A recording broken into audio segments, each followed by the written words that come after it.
What's up, Carl? So you just watched the stream, huh? Oh, fucking, I'm knackered, dude. Every time we think it can't get worse, it gets worse, huh? Dude. You better fucking make sure that's the same Lue Elizondo. You have got to fucking make sure that's right. We got Green Street and Gerb say it, and then in his own book, he's vague about those years, but he gives some details about where his offices were located during those years, and he has 2 offices that he talks about, and both of the locations where those offices were, there were CIFA offices at that time. And I think there was only like 7 CIFA offices nationwide at the time. So we're gonna be flying though. I'm gonna dust off my or what's it called, my pop my cherry. There you go. Pop my cherry. Yeah, pop your cherry, pop your. You got to talk to Greenwald. You've got to talk to Greenwald. Oh yeah. I tell you what. I'm actually good call. I'm gonna DM right now. I'm DM him right now. Good. And you got to talk to Jerry McGowan because he'll be licking his lips. He will fuck. Yeah, I already tried, but he's like, I don't like the way that you deal with shit. It's like, okay, well, that's fine, bro. Don't forget though, I had your back when everyone was shitting on you. And also when you let this shit happen, like you just let the people doing this up and all of us win when you allow your ego basically to like prevent cooperation. But whatever. Well, so what did you think of that, bro? CIFA. Well, CIFA Lou, dude. You know what? I was watching that and I was going, oh my God. I'm thinking, should I just close my account and run away now? Fuck. I don't know whether or not I want to be this dirty in the gutter, dude. I haven't got a weapon. It even gets fucking worse because there's this book I came across called Chameleo. I'm trying to get Snuggles for a space where you can listen to an interview with the author. And basically he brushed up against what we brushed up against, I think, but his was in 2004. And it's all connected to SAIC, whose name comes up all the time in this field. You know, Dr. Fred, bless his heart, before he dipped out, I think even before Rogers was a thing, he found some SAIC document that had a bunch of UFO Twitter people's names listed as handles on it. I wish I could contact him for that document right now. But yeah, what do you think of CIFA, bro? Oh, you're gonna have to chop that bit up. Are you gonna present that in a documentary or a smaller documentary or something? Because it's too much what you got. Yeah, no, for sure. It's gonna be my part 2, Lou, and it's good too because I was like, in my heart, in the Akashic record, I could feel like there's shit I don't know about Lou for the next part, right? Because my part 1 Lou documentary ends with 9/11, and it's actually kind of great that it did that way because I didn't realize how involved he was with like Patriot Act type surveillance on people. So it actually worked out perfectly. But yeah, now I know. I was like, I need to wait for at least Stratton's book because there's the discrepancies between Lou and Stratton about what they did. So I wanted to have that to gauge it, and then so hopefully by the time that book comes out, hopefully I'll have some FOIA shit by that time. And then yeah, because it's a lot for sure. But shady shit, bro. And not that long ago. Like this is like Iran Contra level shadiness happening in like 2005, like when the Cheetah Girls are on TV. You know what I mean?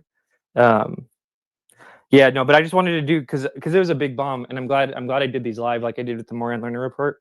I have that space where I kind of showed Tupa and shit because we've been on this investigation.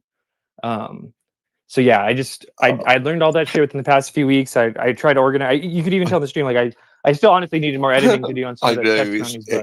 It was pretty good, but I'm glad Tupa's come in. So I said, I want to just.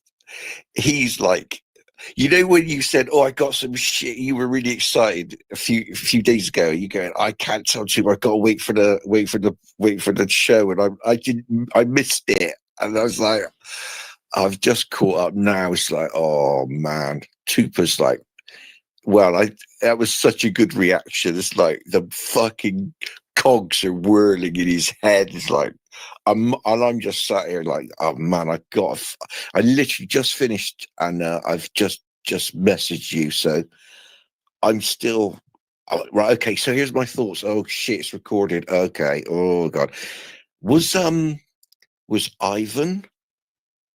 in there? You think? I don't know. I don't want to be a narcissist, but a lot of shit was happening with Ivan, and it wasn't until that stream dropped that he's dipping out from the community. And John Davies did say that same time frame that I talked about in that clip with him, that Danny Sheehan found some sketch shit about him too. I don't know. I mean, really think about it. He's been wilding out for a minute. The only real new data that happened between his different wild outs was that stream. I don't know. I think what you You know me. found. I'm a narcissist. I take credit for everything. I think what you found out really starts to cement. Just the tip of the iceberg, bro. Yeah, but it starts to cement what's been happening this last few years. Like it wasn't drama, was it? It was fucking. And I think I'm gonna. It was organized gang stalking. Yeah, literally. I'm gonna do as much as I think we could get reparations or some shit, bro. I'm not even kidding, dude. Because this shit's at least you and I what's can. happened. Yeah. At least we can. And like, fortunately, the only tool we have that Amy Eskridge didn't have, or Allie doesn't have, but we try and help, is just our ability to tell a story, right? So that's why they're trying to launder fucking us getting murdered via Dodie and fucking Eric, bro. Like, I know that sounds dramatic, but that's literally what that shit was, bro. Like, is there any other way to look at that? We've known Dodie and Eric for what, 3 years? That clip drops, he starts going AWOL, and it No, the chain yeah, of events. they We went from at every 0 step to of the 100. way. They Yeah, went from 0 to 100. They wanted to shut it down, and they did all the steps you needed to do to try to do it, and then that included, or all the way up until like basically death threats and watch your back, and they're coming to your town and that kind of shit. And it was for talking about something that they said themselves, and it kind of ballooned into this. I really do think that Ivan's leaving has something to do with this topic about Lue. Like, there's no way people are going to believe that Ivan was really representing Lue on Twitter. There's no way. When you look at it all, there's just so they were doing some funny business, and he left. My guess is it is related, and it's because the jig is up. Like, there's no way they can continue the lie. People figured it out. Does Manny know all this or not yet?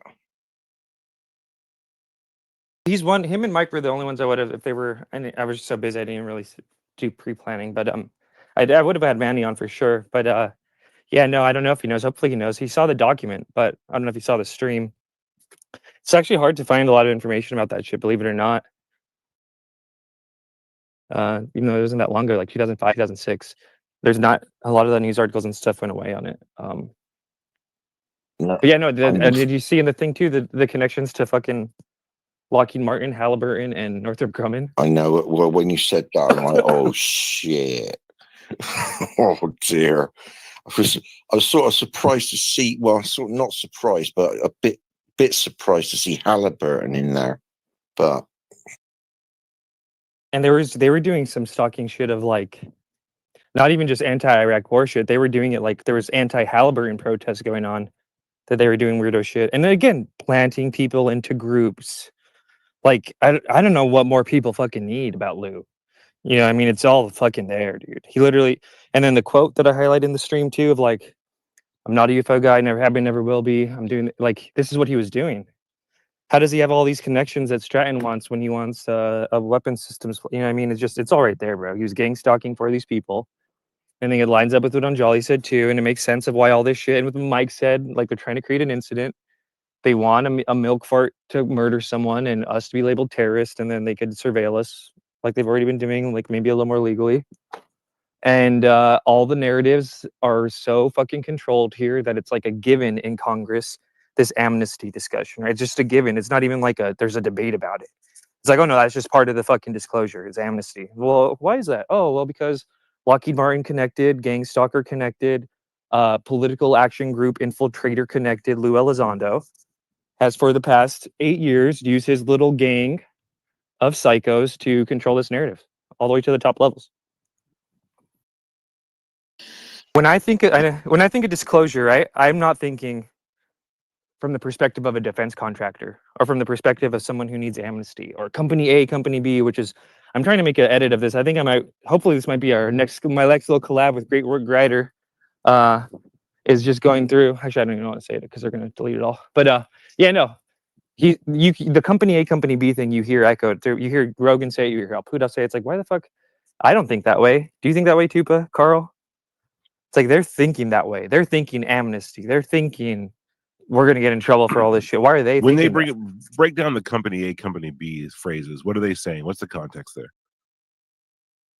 The legal repercussions of if company A got this technology and company B didn't, and company A is really worried that company B and all the other companies are going to go ape shit when they learn that they got this special secret government approved access to this technology that allowed them to have billions in profits and revenues and not the rest of us. Oh, okay. Now, yep. That's the framework it's always in too. It's like, okay, that's the perspective of someone who's in company A. It sounds like is worried. You know what I mean? Well, when you start, after I watched Manny's Who's Lou documentary, that was one of the first things I ever watched when I came into UFO Twitter. It's like literally, like I can't believe I probably watched that before I was even in Spaces. Who's Lou is like, because it was so weird how he set things up, and it's so weird how he left. And he's obviously learned his trade there, and he's obviously been paranoid. And I just don't, I just don't understand why he did what he did. If he's like Tupa's like confused with is he on an op, or is he like a privateer? I don't. I just. I'm still puzzled as I was a few years ago when I first watched Who's Lou. I've always asked the question, and I'm like, I still don't know. We do have Darren here. Darren, I'm actually really curious because I think you've always given me, and I mean this kind of as a term of endearment, like the shitlib vibe, right? So I don't know if you saw my recent stream, but I'm curious what you think about what we've learned about Lue Elizondo now that before he came into OSAP, he was part of an organization, CIFA, that was shut down for over surveilling and labeling Don't Ask, Don't Tell pro-gay groups as terrorists and infiltrating their groups and causing ruckus. And there's been official documentation that he's been part of that. Yeah, I'll throw it up in the nest, and it's been verified by UAP Gerb, who everyone says is the best researcher, which I think he's really good, and Green Street. And Green Street also said, I should have said this on the stream too, but too, Green Street said he was told by someone who's known Elizondo for a long time too, that before he even found this document. And the document's up in the nest. And we're FOIAing everything we can about this right now, but the one data point we have up there is there. And it's not good, right? What are the odds? It's like the one little thing we have right now, just for right now, connecting him to it, it's shady shit. It's two employees being like, I'm not comfortable with this. This feels wrong. And Lou being like, no, this is all good. This just checks out. Even though 2 months after that conversation, that's the guy who's like, Lou's like, no, this is good. The CEO, Jeff Huron, says it's all good. Jeff Huron's going to say, I had no idea about any of this. Hang on, no Panda, if it's the same Lue Elizondo.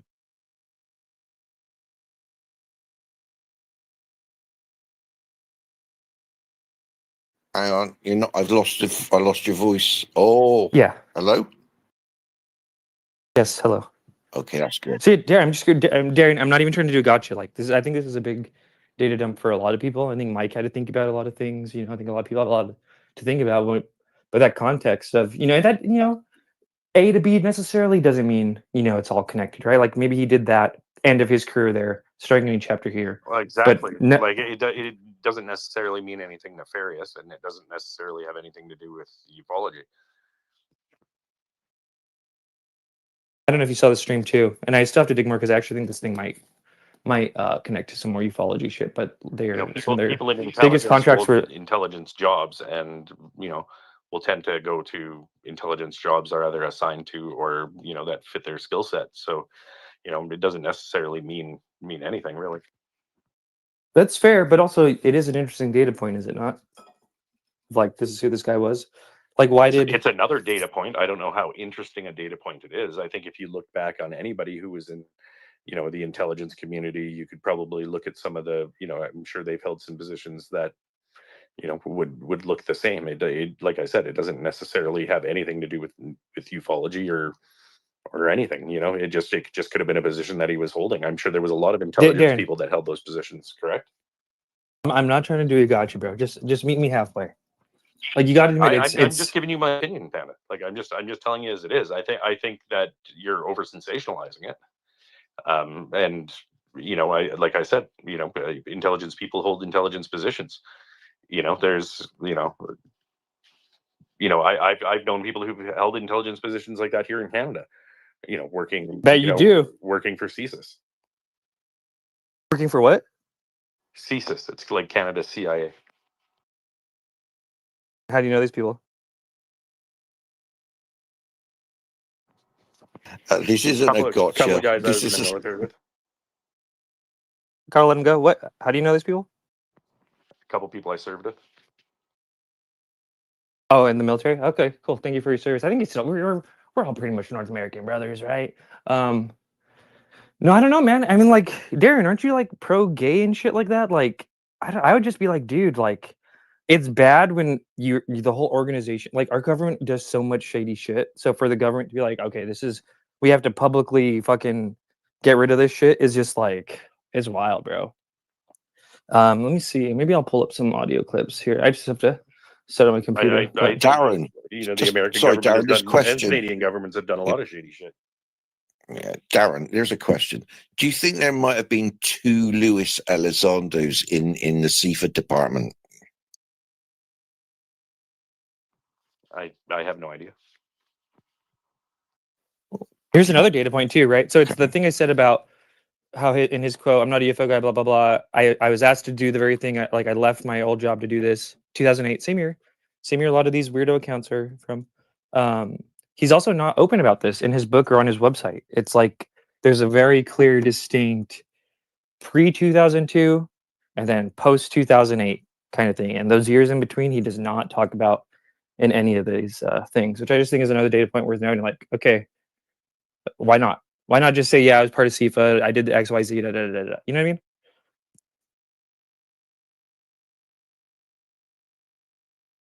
But his book was cleared, wasn't it? By Arrow. Was it cleared by Arrow? Yeah. Yeah. So more than happy to tell us that he's the torture czar. He's not allowed in Europe. He's psychically attacking detainees at Gitmo, but the 2002 to 2008 years are a no-go. You know, I mean, you got to admit, Darren, it's a little iffy, is it not? I wouldn't say it's iffy. Well, he had to have his book rubber stamped, so they might have said, "Look, you can't talk about that because it's very secret." So that's not like a to but it does mean he's probably in that department, right? And that's just that data point. Now you look at that data point in the context of the first 2 hours of that stream and all the various different little data points around Lue Elizondo of people like literally being gang stalked and street theater type shit. It's like, now you got to really ask, like, okay, I don't know. Yeah, maybe Darren doesn't talk to Darren about the email where they were questioning the money going into that shell company. Yeah, so I'll just read it. This is the in emails dated March 30th, 2005, DoD employees discuss a new data acquisition and conversion project for which $12,500,000 was apparently allocated at approximately 10:41 a.m. on March 30th.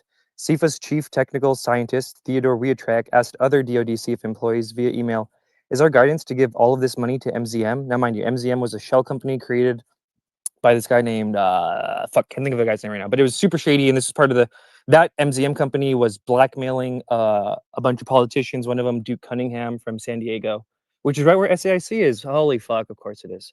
These fuckers. Okay, anyways, sorry. MZM is sketch. MZM would eventually be the reason why all of this shit comes down. So, okay. March 30th, CIFA Chief Technical Scientist Theodore Wiatrak asked other DoD CIFA employees via email, is our guidance to give all of this money to MZM? Subsequent emails indicate that Wiatrak promptly received an affirmative response with MZM, that MZM was to receive all of the new money. That same day at approximately 12:26 p.m., WeAttrack objects. Because we are being directed to pass this money to a single contractor who performed poorly in the last effort, I believe this is wrong and respectfully decline to participate. In response to his complaints, WeAttrack was simply informed by CIFA employee Lue Elizondo by email forwarded on March 31st at 7:08 a.m. that CIFA's deputy director, Joseph Hefferon, directed that CIFA stay with MZM. And again, another data point, I don't have it up here, it was on my presentation, is that guy, Joseph Hefferon, would later say he had no idea about any of this bullshit. I think he might have ended up going to jail too, though, but I don't know. I'll read that back. In response to his complaints, or actually, again, WeAttrack objects. Because we are being directed to pass the money to a single contractor who performed poorly in the last effort, I believe this is wrong and respectfully decline to participate. In response to his complaints, WeAttrack was simply informed by CIFA employee Luis Elizondo by email forwarded on March 31st at 7:08 a.m. that CIFA's deputy director, Joseph Hefferon, directed CIFA to stay with MZM. So, yeah. Yeah. You guys realize how much you could do with $12 million? Well, that seems like the golden number around here. That was just 1 year. That Oh, might was have just it? been 1 quarter. They got over the whole time period. These people got so much fucking money, bro.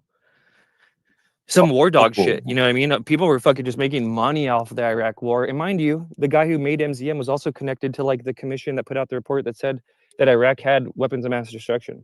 So it's like super fucked up. And again, and then they were also gang stalking people that were protesting, don't ask, don't tell, protesting the war. The Quakers, they got all in trouble because they were doing this to Quakers and student groups and shit. A bunch of them all around the country. You don't think they're doing it here, guys? Come on, bro. Like how much more do people need, Tupa? What the fuck, bro? Like the guy who is, oh my god, I can't. Well, it is bizarre. I'd like to hear Darren's take on this, like the fact that, you know, we have been kind of blowing the whistle on this. This is our take on it, our opinion, based on what we've seen, that Lue and his crew, Darren included, are involved in things like this, or at the very least repeating the pattern for some reason. And we had no idea what CIFA was. I had no idea Lue Elizondo would be attached to a program that was doing this against war protests, which is, to me, like, yeah, I missed I've been in and out. My connection was shitty. Even if it was a justified war, but it's a fucking bullshit war of all bullshit war. Actually, honestly, they might have had some fucking UFO shit. If I'm being honest, it is but weird. Like, I mean, I would imagine, Darren, I don't want to speak for you, but you're pretty much. It seems like you're liberal. Like the idea of protesting wars seems really smart. I mean that act alone is kind of fucked up. I mean, not only are we being proven correct, to me, I feel that way, but also, like, it looks like Lue's current fan group might have a hard time justifying his previous work record now, especially the torture stuff for sure. But I mean, this shit is crazy. Darren, yeah, real quick, how do you reconcile the torture stuff? I feel like you'd be like, you give me the vibe of someone who would be anti-torture, anti-disrupting, don't ask, don't tell gay groups. You know what I mean? So first torture and then the second one. But like, how do you feel about that? Well, I don't condone torture at all. I think that it's it's a horrible thing, and definitely not the best way to get information, and that's been proven. And as far as acting in Well, also, can I throw a data point too on that? Is a lot of the people tortured at Gitmo were just fucking random brown dudes picked up off the street over there. Definitely, there were some fucking shady people. Don't get me wrong, but there was way more. Shouldn't have been the number that there were of people who were like had nothing to do and then were just caught up in shit. And I mean, I asked Jeremy Reeves for the evidence. He says it was a whistleblower who told him. I choose to believe Jeremy because he was deep in the 9/11 game for years before he even got into UFOs. That like Lue Elizondo was personally doing some of the torturing too, right? I mean, it's very shady. But there's been no documented proof that he was physically doing anything to anybody. Right? Oh, you're right. So let's just go with his own book. The detainees called him the czar of torture. He wasn't allowed in Europe. With that alone, like, how could you? I don't know. It's just weird to me that like you of all people would be like ride or die with this dude. You know what I mean? Not trying to do gotcha. I appreciate you being here. Well, we're supposed to forgive the sins of the past, aren't we? Unless it's Tupa's Discord. But if it's torturing random brown people and infiltrating and disrupting gay people who want to be allowed to be gay in the military, all forgiving.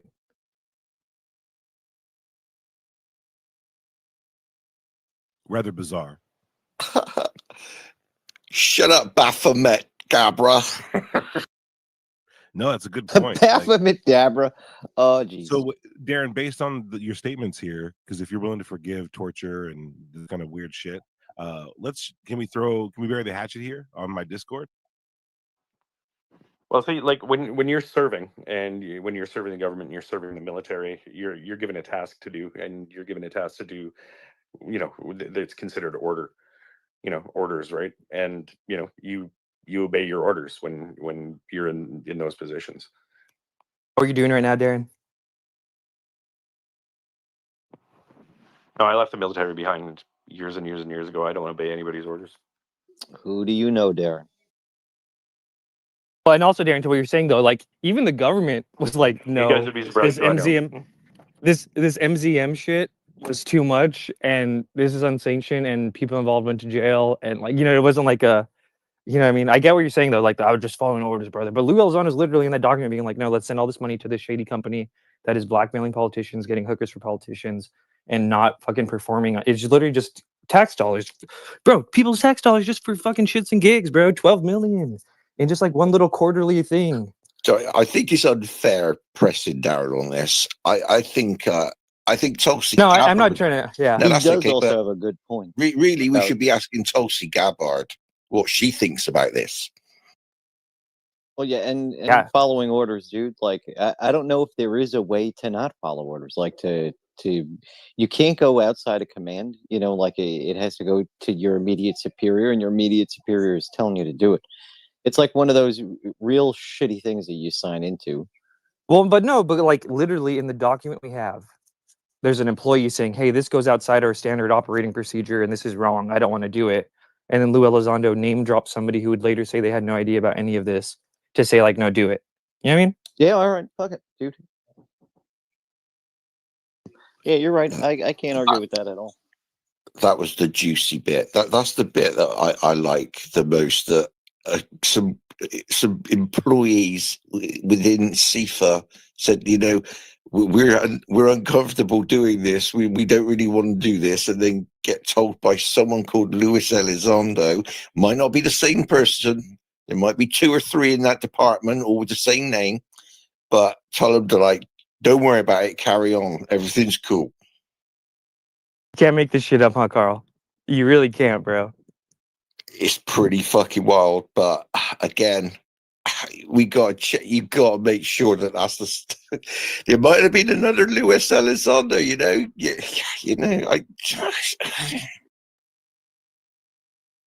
Yeah, there might have been, right, another Luis Elizondo in the same small organization known as CIFA, who operated at the same time that our Luis Elizondo's background is completely absent. There, and then there might be another coincidence for when our Lue Elizondo went on to a podcast called Calling All Beings and said that in 2008 he left the Department of Defense, ironically enough, to finish the very job they gave him, which was to apply his skill set into the UFO community. And so, like, coincidence after coincidence after coincidence, it's almost as if it would be impossible to assume this was a different Luis Elizondo based on the very things our Luis Elizondo has said, admitted to, and bragged about. So, And done. well, and done. I mean, that's a really weird thing. Is like when we started becoming curious about this person was when we noticed that there were these weird.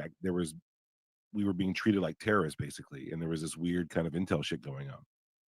And then so we find these quotes of his saying that he continued that work into the UFO community. It's just like, I don't know. It's like, this is cut and Like, what this other is cut way and dry. to be viewed? Yeah, this is cut and dry. CIFA There's no other way. CIFA's gang stalking and infiltrating anti-Iraq war groups, hacking them, surveilling them, creating databases on anti-Iraq war, don't ask, don't tell, Quakers. What is to be surmised from his quote of, like, you know what I mean? Like, what other lens is there to view that skill set with his quote of, I was told to take what I was doing before and apply it to the UFO community? Like, what else? He wasn't doing fucking optical lensing at CIFA, developing the latest, speed tracking, you know what I mean?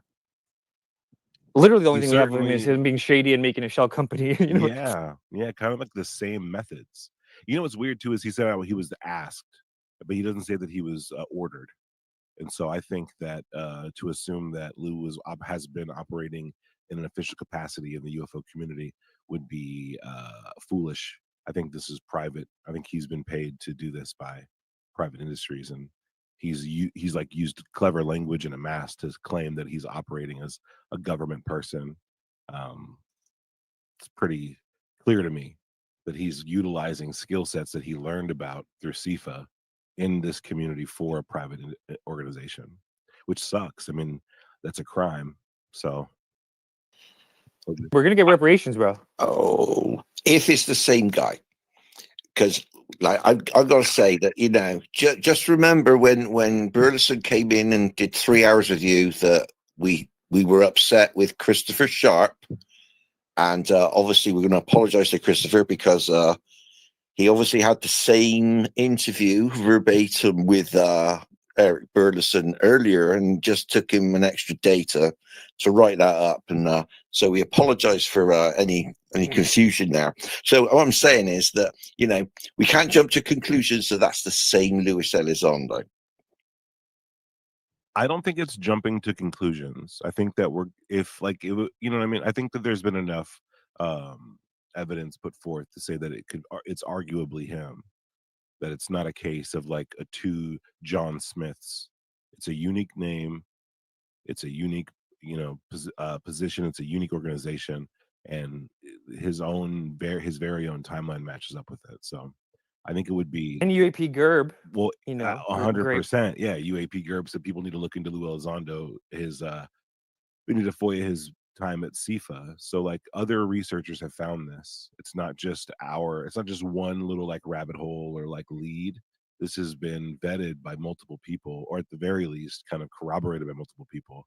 And Lue's own timeline matches up with it perfectly. So, and it matches what we're seeing.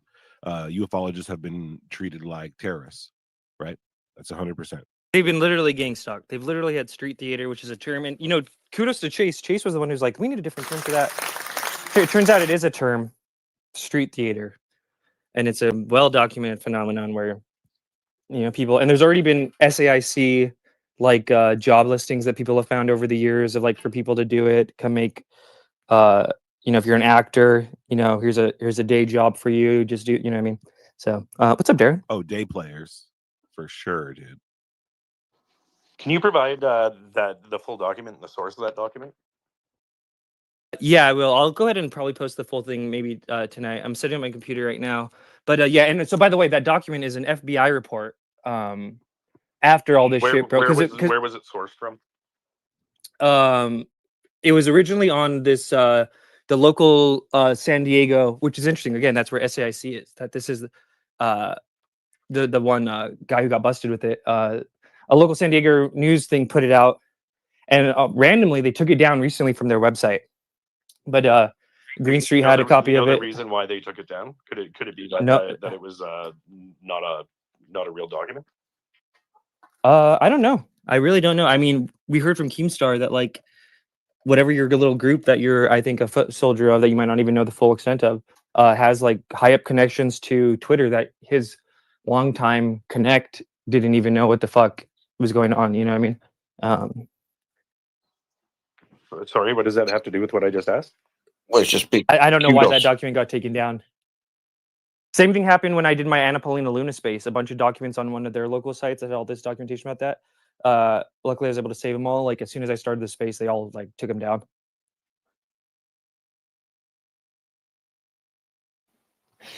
It's good to have friends in high places, Darren. There's no documentation of the original source of where that document came from. Then, is what you're saying?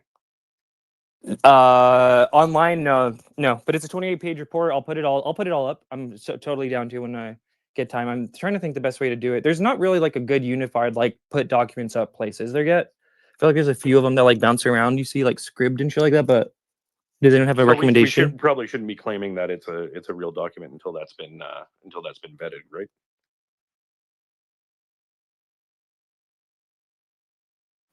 If you want to think Green Suit is an absolute liar, maybe, and if you want to think Gerb's a liar, That's strong. But you No, know, but no, we'll but go with that, in Darren. reality, We'll like go in with that. reality, do you not think that it's, you know, in best practice, if you're, you know, if you're going to be saying that, you know, this is a real document, and, you know, this document's been released, you know, that was, you know, released by, you know, or written by the government, that, you know, that it should be vetted as being, you know, as being a real document, right? Like there's ways, 100%, 100%, and there's ways to do it. Like there's ways to vet it, you know. And I'm gonna, once my computer set, I'm gonna DM John Greenwald right now so we could FOIA more of these. As Gerb said, people need to FOIA more stuff about Lue Elizondo CIFA, and hopefully we could get another.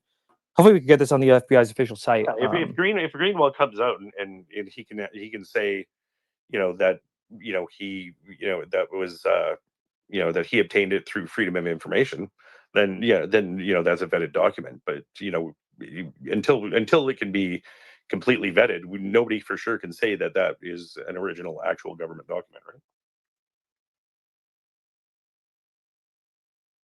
Sure, and I think it is good to get more cross verification. I'm not running from that at all. So yeah, like let's do if it. people are going to start to call themselves journalists, and we're, you know, they should be held. No. They should be held to the fire, right?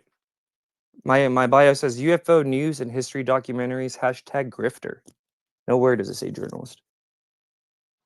It's actually a damn shame That's that me and understood. Tuba's fucking stoner asses are the ones doing this shit, bro. It shouldn't be. It shouldn't. But here's a nice thing that we could thank Darren for. If it weren't for you, Panda wouldn't be doing his first FOIA request. So there's a positive. Excited. That's gonna be fun. Hopefully we get some good shit. I mean, FOIA, you know, they could always get around it, but hopefully, you know, it seems like there's it's not often, right? Like I said, our government's still doing a bunch of shady shit, you know, and it's not often they're like, that was so shady, we have to publicly disavow this and change the CIA director, and you know what I mean? So hopefully they'll be down to drop some more shit, but who knows? And yeah, I guess to be clear for the room too, after this latest thing, my current take on the situation is, I think Lou is potentially, allegedly, you know, he had these connections to Lockheed. The conversation around amnesty is just like a given when I don't think it should be, especially I think these people are doing disgusting things to people. And the concept of just like, it's a given is just, I think it shows you how strong the narrative has been. He's probably doing it on behalf of defense contractors when you look at all his language and whose perspectives he's coming from when he talks, but laundering it through psychos like King Milkfard and Sictanic and Christopher Gray, so that there's like a degree of separation and possibly maybe even a double win where like we could be labeled a terrorist organization. Wasn't there a document that came out from RAND like 2 or 3 years ago that even said UFO groups are like monitored like that? So I just my current take. I'm totally open to being wrong. Oh, plus don't Still think forget there's bombshells. bombshells. Yeah. Darren, are you going to visit Bombshells? Who do you know at bombshells, Darren? If I'm ever in the area. All right, good response.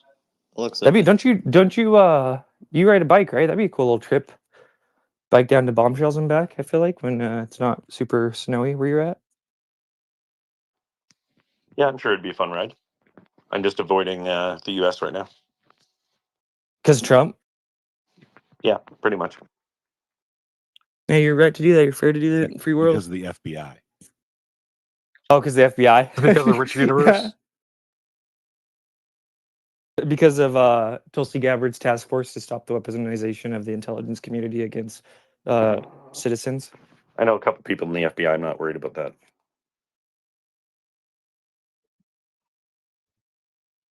It's the, Do you? it's the shadiest thing. You said a lot of shady stuff so far. That was up there.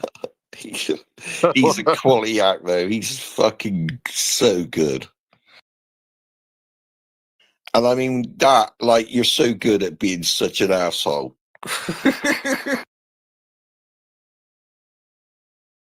Oh, we love Darren. If it wasn't for Darren, we wouldn't have known who was mailing the letters, dude. Oh, Love yeah, Darren. we wouldn't have known. Oh, yeah, sorry about that, Darren. Yeah, you're not an asshole. You're just really good at... Yeah, God forbid anybody else would step up and do something, do something like that. Well, was it at least What cursing? do you think about Cursing this is nicer. $30,000 Darren got for a documentary now? Like, I'm telling you guys, this isn't. I don't have $30,000 to throw around. Like, these are big amounts of money. This is. If I had $30,000 just handed me like that, I'd take everyone for a round at Bombshells.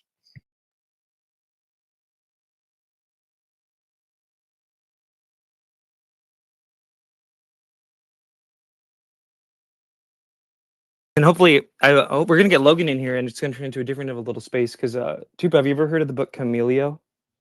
Chameleo. Chameleo. No, I've never heard of it. What? TLDR, somebody I think brushed up against the same thing we're brushing up against in 2004, 2005, via their friend, and a lot of the same shit, a lot of the same groups and names, and it's dude, I'm telling you, it's like organized gangs. Dog. Who would have thought, bro? Targeted individual. We got to put it in our bio now. Let's go. It's the most unwanted feather in my cap. Been a lot of. I'll just throw this out there too for the record. Since that CIFA thing dropped, there's been quite a few, I think, of these random new accounts coming in and talk about weird murder shit. Like, I don't know if anyone went back and listened to my space where I fell asleep, but go listen to that and listen to that random dude with a brand new account who came in and what he was talking about in the context of everything I've been saying here, and it's pretty weird. And there's been a few of those, so whatever. But that's why, our one tool is just being as loud and annoying as we possibly can be in the event that next time they're fucking Eric or whoever the fuck they're able to work up to a frenzy does do some shit to us. Yeah.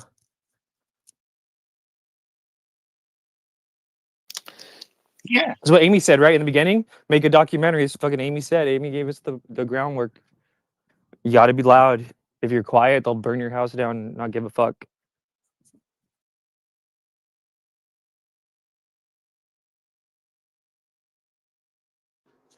So, Panda, where are you getting this information about the government wanting, like I think you'd mentioned earlier, people, like you said, like people like KMF to, end up murdering somebody and, all that bullshit you were spouting. Where are you getting that information from? Well, one data point is Anjali was kind of briefed on something similar. You can search my page if you really want to find it. Just search Anjali on my page. I clipped it out. She was informed by someone that like something similar like that was happening, and then also from Mike, UP Mike, your old friend, whistleblower UAP Mike. He said that's just the vibe he got. That he felt like. Do you remember that too? But what was the phrasing he used? Like they're trying to create an incident. So you're going on vibes for your information? No. Good to hear. I think Good to hear. It's not vibes, dude. I mean, there's only so many conclusions you can come to when you're watching people get antagonized on purpose, who are definitely, obviously, like unstable and at risk. And when you're whipping them up to the degree that like UAP disclosure can get people whipped up into, you really have a high potential for that. So for UAP. So vibes and speculation is what you're saying. No. Vibe. I never said the word vibe or speculation. I think that's what you're saying. You're trying to dilute what I'm telling you into something that you can dismiss. Which No, is Red totally Panda fine. said Red Panda said vibes. Okay. And you're saying speculation. So I'm using both of your guys' words to just. I think he said it Anjali, actually. Your reaction to this data dump is fascinating, Darren. And we're believing Anjali now, right? Yeah, 100%. That's where we are in ufology right now. We back the women in this community. Yeah, well, she's a great member of the community. I don't know why wouldn't I?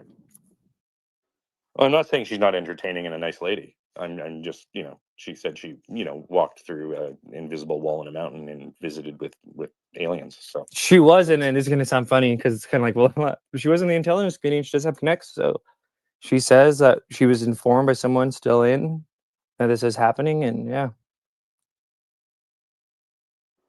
Good to know.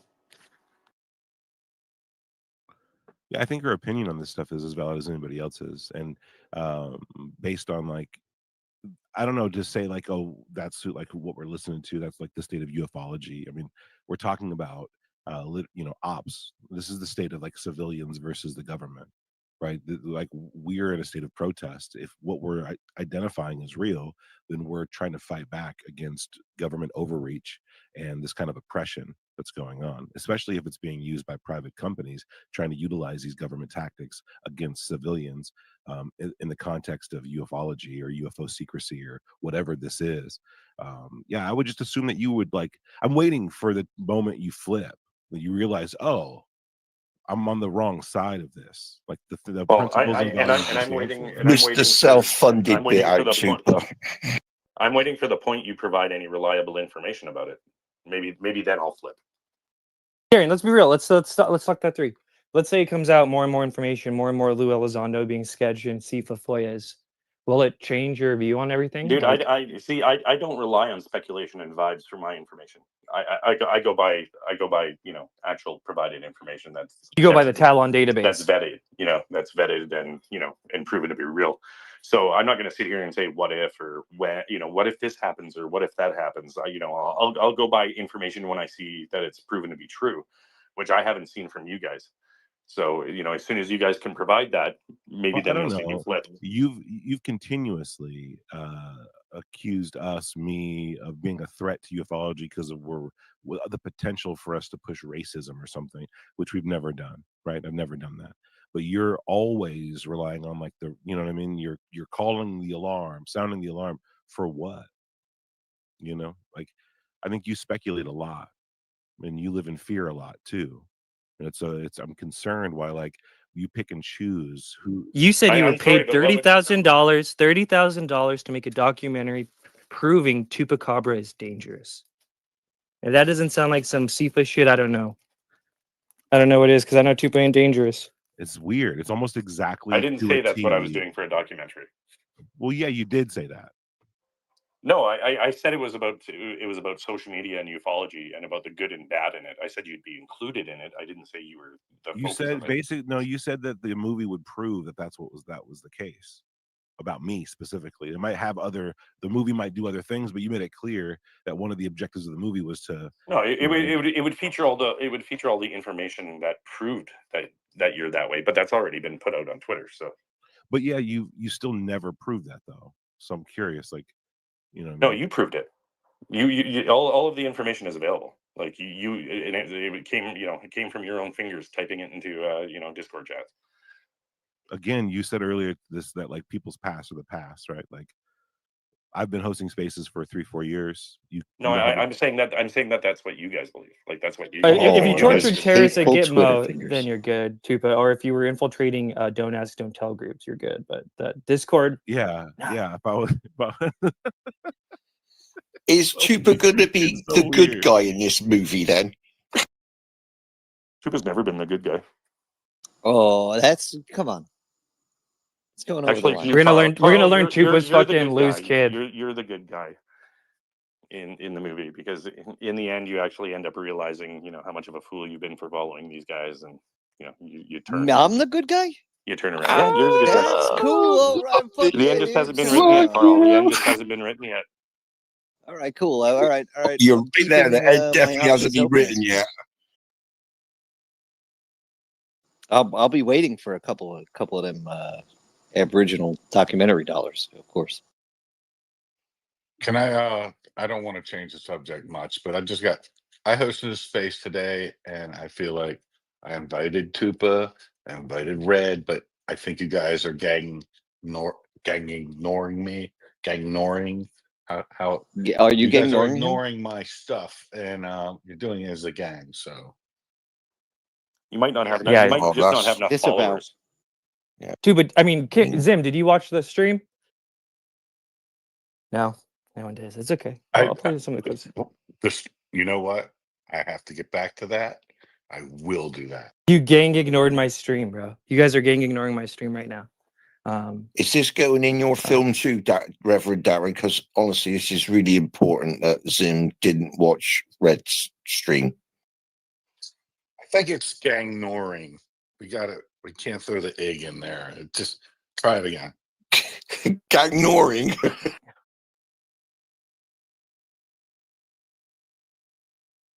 See, these are the real matters that count, you guys. Yeah. We Feeding friendship this script is for what the is free important. money you got. It's just bullshit. Darren, what were you up to from 2002 to 2006?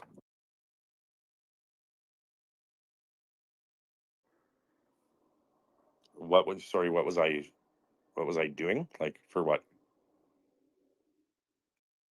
What were you doing? Like for work? Yeah.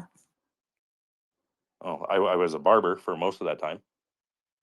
2006, I started real estate, selling real estate. I did that for probably 6 or 7 years. Then went back to barbering after that. Oh, so you used to close shaves Cool. then? Another great money laundering business. Yeah, I'm No, great just with kidding. a straight razor. Oh, that sounds dangerous. Aaron, why do He's bald like our guys very get the own best Sweeney haircuts? Todd.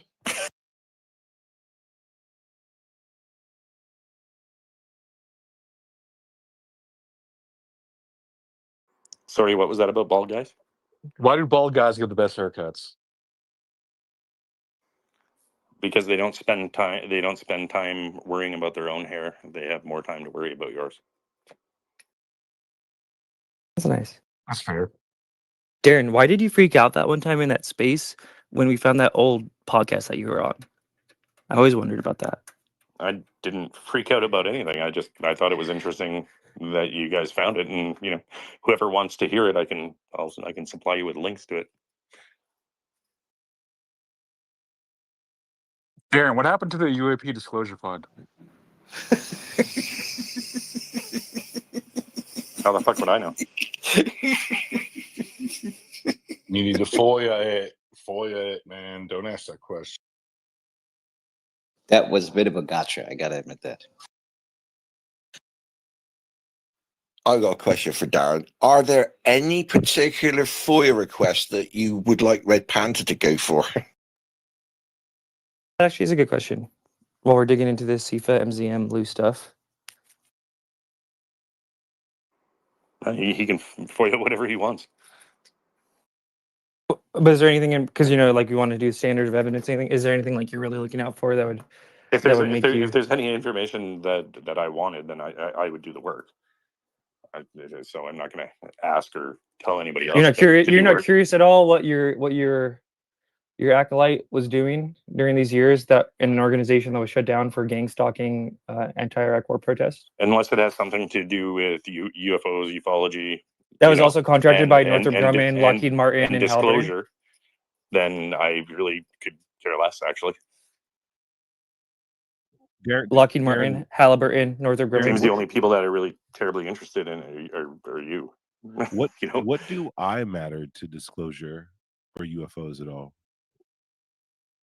If you're only focused on what Lue's, If I had to, if I had to guess and look forward in time, I'd probably say not much.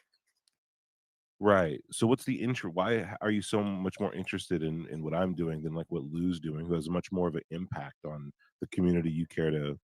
I just don't like disgusting people. Right. Oh, But no, that doesn't make any sense. wow. Such a weird, like it's so weird. I have to disavow that, So Darren. is Tupa not a person?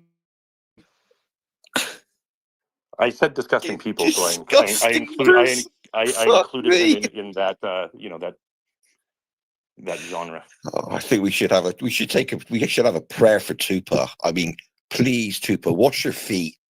There's no praying for Tupa. He's beyond that. That's over the line. Darren, you've been have lying you got crossing clean this feet, whole Tupa? time, brother. I just wondered, paddling around in this sewage. Fuck you. Okay, Darren, I got a question from AKA. Would you rather meet an alien or a real Jesus? Ooh, good question. I believe Jesus was a good man, but nothing supernatural, so I'd rather meet an alien, I guess. Jesus was totally supernatural. That was like his whole shtick. Did you have more fun gang He was an stalking activist Ocean and a and her good man. son? Did you have more fun gang stalking Ocean and her son, or Ashton's ex from 14 years ago? I did not gang stalk Ocean, and I did not gang stalk Ashton's ex. I gave her a heads up on some of the bullshit that was going on, but that's all I did. And I think that was a decent thing, Well, for you also somebody to gave do. her you gave her advice on how to legally deal with Ashton, right? No, I said that there was legal. I just said that there was legal things that she could do about it. I didn't give her any legal advice. I said Wink, that wink. she should look You into it. winked in that whole letter. I seen the letter. You didn't see any letter. I remote viewed the letter, which I think I was pretty accurate. Anjali, Good for you welcome. then. What did you think of the CIFA stream? I saw you were in the live chat. Well, actually, I came up here to finally agree with Reverend Darren. I know everybody like bookmark this because it's probably never going to happen again.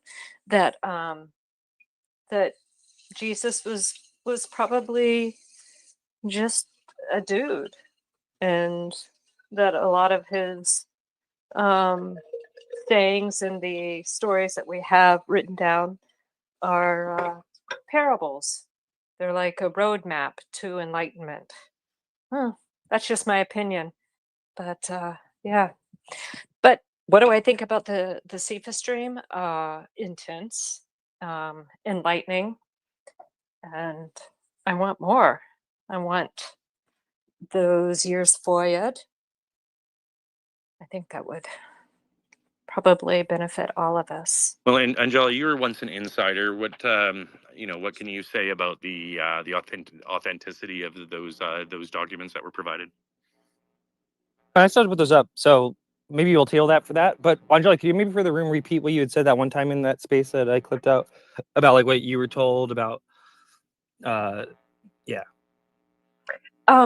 Refresh my memory exactly what thing you're wanting me to. You were told by someone in, about like operations being conducted on this community to try and label as terrorists. Absolutely, 100%. Somebody looked me dead in the eyes and told me face to face that there is an operation, an active operation happening that is targeting this community to attempt to associate them with terrorism, like domestic terrorism, subversive citizens, and to eventually put us under protocol that allows them to use counterterrorism, counterespionage, counterintelligence, tradecraft to gather information on all of the people in ufology.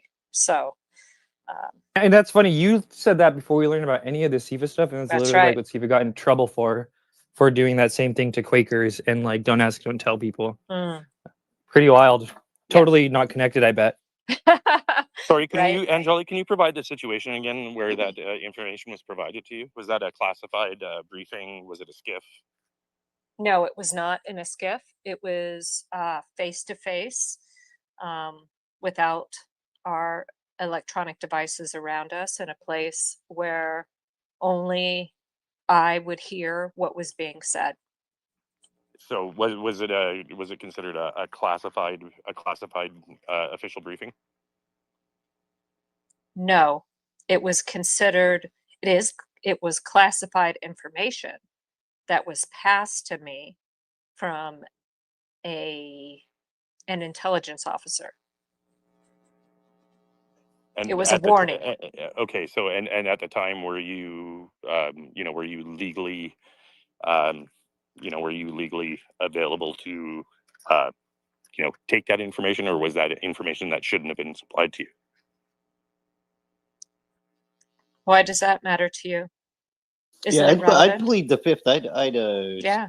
urge you to plead. He's trying to get you in trouble. This is Yeah. His not the big place. takeaway Well, from it that wouldn't- it conversation wouldn't was get- to I'm try and get you in I'm trying trouble. to figure out the chain of wouldn't information get- here, right? I'm It trying to wouldn't. figure out Well, the chain of chain of information. information is that a person who knew felt that they had a need to warn me that there was an active operation to associate this community with unfavorables on the fringe,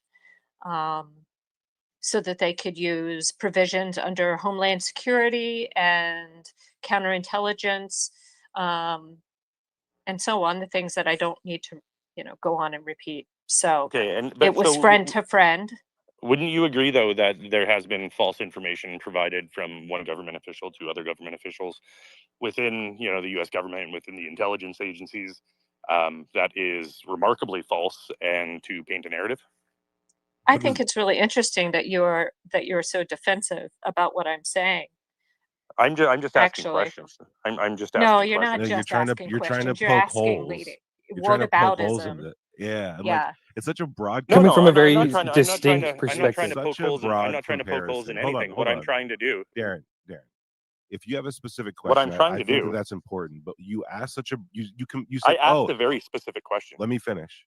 When she answered and said, here's how I found out, here's what happened, which she was open about the entire time, you then responded with, isn't it true that false information has been provided to people before? But like, that's not specific to her case. It's just I just find it to be overly broad, such a broad response, and in the negative, and it does just serve to poke holes for no reason. Like, in It's argumentative. yeah, I'm sorry, but can I? Let's put it this way. Can I see some hearts in the chat here for people who thought that was either argumentative or was that a valid question?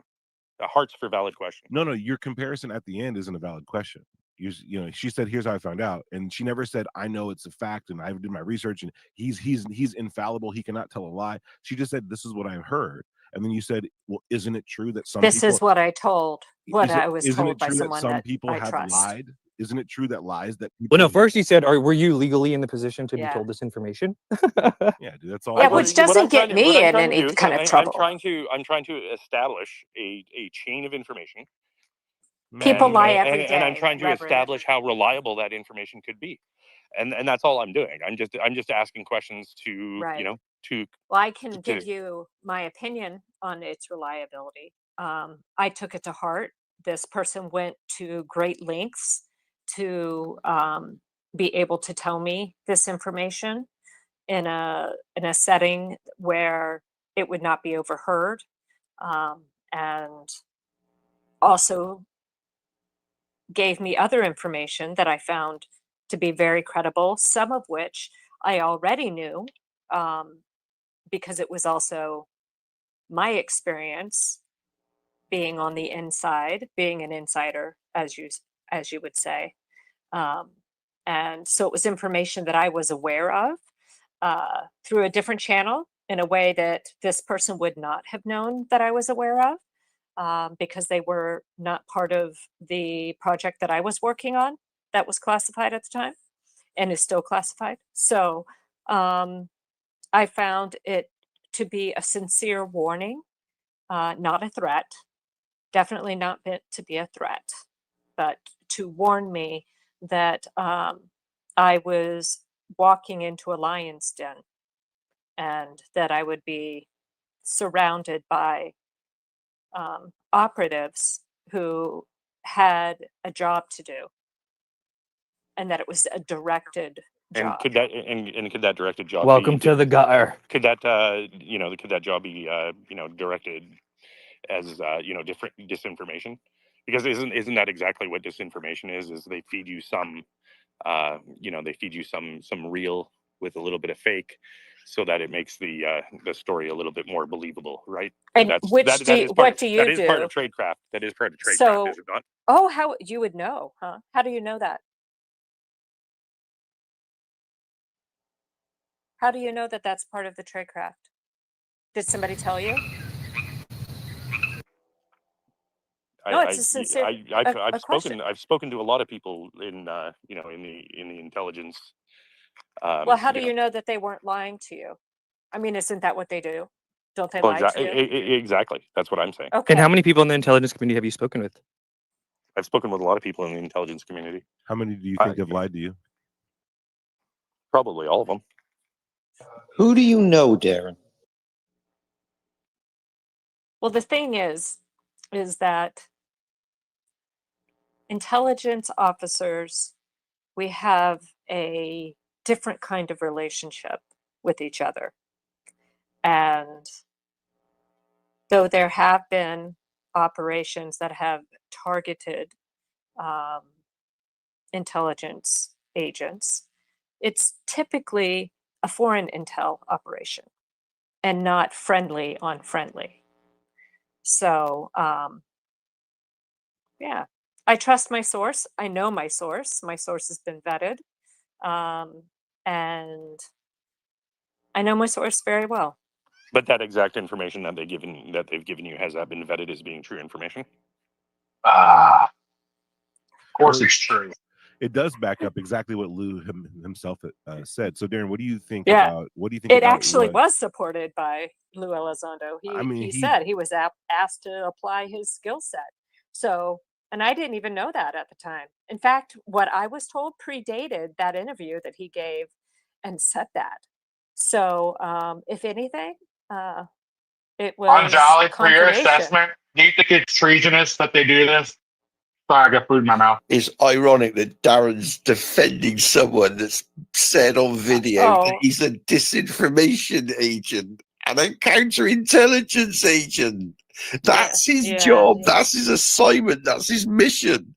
And you're stood here fucking defending him. Oh dear. The one document we have so far of Lue Elizondo at CIFA is him telling someone to sign off on $12 million to a shell company that was blackmailing politicians and getting them hookers and shit like that. So It's amazing. how many people could you pay to Beautiful. be online doing bullshit with $12 million? And that was just like one quarterly report thing. So that organization was around for like 5-6 years. So if you're going to use this, I fully expect you to vet this and prove that it's a real and original document. Yeah, I'd like you to prove that you've talked to a lot of intelligence agents, actually. I'd If you also could like for you to provide prove us- they're intelligent. I would like to FOIA those interactions. Were they official?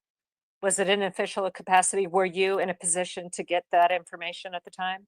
Was it legally passed to you? was it at Busch Gardens? I'm just saying, Darren, it goes both ways, man. And I can tell you right now that my connections are probably much more trustworthy than random intelligence officers that you may be talking to. How many If you are Starbucks gift truly cards have you given Doty? Civilian. Yeah, Darren. Well, I can say that I've had a few face-to-face cordial conversations with John Alexander, just for one. Love that. How many hookers though? That tracks. Yeah, good. How many Eiffel Towers have you had with these men? With Lue Elizondo specifically. Disavow. The hard I don't want disavow. that. I don't want that visual spreading throughout. The I don't community. even know what that means, and don't anyone Look explain it You're it a up. to me. Look it sweetheart. up. Nobody. No, It's a no, tourist. wanna keep know. her No. dancing. Nope. It's a tourist trap. Don't worry about it. Just skim over it. Breeze. We need to prosecute people. Look, I get it. I get it. Sugar's Let's got her hand slow down up. for a minute. What's more important, putting people behind bars and putting them on the stand, or the truth? Yeah. And yes, look, I want my pound of flesh. I mean, I spent 4 years with people attacking me constantly and saying all sorts of horrible things. There's a reason why I live in the middle of nowhere, Wyoming, right? But if I want the American people to know what I know, it's more important that we get to the truth than me being vindicated. And I can't tell how many times this week people said, "Lo, you've been vindicated." Even media says, "Oh, it must feel great. You're now vindicated." It's not about vindication, folks. It's about truth. It's about disclosure. It's about transparency. And if it means that I don't get my day in the spotlight, then that's okay. Because it's not about that. It never was about that. I didn't leave the Department of Defense because I wanted my day in the spotlight. I left the Department of Defense, ironically enough, to finish the very mission they gave me in the first place. I didn't ask for it. I'm not a UFO guy. I'm not a ufologist. I never have been. I never will be. I'm a counterterrorism and counterespionage guy. I do counterintelligence, counterinsurgencies. That's what I do. And it just so happens that in 2008, I was asked to apply those same skill sets into the UFO community. But I'm not a UFO guy. And so for me, it's all about the truth. Whether I'm hunting a terrorist or a spy or a UFO, the bottom line is the truth is the truth. And that's what's motivating me. And I hope that's what's motivating other people So we can hopefully one day maybe offer some sort of amnesty, maybe rather than persecuting people for keeping the truth and hiding the truth for this many years. Robert, let's hold out a hand. Maybe we need to take a different approach and say, look, you know what? No more are your non-disclosure agreements going to hold you to anything for the next year and a half. You have amnesty if you come and you talk to. Red, what was the date of that interview? Do you remember when it went public? 2022 sometime. I could look. Ah, beautiful. That's all I needed to hear. It's all lining up, isn't it? Yeah.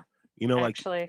And one of the interesting things about this, and not to pile on Darren or Darren's side over here, but even if it was just these little info drops, that's pretty bad. But what we also have is this collapse of the UAP disclosure movements like unity and cohesion, which only spells disaster. And the way in which it's collapsing is this infighting, and all of it seems to be stemmed from Lue or Lue's lawyers or people around Lue. I mean, it's very weird. In the stuff that it seems like they might even get reprisals for are the things that people directly around Lue did.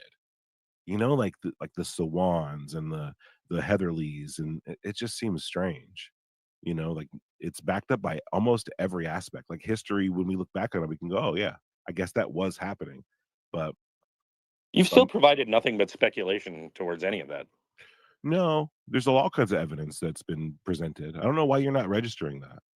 He's coming from a already set position, right? He's not having an open conversation or accepting new information. Everything's already coming from a set position. That's what it seems like. It seems like that because no matter what we present, you declare that okay, it's not. You've tried to present proof of connection between KMF and Lue Elizondo. We absolutely have. So what exact proof have you ever shown of that, except for that one message between the two where it was basically just fanboy shit? No, we absolutely have. Here, let me pull this up for you. I'm gonna bring you up to your red. I see you, brother. But I did want to get into some of the CIFA stuff, and actually, the whole point of this space was I wanted to talk about Chameleo. So we are going to get into that too. Give me a moment. Hey, Darren, were you offended when Ivan Esquire compared your Lord and Savior to an average guy like Jesus of Nazareth the other week? Was that offensive to you? I just I just said that Jesus wasn't divine until it said he was a regular man in this space. So why would I be offended by that? Yeah, I mean, Lue, your Lord and Master. I'm curious, how many times have you and your wife talked to Lue Elizondo? I've never talked to Lue Elizondo. My wife has talked to her once, I think, because of a Jeremy McGowan incident in which Jeremy McGowan had made a post about a lesbian, something about a lesbian being dug up to attack Amy Comey Barrett. And I guess my wife had posted about it. She was pretty upset. And I think Chase Klotsky reached out to my wife and was like, hey, Lue saw your post. He was really upset. He's not a homophobic person, and he would really like to talk to you about it. And so we called my wife, and she had a great conversation with him about how, that's not who he was, and that kind of hate wasn't representative of him. Oh, and that was when Jeremy McGowan was kind of like... Here's that one. Let me find another one I got here. Sorry. Let me see. Move that.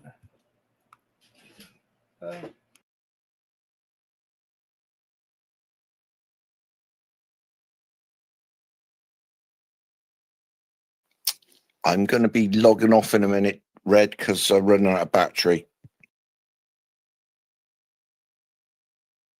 All right, bro. I think it's interesting that Chase Klotsky came up again, tied to Lue. Yep. The one that was gunning for me. Really? Yeah, she also lied about Zach Zishi, said he was harassing women and stuff when he was getting doxxed by these people. She also was part of John Venture, the first person to ever talk about MH370 in 2014. She took credit on taking him down. Yeah, 4 years ago, Tupa, I was warned by someone who is incredibly well known in this community. And I outside of our community.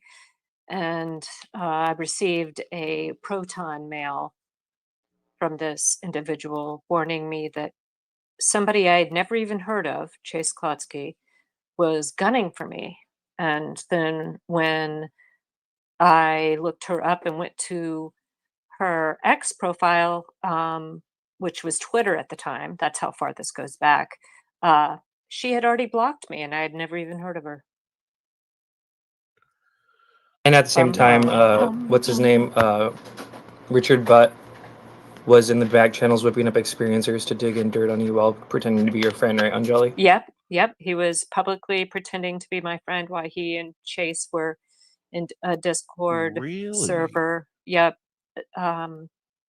Yeah, leading the charge to find information on me through social media. Fun. Yep. No, I'm saying that there was one This is Lue Elizondo's personal friend, Rob Heatherly. And then I'm going to get back to what I want to talk about, but just for Darren. Because we love Darren. No, I'm saying that there was one point where Lou contacted me and said, hey, I heard that this guy, King Milkfart, turned against me. Is this true? Because he thought it was another supporter that had turned on him. And I looked into it for him. And I said, no, the actual King Milkfart is still supporting you. There was somebody else impersonating him that wasn't supporting you, obviously, that was putting out something very hateful. And I don't recall what that account was, but There you go. You understand this is all hearsay, dude, right? Like, none of this is actually evidence, unfortunately, for you guys. Why is that unfortunate? Because it's not evidence. So I We're just said listening to Rob Heatherly explain a story. That's all we're doing, dude. Yeah, and that's cool. But So I how mean, you don't trust Rob Heatherly, bro? No, how does this prove that KMF is involved with Lou? None of it has proved anything. Involved? Why would Lou take time out of his day specifically to call his best friend about someone? If they Oh, are you talking about Mike, who is admittedly into an insane asylum and is a convicted cyberstalker? That guy. Correct. Your guys Wasn't sent admitted to an insane asylum. That's No, he actually was hospitalized because He of the was harassment he faced when Yes. he went whistleblower. but not insane an is insane asylum? asylum. Oh, okay, yeah. That's Oh. ridiculous. Okay. What do you mean? So Oh, I'm okay. lying. Well, you are exaggerating, and I No. don't think insane was admitted. asylums even exist anymore, bro. Like, Okay, why, so why what phrase did I it that say? way? What did I say that you guys have an issue with? So you No, we're gonna MySpace. We're gonna now get into the stuff I want to talk about. Hopefully, maybe Logan will get here from I'll play. Surveillance is to This is for my stream that none of you watch because you guys were gang ignoring me. surveillance is to collect personal intel, as in your personal communications, your personal calendar, your personal email, your personal photos, etc., etc., etc. And the only reason to collect that is to use it against you. It's not about the data. They have the data. It's not intimidating. This letter that my mom got, this letter where somebody is pretending to be an ex-girlfriend of mine from 12 years ago, which required them to look up everywhere I've ever lived, cross-reference it with other people, find out who that person was, and then also find out where my parents are and where my parents live. With the office in the form of harassment and threatening letters. I even had some guy show up at my house. somebody showed up to my mom's house, which was my mailing address that they had gotten from Tom Fessler, who had gotten this illegal copyright strike. And so somebody showed up to this house and was asking a bunch of questions about me and claimed that they were somebody who I'd gone to school with, who I didn't recall. Someone in the community got a hold of where my daughter was working, looked up friends of hers that she was friends with on Facebook, contacted them, and was using a coworker to try to get information about me from my daughter. He made, comments to the effect of that his life was going to end within a couple of days, right? And then he said that he was going to take down you and Tupa, before that happened.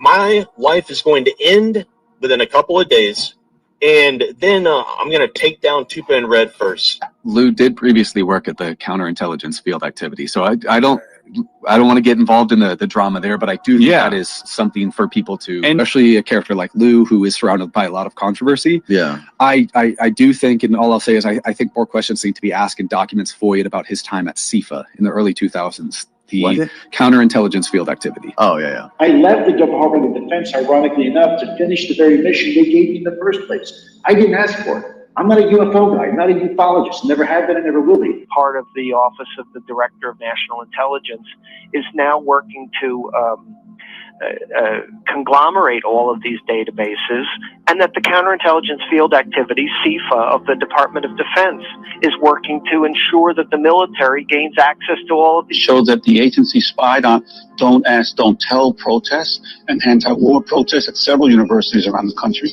They also show the government monitored student emails and planted undercover agents on at least one protest. The documents that they've released have shown that they have spied on student groups. A defense contractor with ties to Cunningham's troubles has been sold. It's MZM Incorporated, sold yesterday to a private investment firm. The head of MZM, Michael Wade, bought Cunningham's Del Mar home for more than $1.7 million. A recent raid and ongoing investigation into Representative Randy Duke Cunningham's deals with defense contractor. Organizers say Cunningham's alleged misconduct with a defense contractor is grounds for immediate resignation. He's also a longtime friend of Brent Wilkes, the defense contractor who allegedly bribed Cunningham with money and reportedly with prostitutes as well. I will continue to cooperate with the government's ongoing investigation to the best of my ability. In my life, I have had great joy and great sorrow. And now I know great shame. I left the Department of Defense, ironically enough, to finish the very mission they gave me in the first place. I didn't ask for it. I'm not a UFO guy. I'm not a ufologist. I never have been and never will be. I'm a counterterrorism and counterespionage guy. I do counterintelligence, counterinsurgencies. That's what I do. And it just so happens that in 2008, I was asked to apply those same skill sets into the UFO community. Hell of a guy. Okay, I'll let you. Great edit. RPK. Never Sorry. have been. Everyone's gang ignoring you.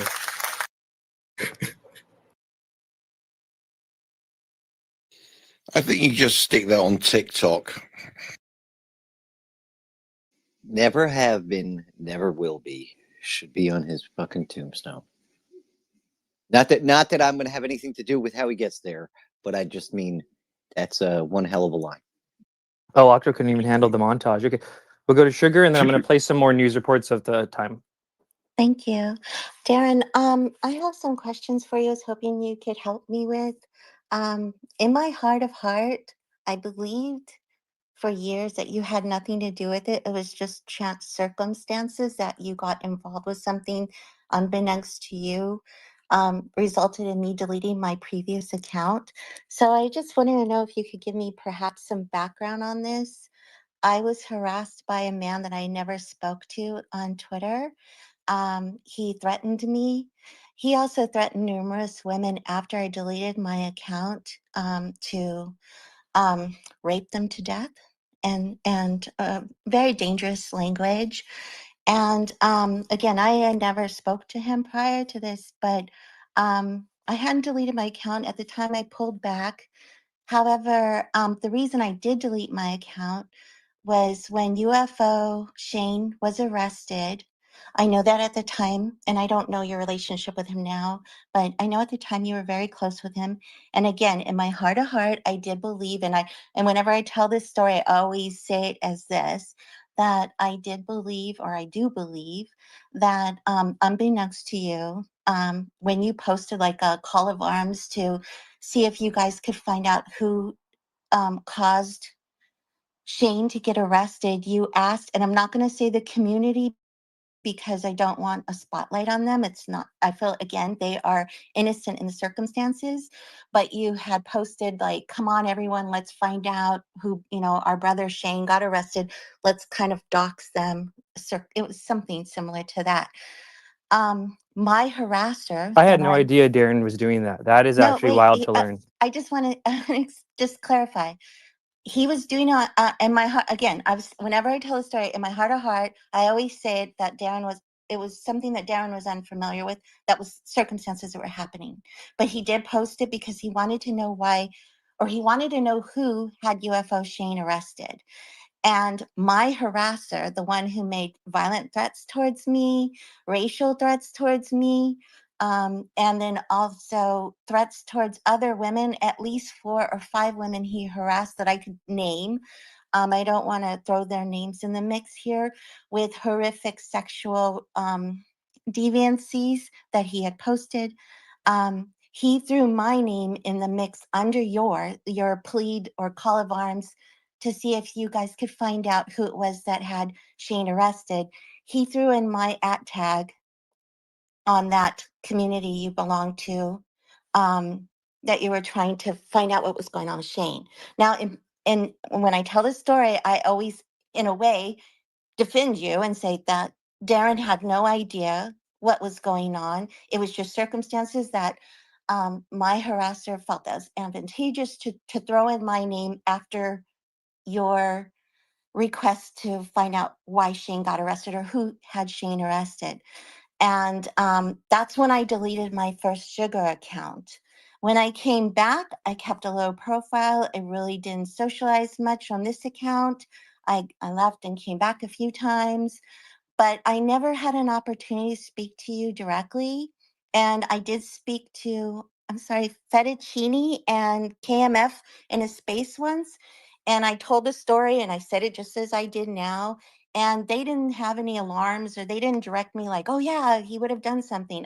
So I always felt like it was something that you weren't aware of. But my question is, were you aware of circumstances? Did he contact you? Was I doxxed? And is it something that, were you familiar with this guy? His name or his @ used to be a space person, and he's now the Time Geist. Is this someone that you spoke about doxing with me, or do you have any information you could give me? I have absolutely no knowledge of this person. I've never had any communication with this person, and I had absolutely no knowledge of any of the situation between that had happened between you and him. And if I would have known that, I would have gone after him just as hard as I went after whoever was trying to whoever got Shane arrested. Or So wait, Darren, let me get this right. You're trying to find out who got Shane arrested by going to the crypto community and like having them do an investigation. I didn't say who. But yeah, Darren, is that what happened? I don't know what you mean about going to the crypto community. You had posted something kind of like a call of arms to the community, asking for them to, like, Brother Shane has been arrested. Let's make this person. Let's find out. Was that the crypto community that Shane was kind of getting buddy with? I And think having, so. I Okay, don't want yeah. to say who they are because I really do feel that they're innocent in the circumstances. Like, it wasn't something they were involved with. I feel that the person was utilizing or taking an opportunity of throwing my name in there to get me doxxed and threatened because of circumstances that he wanted to get me doxxed. And I knew that people within that community were interacting with Shane and liked Shane and were appearing in Shane's spaces and things like that. And I appealed to that. The only reason I appealed to that community is because I kind of felt that that community might have some knowledge, or maybe that had stemmed from that community. So I wanted to get the community that Shane was involved in trying to figure out who was the person who ended up getting him arrested. But like I said, I had absolutely no communication or no knowledge of the situation that you were in. And if I would have known that, I would have stood up for you, just like I stand Hey, up. Darren, for what was the big other mystery people. though? What mystery were you trying to find out? I just wanted to find out who the asshole who got Shane arrested was. Like that was some pretty devious shit. Did you find out with that community? Not with that community, no. How did you find out? What did you find out? I didn't really find out much.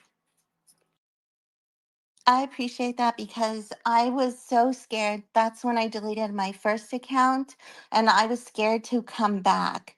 I kept a low profile on this account since I've returned. I don't add a lot of people to my friends list unless they ask me and I hear them on voice.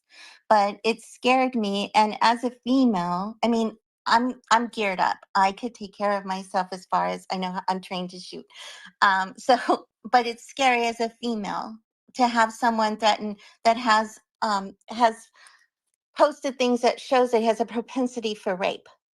He posted it to other people, but he also on his own timeline wrote, I wonder if men that are circumcised have a higher tendency of rape.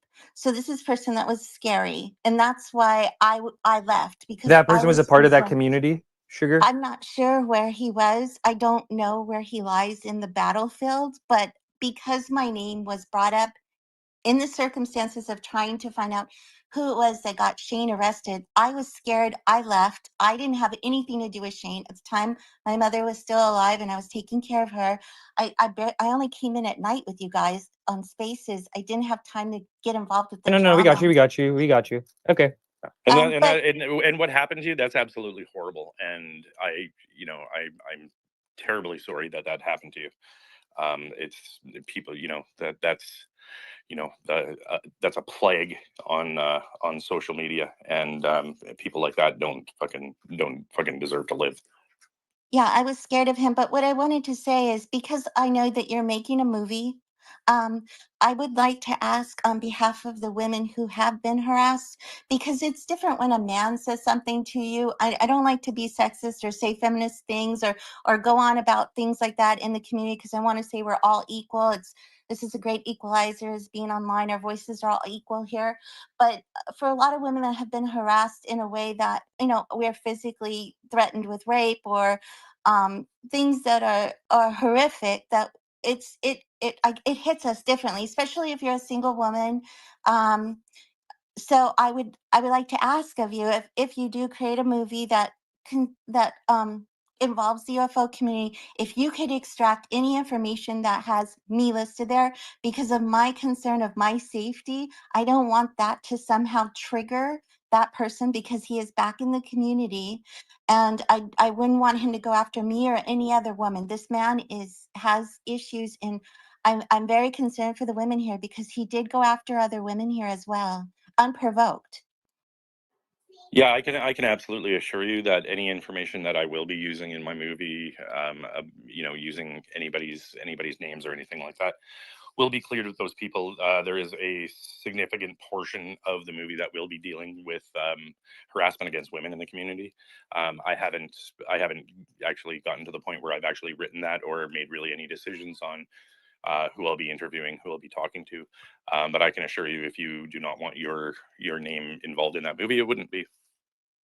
Thank you. I appreciate that, because I don't, Nice. I mean, I've Real had. quick, I have a question for Panda. Panda, in your opinion, who has committed some of the most egregious, if not the most egregious, harassment against women in this community? KMF for sure. Darren, you know that interrupting this lady by doing what you're doing right now is right on. So Darren, I have a question for you. As you're talking it's about this, kind of gross, and as you were talking about researching, you're this taking thing, away from her story. Are you going to be talking or exposing any of KMF's harassment towards women in your documentary? I'm sorry that he interrupted you like that, Sugar. You can keep going if you'd like. I'll answer. Darren, answer the question, bro. I was talking with Sugar, so I don't know what's going on, Darren. I feel like you think you're hosting the space, but you're not. Okay, so you're not. And I also feel like you're trying to create an adversarial relationship between me and my friend Sugar, and you're not going to do that either. You're not going to paint what just happened as some negative thing, and you're not a hero here for avoiding the question. You mentioned yourself just now that you're going to be interviewing people with your documentary, talking about the harassment of women in the UFO community. Red Panda is one of the most well-respected and well-researched people in the community. I asked him directly who he thought the number one harasser is. And I'm asking you, are you going to be covering the number one harasser, according to Panda and a lot of other people, in your documentary, yes or no? Well, it is my documentary, and that's not my opinion. And and I know firsthand that a lot of what you're saying isn't true. So, like I said, there will be coverage of the harassment of women in this community. I know for a fact that KMF has weaponized the names of women's children to get them to shut up in spaces. He had to apologize for it. I mean, he's done some pretty gnarly shit. He posted a picture of a woman from this community. He put a OnlyFans tag on it and posted, "Hey, welcome to the Tupa Show, everybody." Someone asked this woman why she charges so much for. Welcome to the Tupa Show. Yeah. So that's what he said. He had actually admitted to that. So when you say you've never seen any evidence, I mean, we have a record of it, and those If this is going to be about those Chupacabra, can two we put his things are name up very those up two in the things are title of the very space? egregious. Those two things are pretty bad. So do you accept those two events as just those simple two as evidence or no? No. Wow. Cannot. KMF May I? can literally commit these acts, confess to these acts, apologize for these acts, and Reverend Darren will still say they never happened.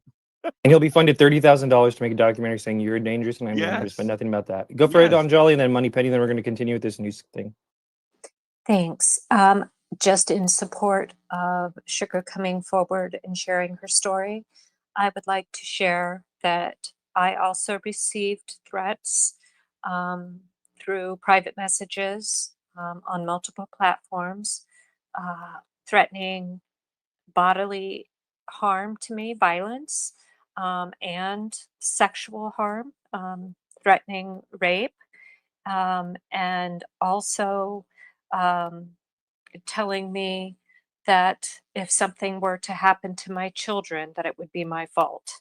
So they were threatening my family and my body. So this does happen, and it was someone that it was not even from the same person. It happened from multiple accounts. Of course, I took care of it, and 2 of those accounts were taken down, but I do not know who the person was behind those accounts, and I believe that they are probably still in the community.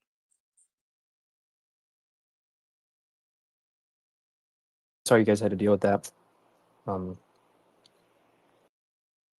of the worst ones I saw yet was what KMF did to Joyce because she can't have kids. He made a bunch of pictures of her with dead babies around her and then posted her address and then said, come rape me. I can't have kids. That might be the worst thing I've ever seen. Yeah, that's like the worst thing on this that's ever happened on this platform. Is that going to be in your documentary, Darren? Did those come from his account? You know what? You should look into that because they definitely happened, right? They definitely happened, and like there's evidence of that. So who was behind it? Are you curious though? Because that's the worst I've ever seen. That might be good to if somebody's trying to frame up your friend, Rev. You could fix the situation, and by getting to the bottom of it and figuring out who actually did it, if it wasn't him. Well, I have some names of people who had put out posts that Red and Chupacabra have attributed to KMF. Those have been. I do have some names. That's going to be included. I'm curious who you think was. So you're going to say the worst KMF stuff was actually us? Is what you're getting at with your $30,000 funded documentary? Yeah, to spin the. Did I say it was you? No, we were just fucking with you. But yeah, I think it's that would be really cool. No, what there is a third party in this community that does that kind of thing. That is out there doing things like that. Is it MZM Inc? Sorry, what? Is MZM funding your documentary? What the hell is that? No, let him finish it. I was listening. Yeah, I'd like to hear what he was saying. Tell us about who's giving you $30,000 for your documentary. I told you who was giving me the money for the documentary. I've explained that many times. I have a group of investor friends who invest in Aboriginal art projects. I belong to a couple art foundations in my city. I've always been a big proponent of the arts, and I work with these people to help fund Aboriginal artists. And because I was doing a project, they decided to fund my project. That's the story. That's what I've said from the start, that it was an Aboriginal organization, which it is. You said there was someone in the community, though. I didn't say there was anybody in the community. I don't know where you're getting that from. Darren, you definitely did. I think we got the clip, but I'm not. Yeah, you've said it. I've gotten some advice from people in the community. No, quite you a few also said people that in the some of the community money came from some of the community. No, I didn't say any of the money came from somebody in the community. You might want to hold on and just think like Have you ever tried to fast talk your way out of trying to answer these questions? Because you've definitely thrown out a lot of stuff. When you say you've been For very fuck's clear, sake, Tupa, like what is your point in trying to prove who gave me the money? why are I you? told you who Because gave me the money. it's well, you keep Because saying you're making a that. documentary to prove that he's a bad person. I think I've it's been. he's worth I to be didn't. curious about. Like, Okay, I told you what the fucking documentary was about. Jesus, like Again, you I keep told you saying that that, it's but it's you're about not. social media You're not clear. and ufology and the good and the bad, and how that has and how social media has influenced ufology. When you Now, of broke the course, it's going to news, include shit like when this you broke fucking the Twitter news, beef. when you broke the news of the existence of this project at all, it was under the context of exposing me. That's the exact context. That's why you brought it up. You said, not only do you have evidence that I've been racist and I've been awful on this platform, but you have so much evidence that you were given $50,000 to make a documentary about it. That's exactly what you said. So now you're like, I've been very That's clear. not exactly. That is not exactly. Okay, what I so said. maybe I missed an and or a but or an in there. But No, that's, you missed a lot, Tupa. You missed a lot. oh, really? So you didn't bring up the documentary in context. Oh of- no, I brought up that you would be in the documentary. Absolutely. Well, you didn't say that. You said not only do you have I didn't say it was. I didn't say it was about you. Like You that's did. kind of. I think that's a little bit of your fucking ego. It's Playing not in my here where ego, you know Darren. that You really that, said that. everything's got to be about Tupa, No, right? the context But that you the brought whole the the whole topic thing up is, in like I was said, the literally whole thing is, exposing. I explained what my documentary is called. What's it Or called? what my documentary is about. Okay. And that's what it's about. I've explained to you where the money came from. So you've given me like 3 different explanations about what the documentary is about. Again, That's you're not- claiming that You're you've been doing the clear. most, and you've been doing this for years. You've been trying to trump up charges, trying to convince people that I'm something that I'm not. For what reason? Help us understand. Because if you're not sitting after 3 years on mountains of evidence that can conclusively prove that I'm a danger, that I'm a rate, then you have to leave the case. You have to put the folder down. You have to give me your badge and your fucking gun, dude, because this is out of control. Are you sitting on mountains of evidence? My evidence got me a documentary. Oh, this is so stupid. That's what I'm saying, man. It's a waste of time, dude. Why do you have to? Is that what people are telling you? Is that you're going to be on a documentary for doing this and collecting and sitting in spaces? No, I just actually got financed to do my own documentary. Darren. Why though? That wasn't American money, was it? Was that American government money or just money? No, just money. Just money from imminent sales. So you can make an agreement. You could kind of make an agreement here today, and then probably because of, you could make an agreement here today, and then like because of that, have to kind of stick to other things. I'm just like I'm being just an observer here, brother. I'm just saying, doesn't that kind of put you in a weird position if that was going on? To even be in peace. I'm just saying. Damn, dude. Doesn't that? Maybe that's true. I'm just saying. How can you engage in truthful peace talks? Or it could be part of it that you had this right here, right? And there could be a good faith, like, okay, so what the fuck? I still don't know, like, future what somebody can do that can't time travel from this. Like, just as an observer, right? Like, what the fuck could a human do based on what you're saying to not be in the crosshairs? I'm not sure about using someone's likeness in a public film without their consent. I don't know how that works. I don't. That's where I'm like, I'm hearing stuff that's going to get everybody off of the same thing. I think you guys can hash that out. There's no path. You go This is where why I I'm was going, like saying moving forward. about justice. Shit is like gotten. You guys can- keep you getting can wrapped in. use You're like proving the same the shit you way guys have been people trying. can use it on YouTube videos. Right. If you lynch the jester, then there's nothing for the tyrannical court. Let me see. The comedy cannot be hit like a witchcraft, like a witch hunt, thing like this. Well, I mean, this is wild. When I asked Darren, when I asked you, you should be. All right, fuck it. Go for it. Oh, I don't know what the clip you're gonna play. I was just saying, like, I think it was pretty clear there that the context in which you brought the existence of the documentary up was that you were going to expose me for being a racist or danger to the community.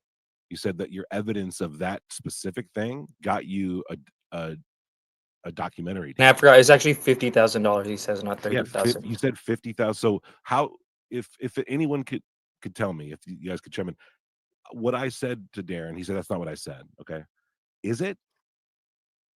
Isn't it what you just said? And based on the way in which you bring it up, wouldn't it be easy for Hey, anyone? with any kind of project, if you're going to pitch a project to somebody who's going to invest a significant amount of money in it, you're going to have to provide some kind of information that shows what your movie's about, and that whether or not your idea is is an idea that's going to work. And some of the information that I provided to the people who are looking at, who were looking at and eventually invested in my movie, that information I was trying to show the kind of influence that social media has within ufology. And yeah, your information was some of the information that I used to show what goes on in the community. So you were lying and at the time. No, I just and that's what led. Well, what you're saying I was able to show okay, that there was fucking debauchery going on within the UFO community, and they said, okay, well, we'll give you some money because obviously you have something that you can go on here. Okay, so you were lying then when you said. So I wasn't lying. Well, yeah, you were when you were trying to get a gotcha, but I think you're. No, I said the evidence got me a documentary, which is true because the evidence is what I provided. You didn't make in my pitch. Yeah, but you to didn't the make people who were you supplying didn't the make money. that statement in a vacuum. Your evidence of what? In the state, when you said my For evidence. Fuck's sake! Okay, you're now who's painting a wide picture? No, I'm not painting a wide picture. You're painting, Darren, it's so specific. So I clearly in the recording was saying that after 3 years of investigating me, you must. So again, I will say hold yes. on. Just let me finish the sentence. You don't have to. You can respond however you want to, but I'm setting the premise of the question that you're going to answer. I'll stand by that statement. So yeah. So in response to the question, are you sitting on mountains of evidence proving that I'm a danger to the community? You said your evidence got you a documentary deal, $50,000. Exactly. But you didn't say the conversation wasn't about anything else but me being a danger to the community. So you're misrepresenting. You're cherry picking and stuff. So I think you were lying then, and you're being more truthful now, which is fine, right? But you were just trying to get a guy. No, I'm not lying. I just didn't explain the situation because nobody asked me to explain the situation. No, you were lying. I stand by the statement that the evidence that I have is what got me the documentary, because that was what I showed my investors, and they were like, "Oh, okay." So you showed your investors. Talking about. You showed your investors because what you said just now is that you showed your investors evidence of me being a danger to the community, and that's what got you the deal, right? Yes. Okay, so then stand on that. I am standing on that. Okay, so you've never showed this evidence to anyone. You're not trying to protect the community. You're trying to get $50,000 out of it. You could have shown this evidence. I've actually times. Well, I had. Everybody knows I've been trying to protect this community, and from me, right? And everybody can see that from me, but not from Lou. From you, and from a lot of other because that little ass Discord, little Pop-Tart that you totally fine. Putting in your, but you're totally keeping fine. In your spaces. But you're totally fine with Lou being a CIFA employee, a former CIFA employee, being trained. Okay, now you're resorting to whataboutism. I'm not, because you said you are totally resulting. That's what you're doing. Well, what about Lou? What about Lou? What about KNF? The comparison was brought up earlier. That's why we're bringing it up now, right? It was the. Oh man, you're so shitty at this, Darren. I don't know if you have self-awareness. Oh, dude, I'm more self-aware than you can fucking imagine. So, are you humble too? Are you more humble than me? I'm humble when I want to be. Right. You're a professional at everything except for trying to figure out live conversations. Your ability to improvise is pretty limited, and sometimes you come off like a pompous prick, and you dance around and move the target around so much, no one can try to figure out what you're talking about. Like, it's obvious. Nailed it, Taylor. Oh, you fucking nailed it, move the target around, right? So clearly, no wonder Keemstar put you on Skyfire News. You're quite the fucking investigator. Sure. I'm sure you have a whole file on me. Such a weird dynamic. Thank you, Darren. I look forward to the documentary, bro. It's gonna be epic. Anyways, can we get? We should probably get back on topic. Yeah, we're gonna get to CIFA. Hey, what are we talking about here, guys? Perfect Storm. You do the bit where you cry about we're not talking about UFOs. Just get it out of the way, and we'll move on. Tupa had to have one space today where he. No. Darren, this is Perfect Storm's time to say why are we talking about UFOs? I just want to talk about UFOs. Go for it, brother. Hi, guys. Why aren't we talking about UFOs? There you go. Thank you. Anytime, bro. And I'm not involved in any of that nonsense that's going on with you guys. I'm just chilling. Moneypenny, how are you, sweetheart? She's pissed that we haven't agreed to not platform bullies. Yeah. The poor girl's talking about not bullying in her post, and like all you guys are doing is fucking arguing. It's hilarious. Yeah, we're pieces of shit. All right. Shows that the agents are spied on. Why don't you ever boot little Pop-Tart from your spaces? Because I think he's being fucking fucked with by your CIFA group. Don't Tell protests and anti-war protests at several universities around the country. not a Nazi They and also doesn't show have the a government swastika monitored tattooed on his student body? emails and planted undercover agents on at least one protest. The documents that they've released have shown that they have spied on student groups, including student groups at UC Santa Clara, the state universities in New York, the NYU Law School. And what those documents show is that they were investigating these groups for potential terrorist activity. They even called a gay kissin at UC Santa Cruz that was trying to protest Don't Ask, Don't Tell. It was, quote, a credible threat of terrorism, end quote. To help the government track suspected terrorists and spies who may be visiting or residing in the country, the FBI and the Defense Department for the past 3 years have been paying a Georgia-based company for access to its vast databases that contain billions of personal records and about nearly every person, citizens and non-citizens alike in the U.S. Among the services Choice Point provides to the government is access to a previously undisclosed and vaguely described exclusive data searching system. This system, in effect, gives law enforcement and intelligence agencies the ability to use private data broker to do something that they legally can't, keep tabs on nearly every American citizen and foreigner in.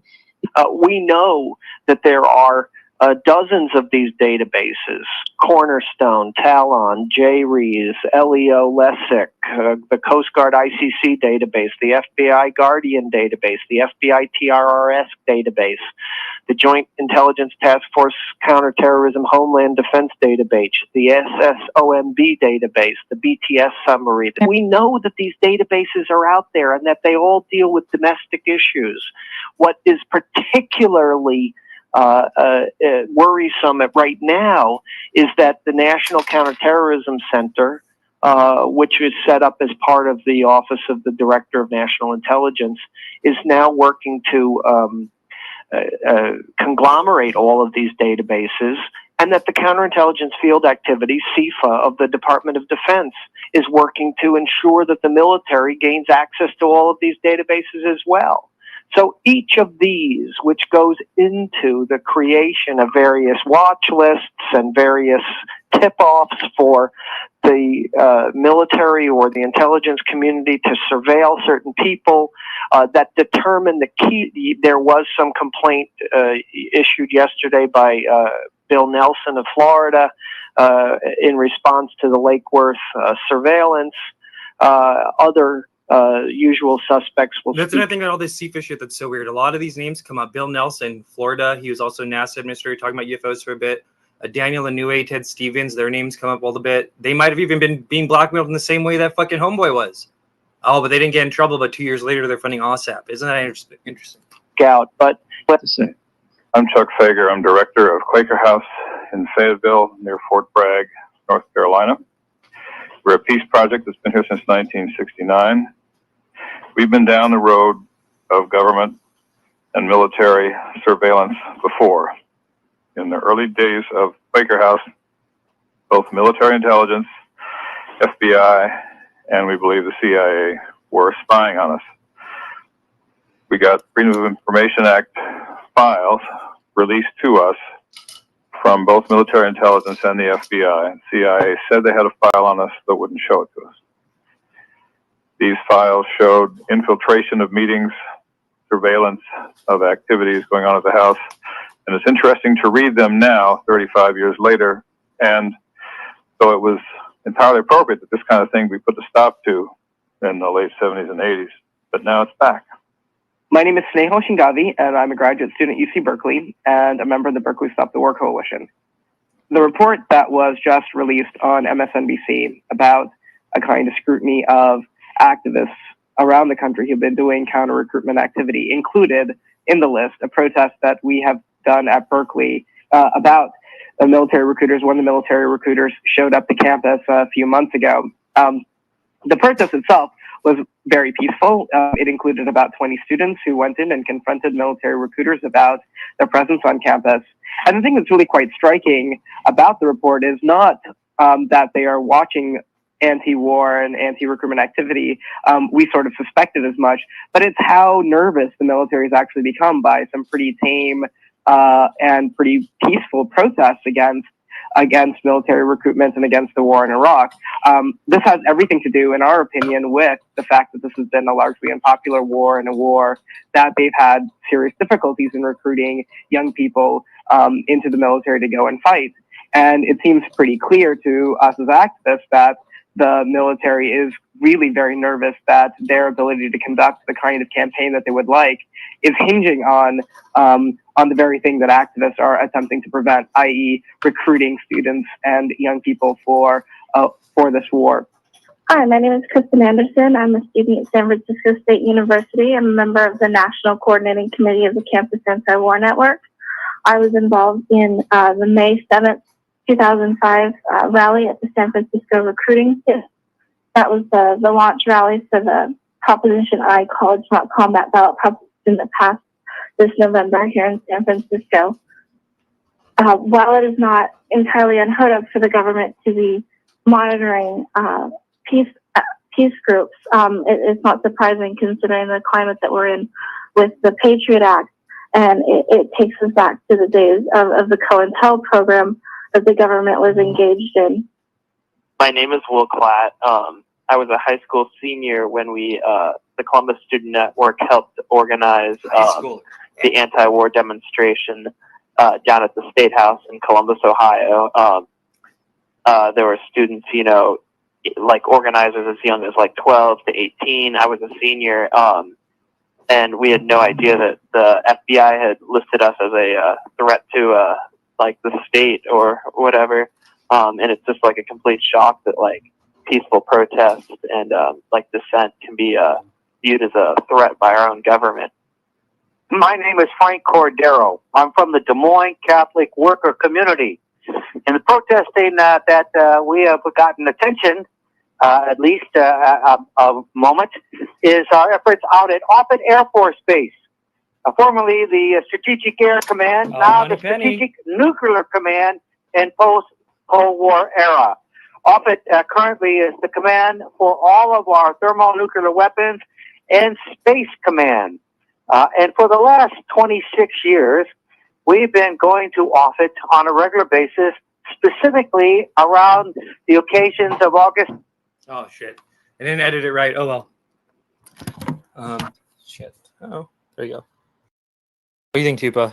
We didn't get to play those in the stream. Some of the people in the documents that they found. Where'd you get all that stuff from, brother? Democracy Now! Did a lot of those interviews, and there was NBC reports at the time.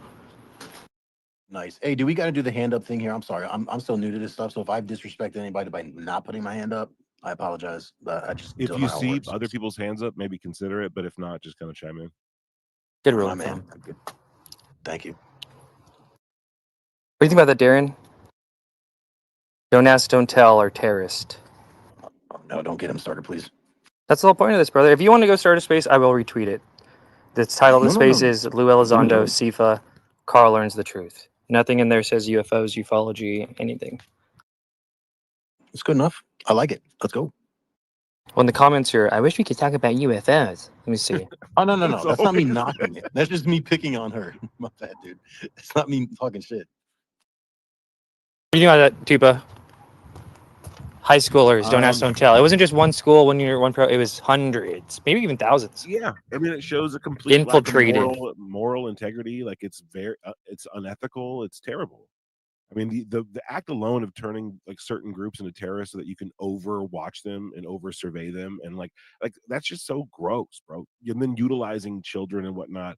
It's kind of like reminds me of like the utilization of psychic children for these UFO summoners and remote viewers and all that other weird shit. And let's not forget that the fucking war was probably most likely a bullshit war. I still leave out a little bit that it was a fucking some UFO shit happening, but even then, right? I don't think I've met a single Iraq war veteran who, like was proud that they've like what they did in concept, but like in long term was kind of felt lied to, right?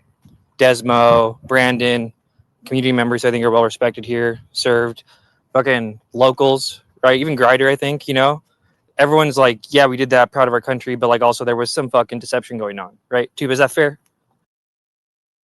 Yeah, I think that's fair. And this group was targeting people that were trying to like raise the alarm about that specific thing, which I just think is super fucked up. What if these groups weren't disrupted? You know, I mean, what if they weren't that? Maybe some of our friends wouldn't have signed up or something and wouldn't have all this like weird guilt. You know what I mean? How many people like that, you know? If they didn't lie, yeah, that's fucked up, isn't it? Not only did they lie, they were actively trying to suppress groups that were trying to warn 18-year-olds don't sign up for this war. You know what I mean? It's like next level. Yeah, that's. I mean, I almost joined up for the Marines when that shit hit. I was working in a hospital, like 25 minutes from New York City when 9/11 happened. Shit was bad. Oh yeah, Morals are for the masses. They're not for the military. What do you think, Jenny? Hearing this stuff, I didn't get to plan to stream some of these testimonies of the people surveilled in the documents, but what do you think? Wild, right? Blue crew, baby. Super wild. And then the pushback is interesting as well. When it comes to veterans, like as a VA nurse and as a military family, fuck yeah, I believe in the military. It's just that simple. We're the toughest. That's why we don't get screwed with. So I don't really feel bad. I think it's bad to say that most veterans feel bad about what they did. They did their job, right? I'm not saying that. I want to be clear. Them. That's not what I'm saying. Right. Yeah. Right. I have to be clear on that. I think it's interesting though. I wanted to make sure I simped before I went to bed, and I wanted to simp for the both of you. I just received a message that says I must be playing some kind of an algorithm or clout game because I'm just simping for Tupa and Red all the time. And I just think that's just about as gay as like anybody. I think it's so stupid. I'm not simping for any motherfucker. You guys have just been nicer than 90% of the rest of the people here and consistent. So that's why I come into your spaces and I like what you guys do. You're artists. I think it's interesting. I chose the people I wanted to hang with because I like them, not because I'm simping some fucking algorithm. And I just think it's bullshit why are people on your ass again? It's brought us no, because of CIFA shit, but it's brought us no Right, joy. and so People are that- like, it's oh, coming you're on grifting, again. you're clouding, and it's brought us fucking my sister It like a comes month again in ago my having to fucking be feed. armed, right? Yeah, like pressure to don't People talk don't to like to Tupa, talk don't about this. talk shit. Gerb's a great researcher. He'll talk mad shit about Greer. He'll spend a whole stream talking about Greer, this, that, Crane, weapons-based Crane. We talk all about that. Can't talk about this. You know what I mean? I have to say, Jenny's. From what I've seen, I'm new. Jenny's right. You guys have been cool as shit towards me anyway, so I got no issues. The only problem that I had was just the bickering back and forth. I think is silly. I like the CIFA stuff. I think this is awesome. But other than that, you guys The have been bickering cool is the to me CIFA anyway. stuff, brother. Yeah, like We're that's what I debating see about that Darren too. right here being paid $30,000 or $50,000 to make a documentary that say me and Tupa are crazy pieces of shit. I don't understand. Like, no offense to you guys, like, what makes you guys so special that he's making a documentary? Because we talk about the stuff that Gerb is afraid to talk about. The stuff They're is hella fast, off. and they're We good get the at it, nitty gritty. and We they collect the care, and they're testimonies. getting- We have the They get evidence. attention. It's They off get limits. attention, so everybody gets jealous, and they're good at what they do, so people get jealous, and they get up on stages in multiple different groups with big, huge accounts that have a lot of connections because they work their ass off to get there. And people are pissed off because they're too nuts and crazy and can't have any consistency to be brought up onto bigger stages and to be welcomed into other communities like Tupa and both Red are. So people are freaking jealous. It's annoying. People are wild. They're wilding out. But and thank you, Jenny. I really do think it comes down to the fact that whatever you think UAP disclosure is or has been since 2017 onward, the criticism of Lue Elizondo was never allowed to be part of that. The criticism and outing of some of these like mechanisms of narrative control that were being utilized against our community of civilians, that was something that was never supposed to be talked about because it was such an integral part of that system. So the reason why we are getting targeted so much is because we talk about that system. If we're talking about it and people hear about it, then their whole method is kind of outed. So they went nuclear on us right away to make sure that no one ever cared about what we said. And so here we are 3 years later, and more people seem to care about what we're talking about. And people who didn't agree with us, people who literally were against us, have come out and backed up everything we've been saying, come out and finally said, you know what, this was happening. There are these weird loyalty tests. There's this weird group around Lue. They're Lue's lying, all this. They're finally saying, I'm getting visited at my house. And so that's the reason. And so when we talk to Darren, the reason why Visited there's so much back and forth is because Darren is part of a group that was doing this. And so they're in denial that this is all kind of collapsing. And Darren's our IRL FOIA. Yeah. So If you guys were wrong about these accusations and these things still occurred, wouldn't people be interested in finding out who did them? If it wasn't Lue Elizondo and it wasn't some sort of a quote hate group, then who was it? Is there a problem with trying to find why these things were occurring? The bottom line is they did occur, and so somebody had to have done it. So let's just get to the bottom. If it wasn't him, which the guy literally said, I'm never going to be into ufology. I'm not into it. I am here as a counter freaking intelligence influence person. He admitted it. So fuck you. Get out of the community, you dumbass. Get out of ufology if you're just trying to do freaking misinformation. I mean, like, Yeah, and me and after he Chipa said that both one started as sentence, Lou you should Shills. get the We fuck both out. started as Lou Shills, 100%, and it's literally his name kept coming up. We didn't know who the fuck Allie Clark was, right? Bless her heart. She comes in. She's telling a story. Oh, she's getting close to Lue Elizondo. Lou tells her to make a company. She's starting to have these weird street theater events and shit, all related to shit she's talking about with Lue Elizondo, right? Same thing with Matt Ford. It's clearly Lou. Jeremy McGowan, all his weird shit started happening in relation to Lou. Anjali on the stage, her weird shit's happening. And then we have two of Lou's friends, Chase Klotsky and Richard Butt. It's just always him. It's not Grush. It's not, you know what I mean? If it was any other name, it'd just be what it is. But yeah, it's, And Dolly when you having say her weird daughter shit, what do be you mean, approached Panda? for information, that's sickening. That is not even funny. Like, that's just like, your own family members are getting approched for information about you. Yeah. And I'm sorry, that's not think about cool the at level all. that takes for somebody to Oh, and go my undercover. ex-husband, my ex-father-in-law, absolutely. All my And Lue kids' names Elizondo were was doxed. responsible for that. Anjali, can you say what happened to you specifically? Like, that's crazy, man. That's fucking nuts. Which part exactly? Who is asking? I'm sorry. This is Perfect Storm. I'm sorry, I'm a Oh, new guy. hi. They're talking about like them messing with, like, how are they messing with you specifically? That's crazy. I can't imagine that happening. Well, I was. Yeah, and can you also add how you tie that to Lue Elizondo and if there's any proof of that? She's not. To be clear, she didn't. I'm the one who said that. I tied you to Lue Elizondo because you're like his bulldog up here. Every space I go into, like, Well, you never. you're Not this ever. you're Yo, I'm Can you just let her speaking. you're talk? an intelligence agent. Why don't you find out? Darren, let her She got finish her 2 words sentence. in, Darren. Darren, let her Go speak. make a coffee. Let her speak. This is not the place. I was just going to say that, I don't hear you out there like being a bulldog for whistleblowers. I just hear you out there being a bulldog for Lou. And I find that to be really interesting data. And so it makes me suspicious of every question you ask me about Lou. Like, why are you so interested in what I think about Lou? It's pretty obvious if you go to my timeline or my posts what I think. I don't feel a need to expound on that any further. So if you want to really know how I feel about Lou, just go peruse my page and you'll see. It's there for everybody. That's why I put it there. So nobody has to wonder.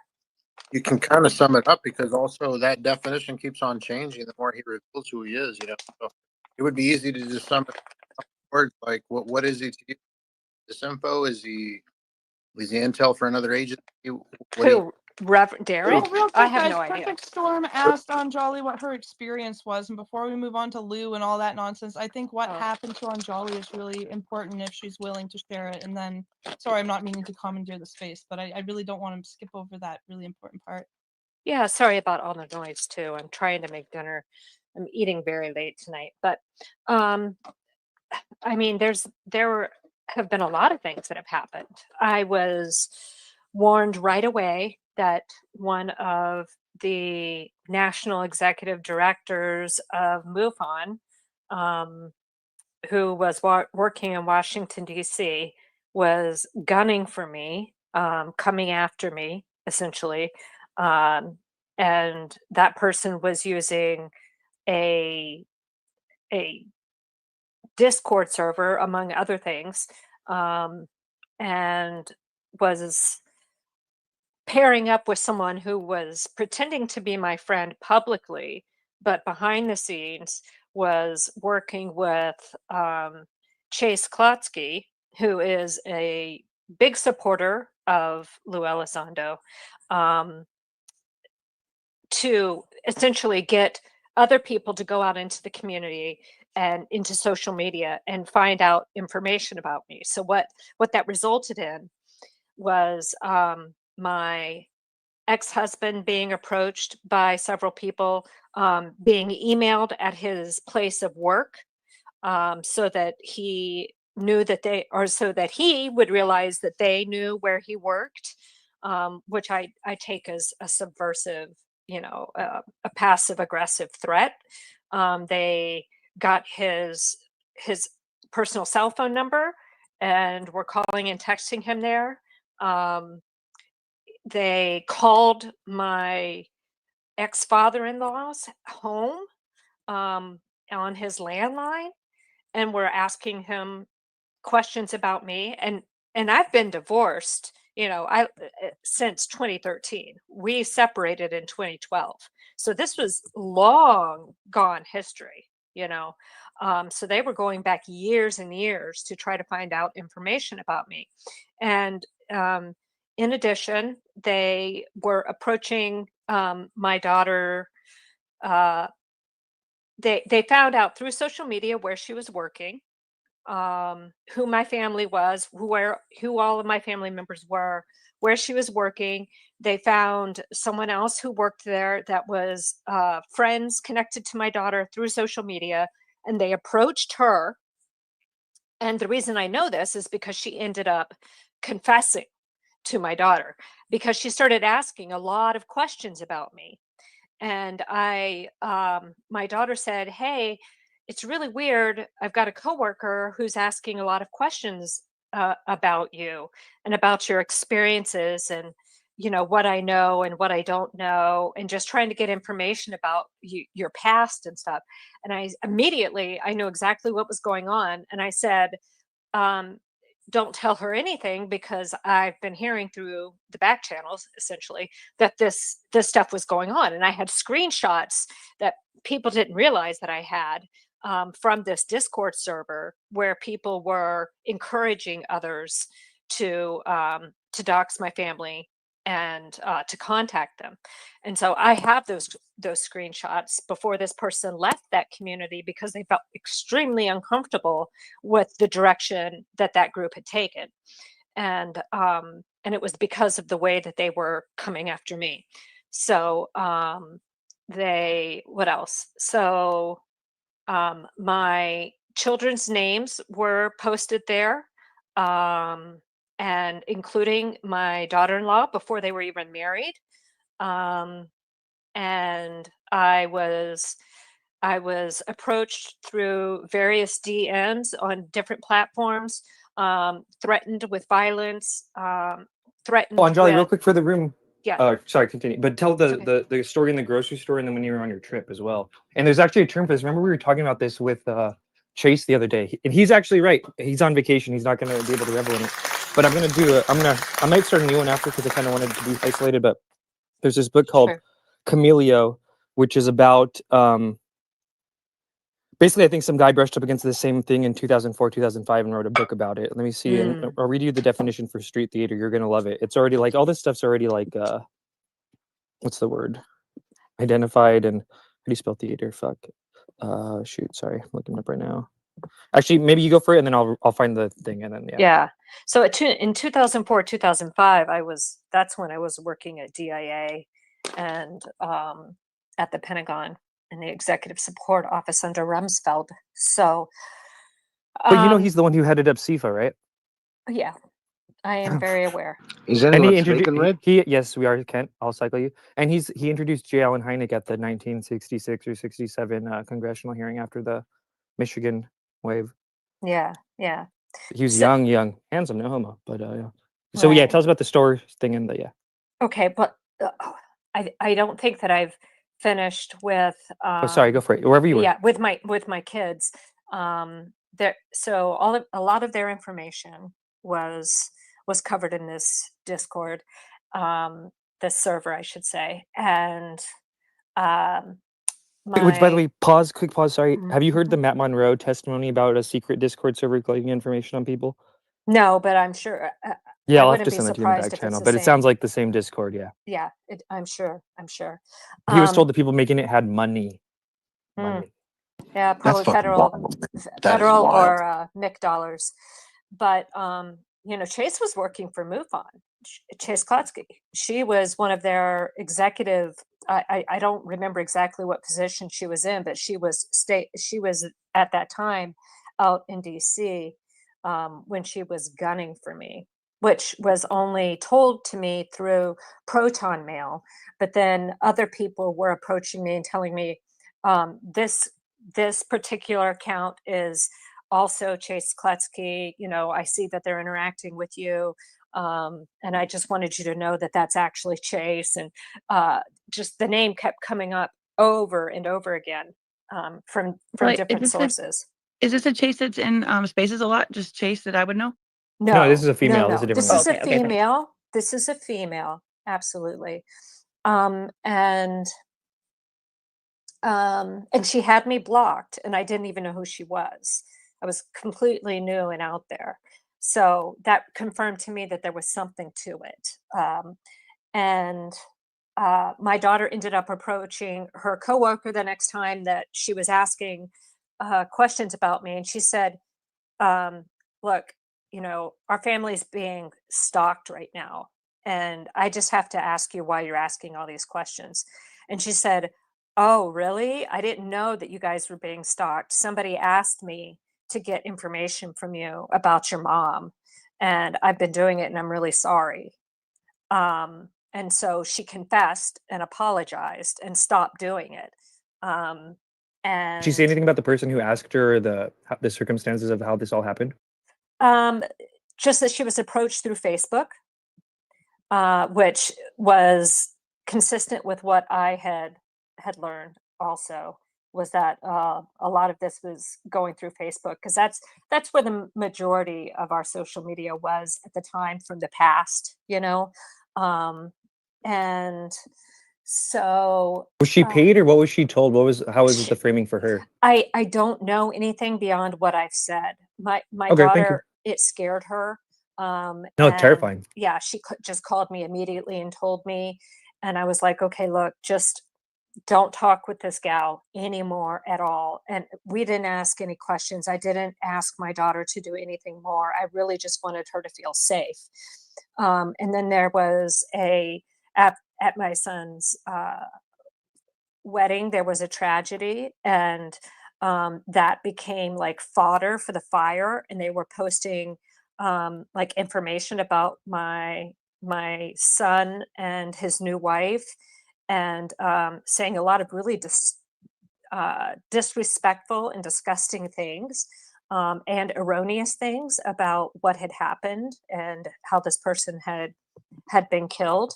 And it was very terrible. So they were getting all into our private life. And at one point, someone had even posted my daughter and my ex-husband's place of work on a website, and had put in a hyperlink there so that they could contact and see exactly where my family was working.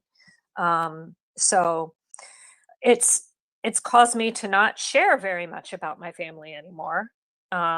And I never coerce anyone in my family to be involved. If my daughter wanted to come on to an interview and support me and give her side of what she knows of me to the public, but she was never coerced.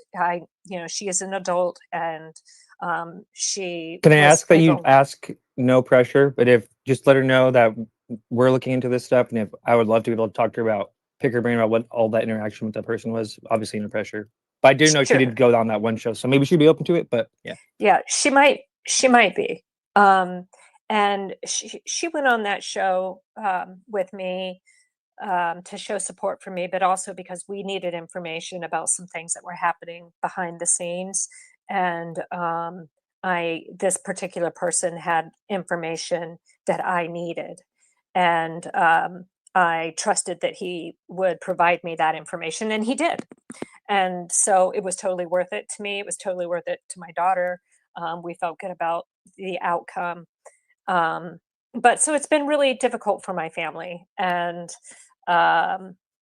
they have I have received messages letting me know that people know like what cities we live in, you know, and that's been really frightening as well. So, I forgot what else you wanted to know. The store thing, and I'll read the definition for you now.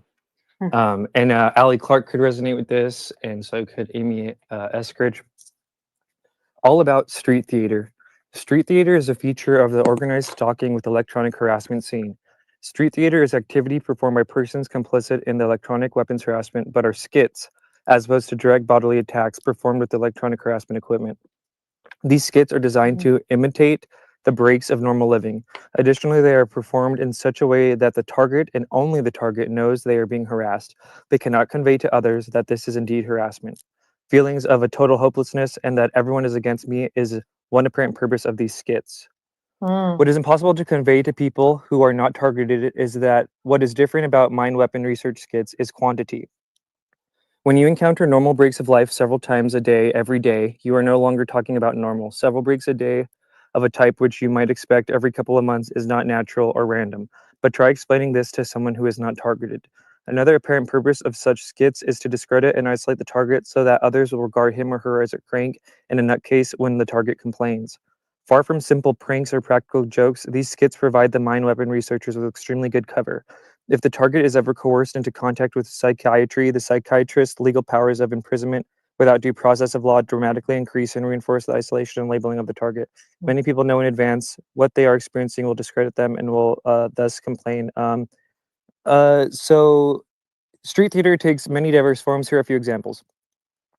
On foot, far more often than in normal life, you have people cutting you off in store bank lineups, or you consistently find people Yes. getting in your face as you walk, both outdoors and especially in buildings and malls. While driving, far more than in normal life, you have cars speeding up to stop signs just ahead of you and brakes stop part way in the intersection. While driving, far more often than in normal life, you find other cars behaving in ways which block your progress. Let me see. But yeah, some of the some of the ones from the community that I've collected, where's like Matt Ford's story where he, like the same day he drops a story with Lou in a bar, there's this like weird interaction with the guy. Amy Eskridge said the same thing, that she'll go places and like people will like drop information that only she knows, and it's like a intimidation thing. And then Allie Clark said the same thing too. And I don't think any of those people talk to each other about it. And then you had some too, so I guess you could say yours. Yeah.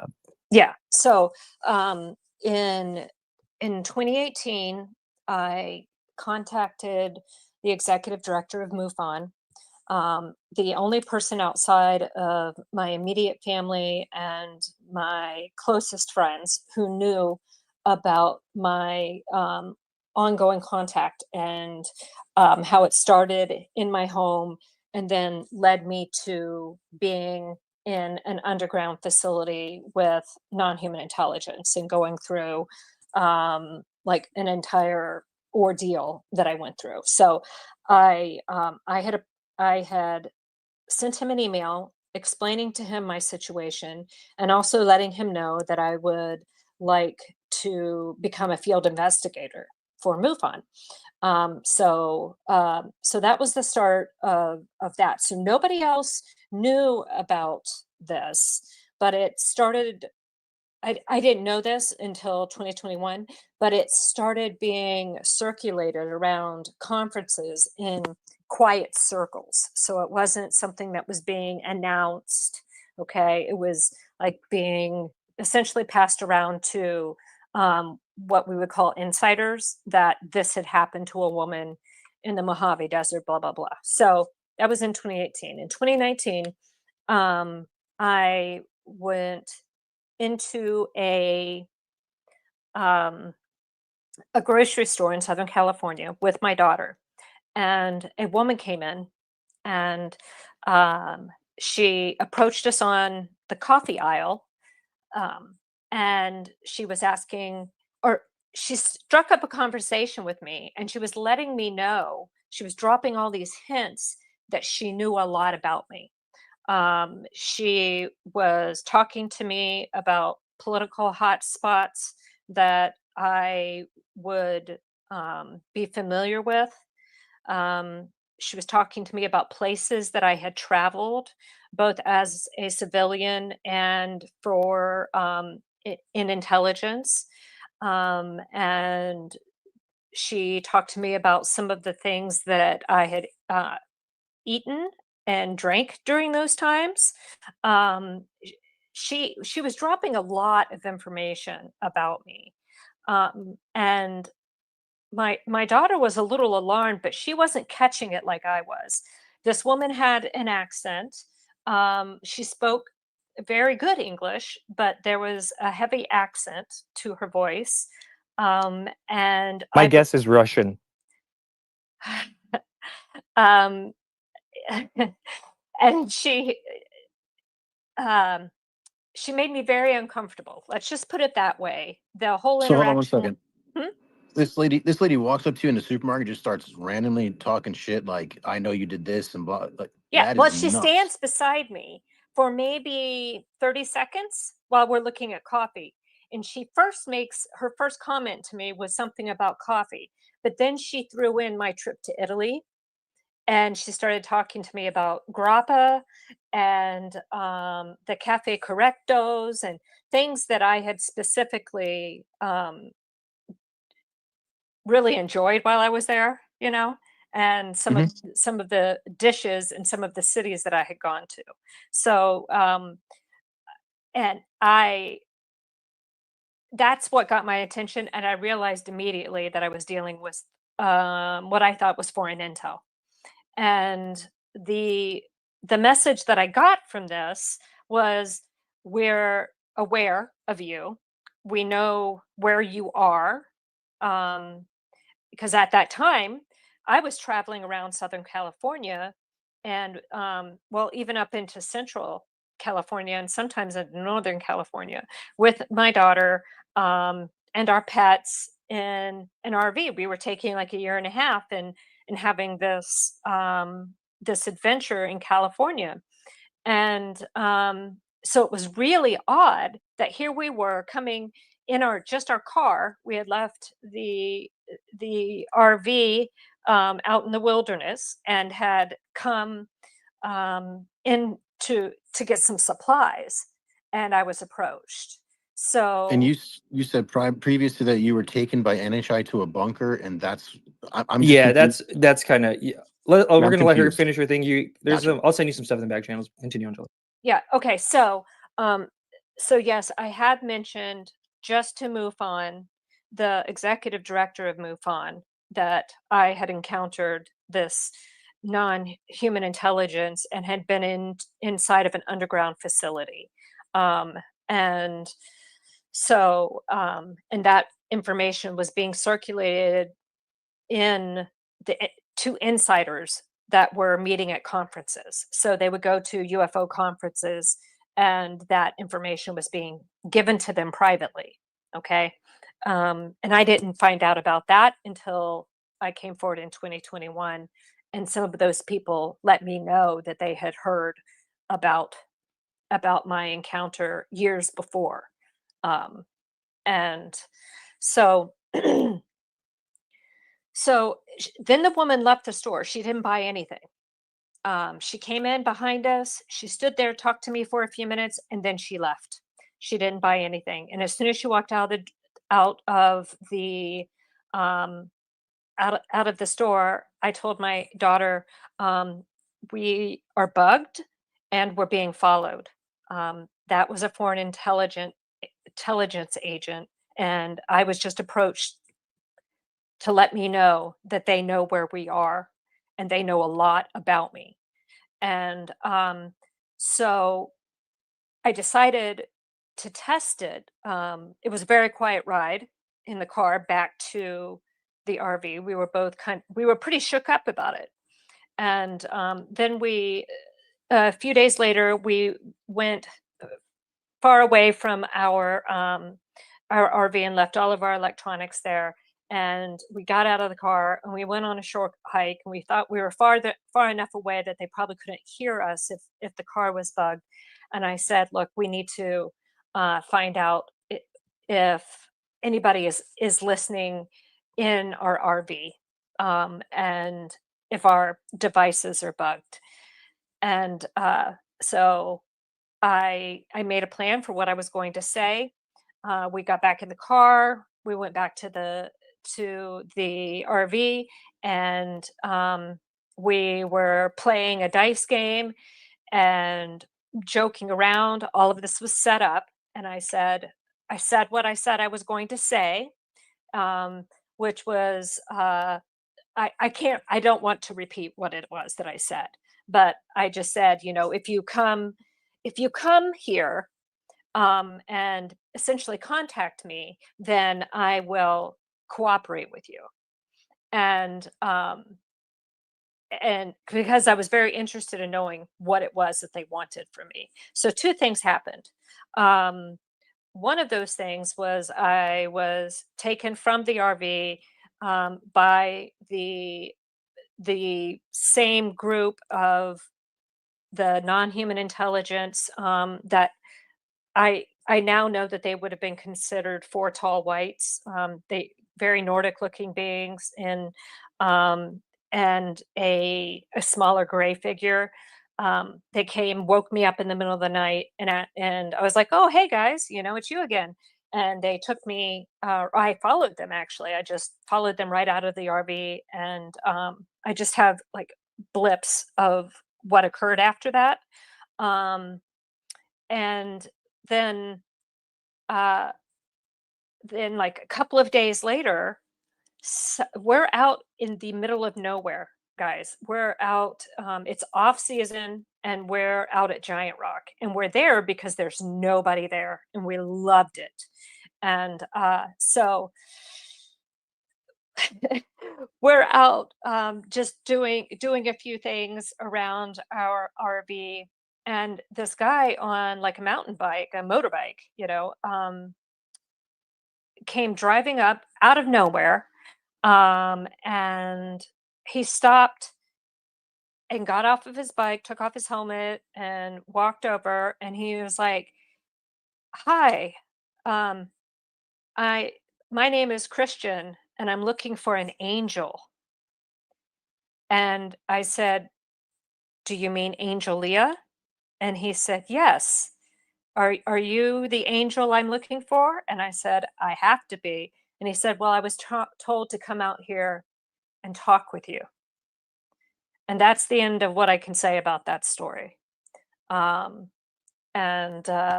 so yeah, that happened to me.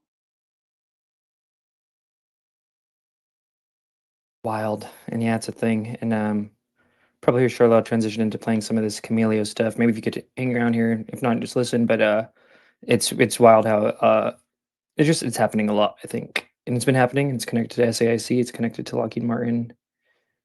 Yeah, it's crazy. It's almost like a little shakedown. Like we're gonna show up, let you know that we're listening, and then we're gonna sit back and watch how you react. Is what it seemed like. Like that's what I Yeah. took from that story. Yeah, so I just called the bluff and said, "Hey, come out here and talk to me. Do what I want, and I'll Did do that what you guy, want." and this is kind of a phenomenon, I think in the interview that I'm about to play, he talks about it, but like a lot of times, even some of the people in the game, most of the time, and I actually say the people doing the gang stalking day-to-day stuff don't even realize how big the operation that they're like even a part of is, right? It's like siloed, like kind of got that with your daughter's story about the Facebook thing, and then yeah. Well, this guy, he was very familiar with the NHI presence and advanced technology. He, yeah, he was very, very aware of that. So take that for what it's worth.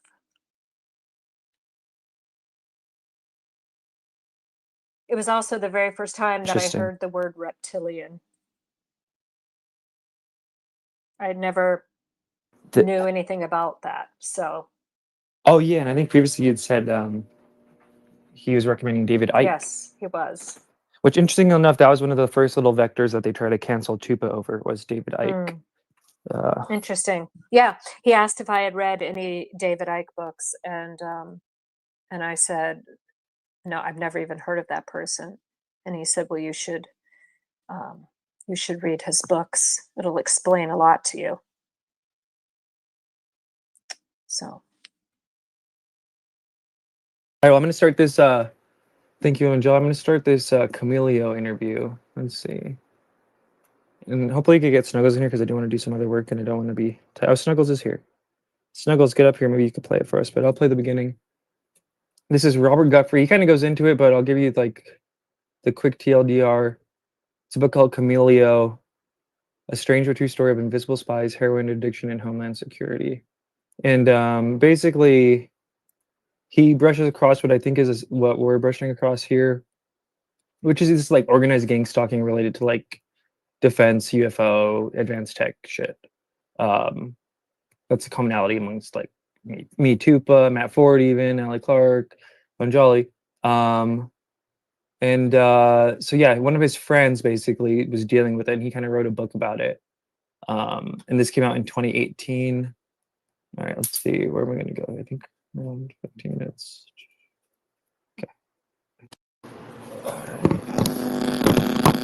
And again, that's another reason why someone like Damien wouldn't be believed, because if you're a drug addict, immediately you would just assume, oh, well, they're just hallucinating. Right. People who aren't experienced with drugs tend to think that all drugs are exactly the same. So, you know, I mean, Damien was a heroin addict. That was his main thing, which generally doesn't cause wildish psychoactive hallucinations, you know. The conspiracy culture. Cook and Eric Hervin.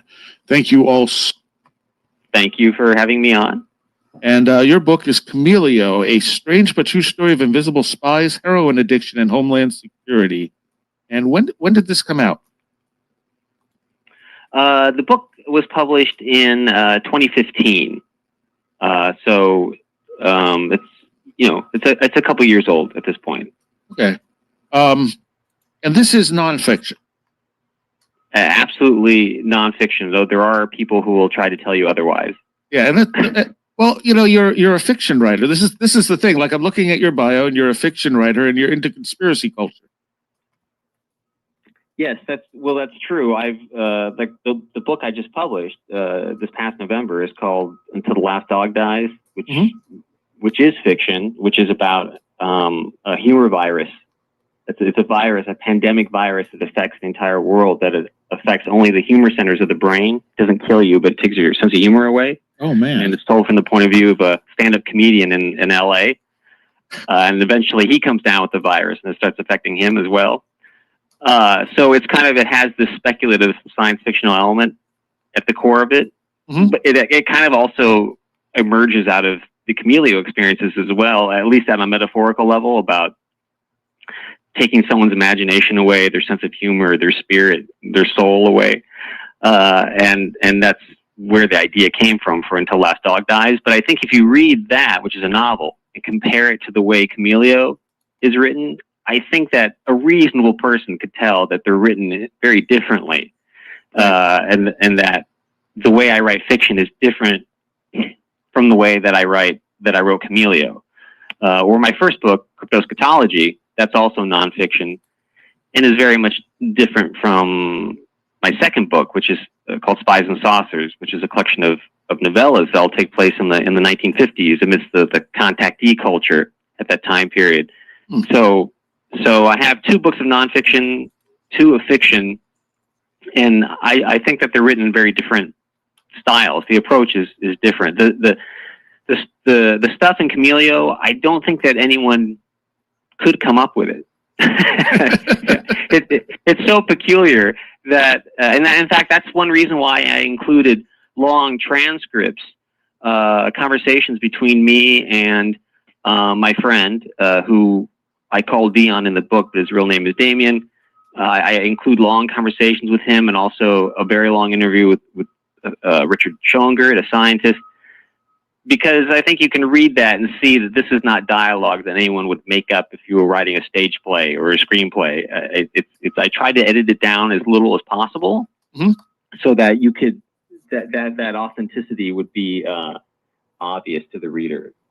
And I will say this is actually a very hard book to put down. It kind of shows that you have that fictional writing ability, because there's a lot of books I'll read on this type of stuff that are very dry, and they're good Yes. books, but they, I could stop at the end of any chapter and be like, okay, I'll read the rest of that tomorrow. With this one, I'm going, I'll just read one more chapter. I'm like, it's like reading a fiction book. Like I want to see what comes next. Well, that's a huge compliment, because one of the main things I wanted to do to accomplish with the book was to make it entertaining, because so often books that are about conspiratorial subjects such as this, it can sort of seem like the eccentric guy on the park bench with the bullhorn yelling at you about the coming New World Order, and it's easy to just walk right on past that guy. And so people don't like being preached at. They don't like being lectured at either. Mm-hmm. So my intent was, I'm going to tell this like a story. And the thing is, I spent many years trying not to think about any of this. Because of course it all began in 2003 and spilled over into 2004 and even past that. I think we interviewed Richard Schoengert, which we'll get to later, in 2006. So theoretically, I could have written the book back in 2006 or 2007, but I was really just trying not to think about it, and I really didn't know how to approach the story anyway, because it seemed so complicated and bizarre. I didn't even really know where to begin. But I mentioned at the end of the book that I was teaching a literature science fiction class at CSU Long Beach, and it just so happened that after class one day, a student came up to me and said, can you think of an idea, a science fictional idea that people think of as science fiction, but it really isn't? And immediately I thought of invisibility, which plays a role in this story. And I began telling him the story just extemporaneously. And I stood there in the hallway telling him the story. It took about 40 minutes or something, and his jaw was hanging. And he said, "Professor, please, our next class period, tell that story again to the entire class." I said, "Okay." And so the next class period, he asked me to tell the story, and I did. And oddly enough, it just so happened that there was a student in my class who was part of the ROTC. He would come to class every day in full military uniform. He was always very polite. He'd call me sir at the beginning of each sentence. And everyone in the class, I told them the story, and everyone in the class was just sitting there thinking, they looked like they had blank stares on their faces. And then this guy in the ROTC, he raises his hand and he says, "Sir, everything that you've just said overlaps with things that I've heard in my training. I can't say exactly what that is, of course, because we were sworn to secrecy. But the things that you said correlate very precisely with what I heard." And then everyone sort of became less skeptical at that point. But right after that class period, I left the classroom and I crouched down the hallway and I pulled a notebook out of my bag and bullet points, wrote down everything I had said in the order I said it in as a kind of outline. And it took up like two full sides of 2 pages. And that became the outline for the book. Somehow talking it out made me realize, oh, that's how to tell the story. Just take it from the top chronologically and barrel right through it. And fortunately, I had a lot of notes from that time period. That's the kind of person I am. I take a lot of notes. So I had a lot of notes. I had tape recordings of me talking to Damien, talking to Richard Schoengert, me telling the story to other people on the phone. I'd gone out of my way to record some of my own telephone conversations just to have all the facts down, because of course as time goes on you forget certain things, and I'm very glad I did that because I had that stuff to draw upon in order to write the book. Nice. How did you and you actually did write a fictional version of this story too that you tried to get published? Oh yes, in fact it's kind of interesting. I haven't looked at that in a long time, but it probably would be interesting to read it now after having written Chameleo, because that book, that novel, was written in I think 2006, right before it was 2005, beginning of 2006, right before I met Richard Schoengert, who is the figure who confirms everything that Damien had been telling me up to that point. And so since it was written before I met Richard, there was still a kind of doubt in my mind whether or not was this all real, or was this a product of hallucination, or you don't really want to believe that this could be happening. And so I tried to go out of my way to believe that it wasn't, that there was a slight possibility that it wasn't true, and so I actually wrote that novel right before meeting Richard. If you read that book, which is not published, and I haven't even really looked at it in a long time, it's written in such a way where what's happening to the characters themselves are not sure if this is really happening or not.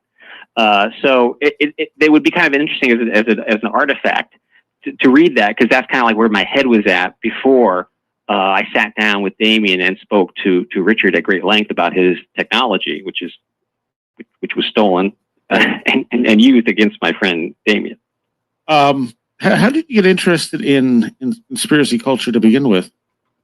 That's interesting, because I suspect that a lot of people who are targeted, a lot of them have a problem with even maintaining relationships with the people they used to know before all this began, because family members abandoned them, spouses abandoned them, children, friends, because they think that they've gone crazy, they've gone nuts.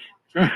In this particular instance, the reason I was able to write the book is because I already had somewhat of a background in this kind of material, because I was friends with Walter Boart. I'd never heard anything about that. Well, let's start at the beginning with Damien, and how that all started out with. And you've known him since high school. Yes. We met on my 16th birthday. Oh, and he does have a bit of a problem with drugs, it seems. Yes, definitely.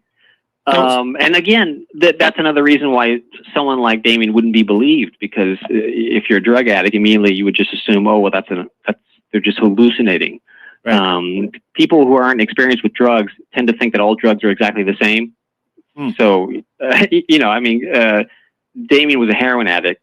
That was his main thing, which generally doesn't cause wildly psychoactive hallucinations, So in Damien's case, he was living in Pacific Beach area of San Diego around this time, 2003. It was the summer of 2003. And his house was kind of a party house, people coming in and out all the time.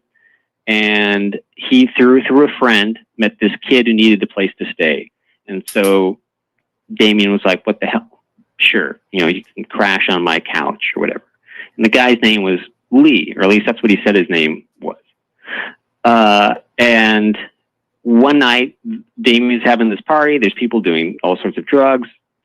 And Lee pulls out this laptop computer and turns it on, and a DOD symbol flashes on the screen. And at that moment, Damien said, okay, wait a minute. Hold on here. Pack up your stuff and just get the hell out. Because he immediately recognized that this was stolen property, which in fact it was. It turned out that Lee had gone AWOL from Camp Pendleton and had taken with him a DOD laptop computer, a 9mm Iraqi gun that was taken off the body of a dead Iraqi general, 23 pairs of high-tech night vision goggles, and apparently an entire truck. And some people will criticize the story and say that's impossible. There's no way that a kid could have gone AWOL from Camp Pendleton and taken all that stuff. I don't know what to tell you, man. that's what he did, and he took all that stuff. But also, if you go back on YouTube, just punch in like tank and San Diego, you'll see that about a few years before all this, a guy living in the same exact area that Damien was living in, Pacific Beach, went, quote, crazy, unquote, stole a tank from an armory and drove it right down the middle of San Diego and ended up getting stuck on the freeway. The cops broke through the top of the tank and just shot him where he was sitting. And apparently the guy wanted to go to City Hall to make a statement about something. And as I say in the book, I suspect that he also was being tortured with this technology. So that guy managed to steal a whole tank, so I'm not that skeptical that the guy could steal night vision goggles. Right. So he turns on the laptop computer, the DoD symbol flashes on, Damien tells him to get the hell out. The kid says, "Oh, don't worry about this. They can't track this stuff." Right. Then within minutes, there's a knock at the door. Damien opens it, and there's a woman standing there. She identifies herself, a special agent, Lita Johnson of the NCIS. That's a made-up name. I have her real name and contact information. She's there with two other goons, and they say they want to search the apartment. And Damien grew up in the house of a narcotics cop, which is ironic since he later became a heroin addict. But so he was very familiar with his rights as a U.S. citizen. And he said, "Well, do you have a warrant?" She said, "No, but I can come back with one very quickly." He said, "Well, come back when you have a warrant." And he slams the door in her face, tells everyone who's busy doing drugs right there in front of him, pick up your stuff and go out the back door. And they all immediately throw their stuff onto the floor and go out the back door. Of course. When they saw that there were, if there was heat in the area. Within minutes or a very short period of time, the NCIS comes back, as does the San Diego Police Department. They show up too on the scene, though according to Damien, it seemed like they weren't working together. They were really like bumping into each other, Keystone Cop style. Didn't seem to be working with each other. And even though there's drugs all over the place, they didn't seem to care about that at all. What this particular NCIS agent wanted were these night vision goggles. That was of the utmost importance. And they arrest this kid Lee, and they arrest Damien. They take both of them down to the San Diego jail and proceed to give Damien the Abu Ghraib treatment for about a week. Damien, they tell him that this kid Lee, that his name is not Lee, that his name is Doyle.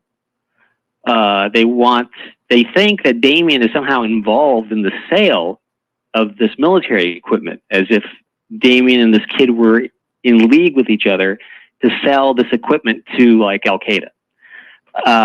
And Damien's trying to tell him, "I don't even know the guy. I didn't know his name was Doyle, and he was just sleeping on my couch." But they couldn't accept that. I mean, there's huge Kafka-esque qualities to this story. And Damien's trying to convince him, no, he's just, a friend of a friend. I don't know anything about this. They wanted him to cooperate, and Damien's not the most cooperative person on the planet in the first place. Right. So I could see how that probably went south very quickly. He's been in and out of prison his entire life, and it's ingrained in him not to snitch. That's the worst possible thing you can do. So there was nothing he was going to say. Even if he did know anything about it, he wouldn't have cooperated. So they eventually, though, after about a week, they let Damien go. Now, around this time, I was trying to call him. When the day that he was arrested, I had tried to call him, and no one answered the phone. I left a message. He didn't call back the next day or the next day. And after a few days, I began to wonder what had happened, because he usually called me back. And so after 7 days, he finally calls back, and he tells me this insane story that he'd been arrested and all of this.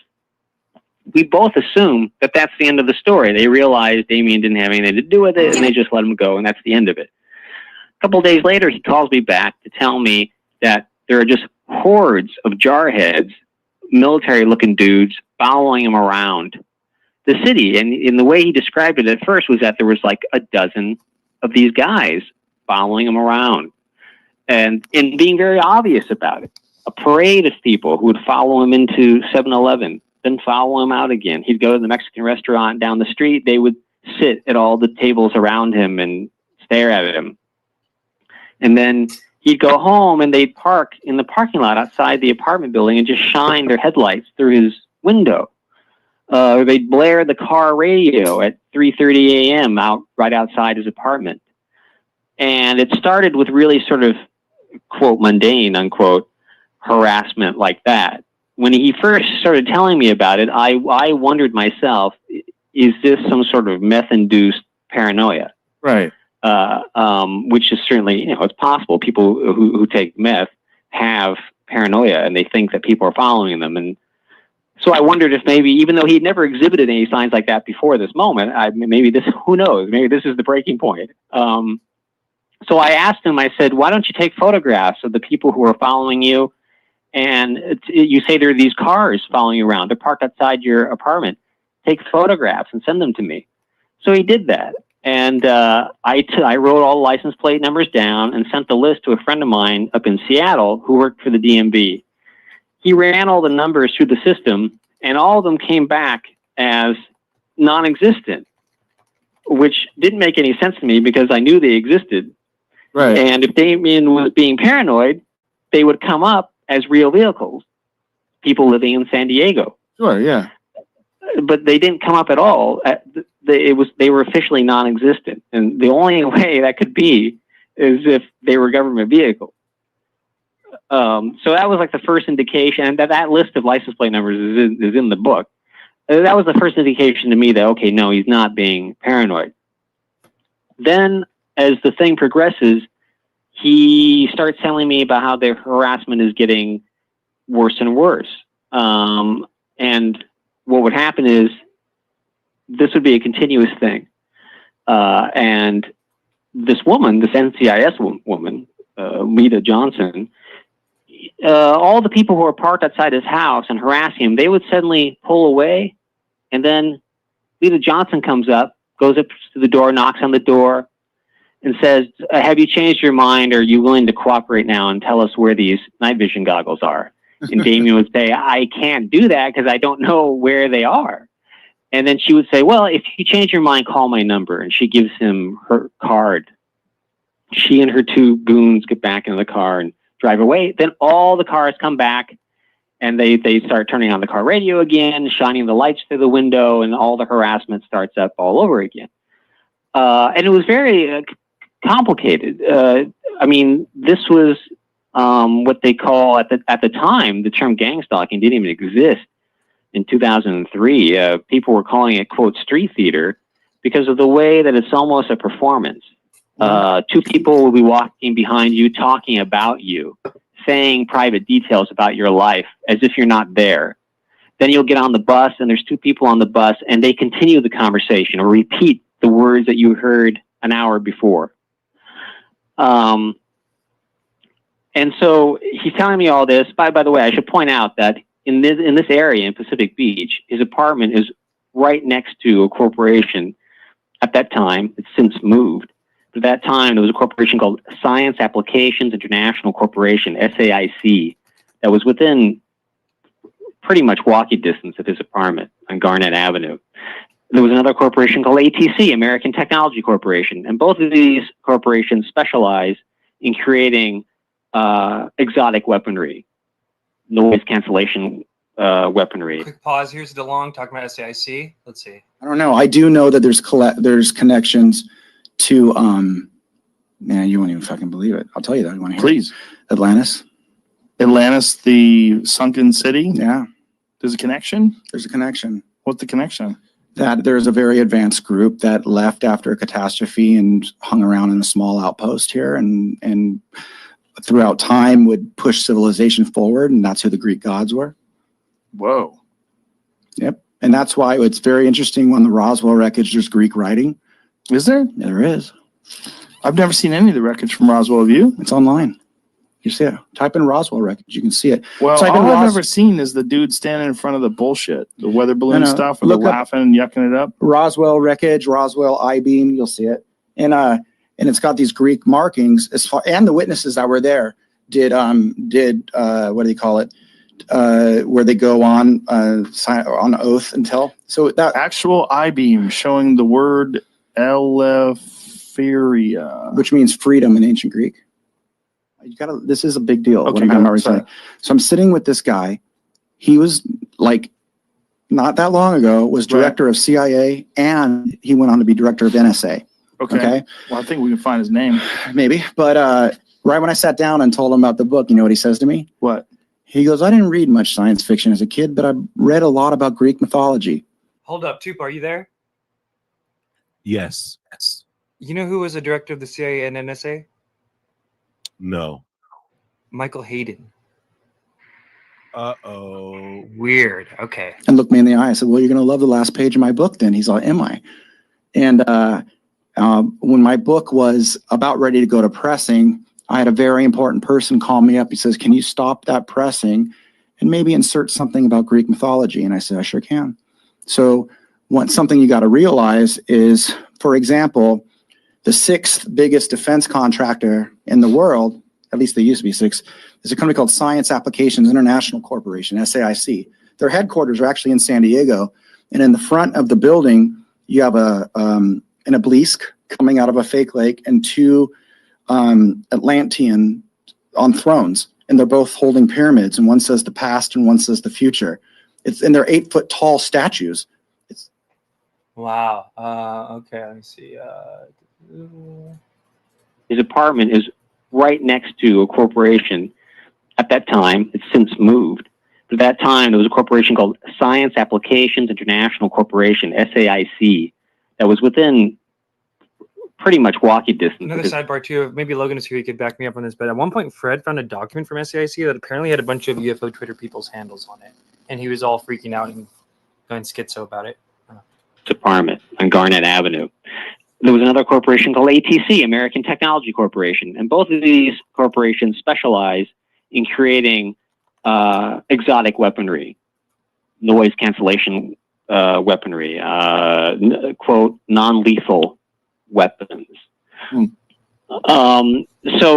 Damien, the harassment gets more and more bizarre to the point where he'll be lying in bed and holy shit, hold up, Tupa. I got the longer quote. You're about to shit yourself. Hold up. All right, let me change my pants. I'm going to tell you something else. So I went and met a former director of CIA and NSA. He was director of both. I won't tell you his name.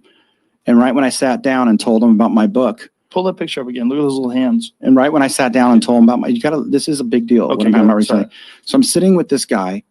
He was like, not that long ago, was director of CIA, and he went on to be director of NSA. Okay. Well, I think we can find his name. Maybe. But right when I sat down and told him about the book, you know what he says to me? What? He goes, I didn't read much science fiction as a kid, but I read a lot about Greek mythology. And looked me in the eye. I said, well, you're going to love the last page of my book then. He's like, am I? And when my book was about ready to go to pressing, I had a very important person call me up. He says, can you stop that pressing and maybe insert something about Greek mythology? And I said, I sure can.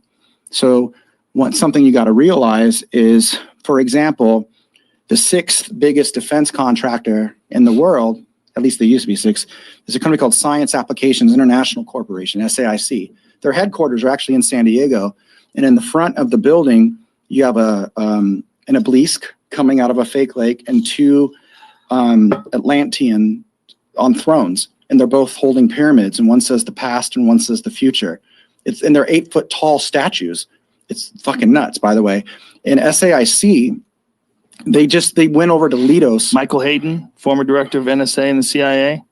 What about it? No, that's not him. Oh, not him. Okay. But I'm not gonna tell you if you try and find out. You guys are fishing around over here. Tom's lying. That's him. It's him. Well, why is that name important, Tupa?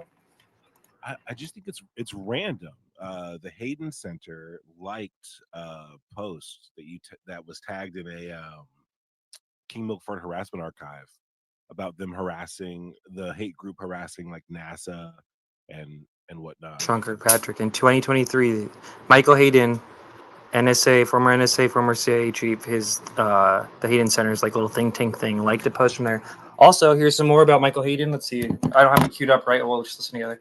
Org, the War and Peace Report. I'm Amy Goodman. On Friday, CIA Director Porter Goss abruptly resigned after less than 2 years on the job. President Bush made the announcement at the Oval Office sitting next to Goss and Director of National Intelligence John Negroponte. Goss spoke after the president made the announcement. It has been a very distinct honor and privilege to serve you, of course, the people of the country and the employees of the Central Intelligence Agency. I can tell you the trust and confidence you've placed in me and given me the latitude to work is something I could never have imagined, and I am most grateful for it. I would like to report back to you that I believe the agency is on a very even keel, sailing well. I honestly believe that we have improved dramatically. Your goals for our nation's intelligence capabilities, So, which are... it's not clear. When all this CIFA shit broke, the CIA director had to step down, and guess who's going to be the new one? We're going to hear it. are in fact the things that I think are keeping us very safe. And I honestly would report to you, sir, that we are safer for your efforts, your leadership. Both the president and Goss have kept quiet about the reasons behind Goss's resignation.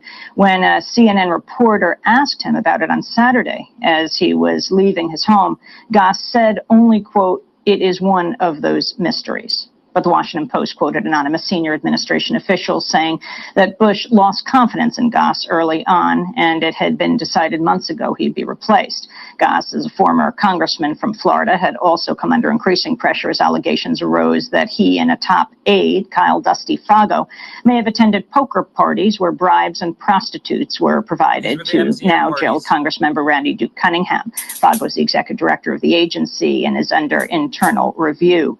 He also may be indicted by the FBI for his role in the Cunningham scandal. After Goss's announcement, Fago told his colleagues he would resign next week.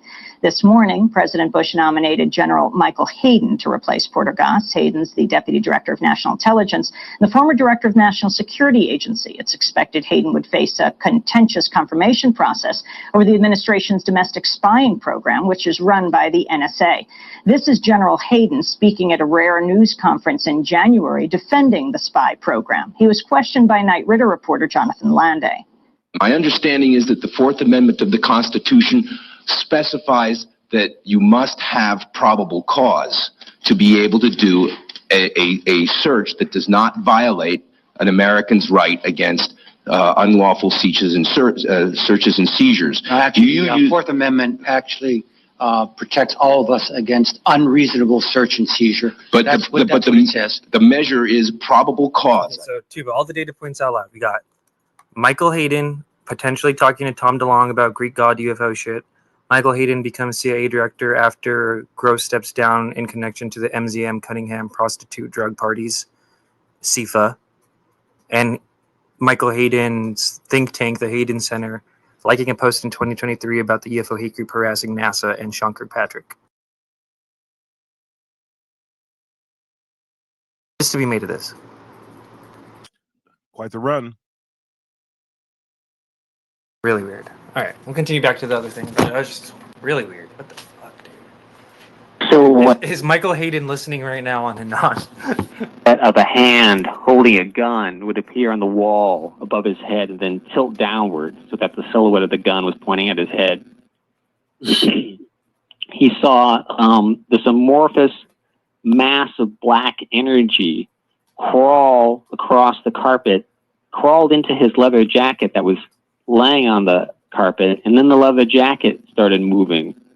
Oddly enough, I've spoken to a lot of people who were supposedly alien abductees who've reported similar phenomenon, that crawling black energy thing.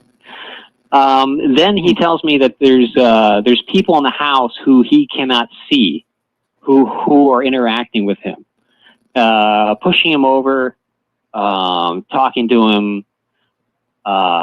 This again sounds like classic schizophrenia. Right.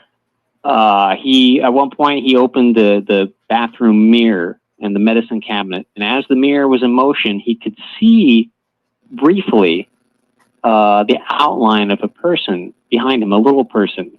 Occasionally, the technology would break down, and he would see an outline of a very small person, kind of like auras, like that. Some people who suffer from migraine headaches report seeing these like auras in the air, and that's kind of like what they look like, but like the outline of a small person, dots in the air, and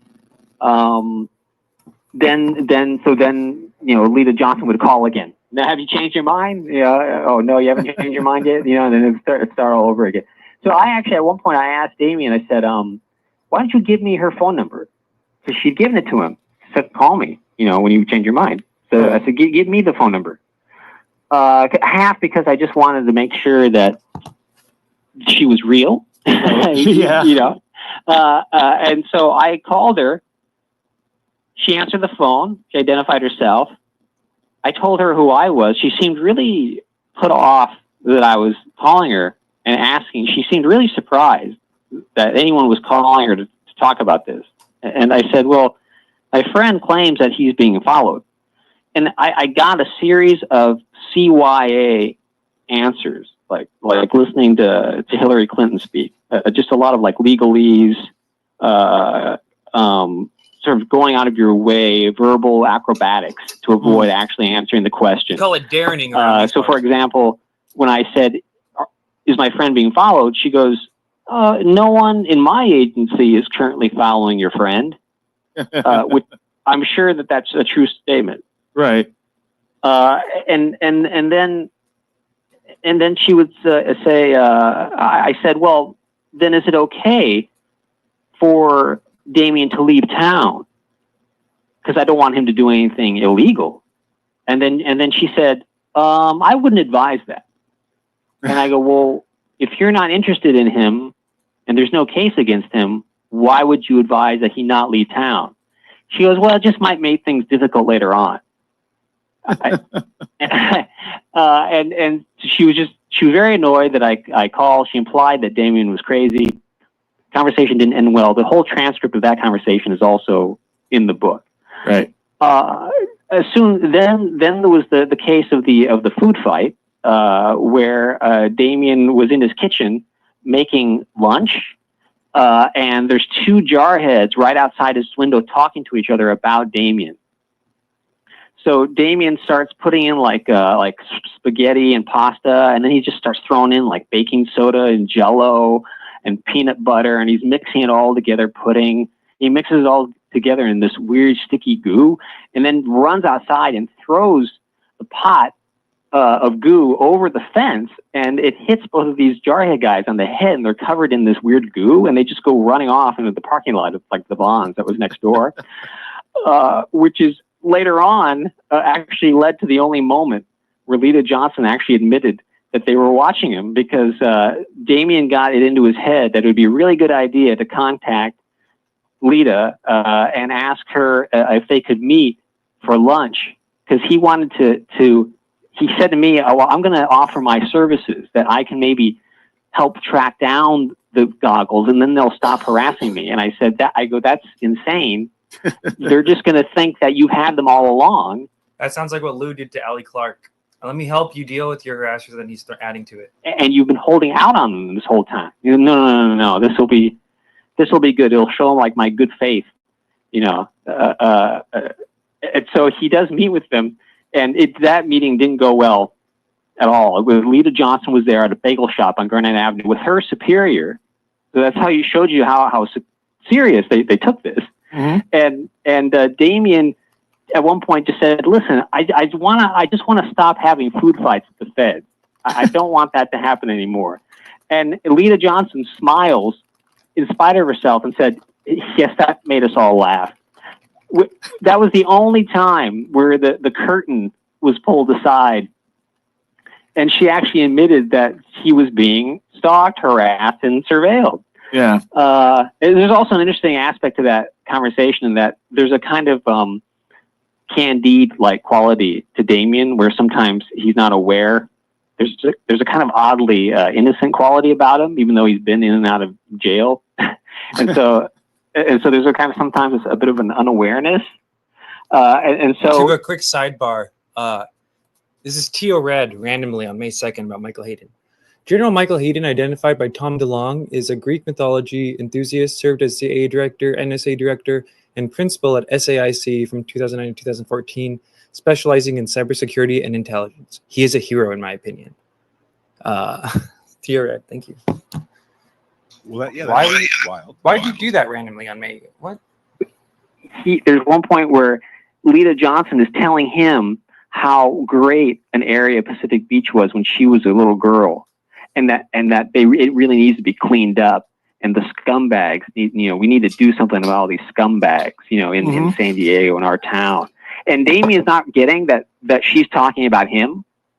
And he's agreeing with her. He's like, oh yeah, I know what you mean. They annoy me so much.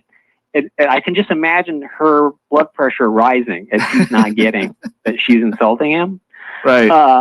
And so that conversation didn't go well at all. In fact, it ended with her superior just turning red and like yelling at Damien for not thanking him for buying him the orange juice and the bagel, which I guess was, that was a work expense for that day. Yeah. So eventually it got so bad that this extended from summer of 2003 all the way into about January, February 2004. By the beginning of 2004, Damien's lost weight. He's urinating blood. He has a metallic taste in his mouth, which I knew from Walter Board that was a sign of electromagnetic radiation poisoning. So I around this time, Damien runs into this beachcomber who's selling a van for like $700 or $500, something like that. I can't remember. Damien said that he wanted to buy it, but that someone stole his wallet, and like all his money was gone. And so I, without even telling him, decide to wire him some money so that he can buy the van and get out. Because I naively thought that if he just left town, it would all stop. Right. Which a lot of people think that. So I don't know if you've ever sent someone money through Western Union, but you have to give a password. Right. That the other person, the receiver, will give to the clerk, and then that proves that they're the one who is supposed to receive the money. So the password I made up is pornographic in nature, so I can't say what it is. But I knew that it was sort of an in-joke between me and Damien. Right. So I call Damien to give him the password and tell him I just wired him this money. So I do that, and Damien's surprised and grateful. And I say, well, let me give you the password. He goes, no, don't give him the password right now, because he's concerned that if I say it over the phone, because obviously they're listening to the phone calls, that someone will go and take the money in his place before he can get there. So he goes, let me pack everything up first, and then in a couple of hours, I'll call you back and you give me the password. Okay. So like 2 hours later, he calls back, and I say, okay, the password is the phone goes dead. And I call him back. The password is the phone goes dead. That happened like 6, 7, 8 times, And then suddenly I realized something that was unique for when you're placing a collect phone call. If you've ever placed a collect phone call with someone, there's a moment where the operator is talking to the other person saying, will you accept the phone call? Right. Where you can both hear each other. And so I placed a collect phone call to Damien. He picked up the phone, and while she was saying, will you accept the charges, I yelled out a hint as to what the password was. Mm-hmm. And I heard Damien laugh for half a second, so I knew he understood it, and then the phone went dead. So he was able to go over to the Western Union and pick up the money and get the van, and he packed everything into the van, and he takes off. Now, keep in mind, it's 2004. No one's talking about drones. There's no one shooting drones out of the sky over Dodger Stadium. Before we get to him leaving, let's go over some of the things, a couple of other things that I noticed when he was there. First of all, he did, the people in his apartment he called invisible midgets. Yes, that was the charming phrase that he came up with, was invisible midgets. And that became a kind of humorous running joke the entire time. We would talk about the invisible midgets who were following it. And you made a good point though, that if you're trying to keep someone invisible, having someone who's small and agile and stuff and get in and out of things easier would make more sense than a bigger person. Well, as we discover later on, since we know that this technology is actually being used by the military, yes, if you want to get in and out of tight spaces really quick, this technology does not make you bulletproof, right? Yeah. So it's good to have someone who's agile, who's small, who could get in and out of tight places really fast. And so it actually makes perfect sense that you would hire very small, athletic, agile people to wear this technology. Yeah. There was also a thing about his apartment feeling bigger or smaller, and other people notice this as well? Oh yes, the fake space phenomenon. The Damien would come home, and he would notice that the apartment seemed to get bigger. He calls me one day. He says, "My apartment's growing." If you've ever seen Doctor Who, you'll know that Doctor Who has a TARDIS, which is a spacecraft that's also a time machine. And when you go inside the TARDIS, it's much bigger on the inside than it is on the outside. It's exactly the same principle. And he would go inside, and the room was either smaller or bigger. And it wasn't just him who would notice this. His friends would come over and say, "Is the room getting bigger?" Later on, we'll discover that, in fact, the optical camouflage technology can, in fact, make that happen. Also, noise cancellation. I mentioned before that ATC, American Technology Corporation, which was based in that same area, was specializing in stuff like noise cancellation technology. One time I was on the phone with Damien, and as I was talking to him, you know, when you're talking on the phone with someone, there's some ambient noise you can hear in the background, you know, like cars going by, or the TV in the background, the radio is on, whatever. All that just stopped all of a sudden.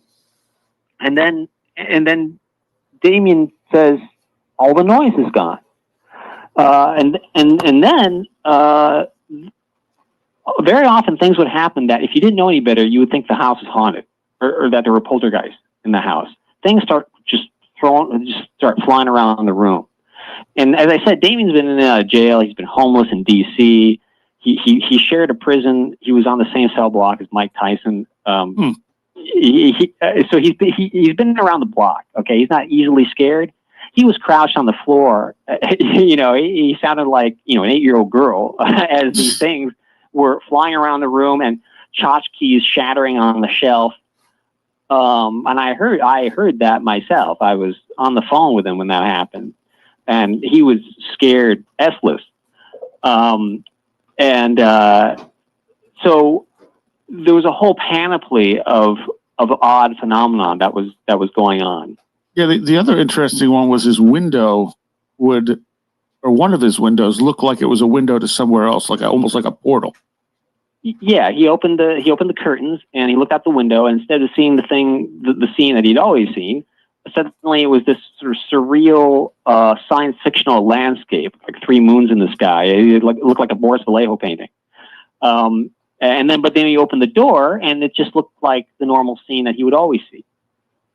Again, this is also something that's possible with optical camouflage technology. Yeah. Yeah, I mean, that one doesn't seem that hard to believe. Yeah. Now, one of the things, how did he relate this stuff to you? Did you take notes while you were talking to him? Yes, I took voluminous notes, and again, I recorded a lot of the conversations. And at the time, I was in contact with Joan D'Arc, who was the editor of Paranoia magazine. And I had written a lot of articles for Paranoia magazine, mostly involving mind control, again, because of the connection with Walter. I wrote an article called Honey, Did You Leave Your Brain Back at Langley Again, which appeared in Paranoia in like 97. And that is, in fact, in my first book, Crypto Scatology. And Joan, I called Joan to tell her the whole story. And I didn't have the technology actually to record both ends of the phone conversation, so I just recorded me talking to her.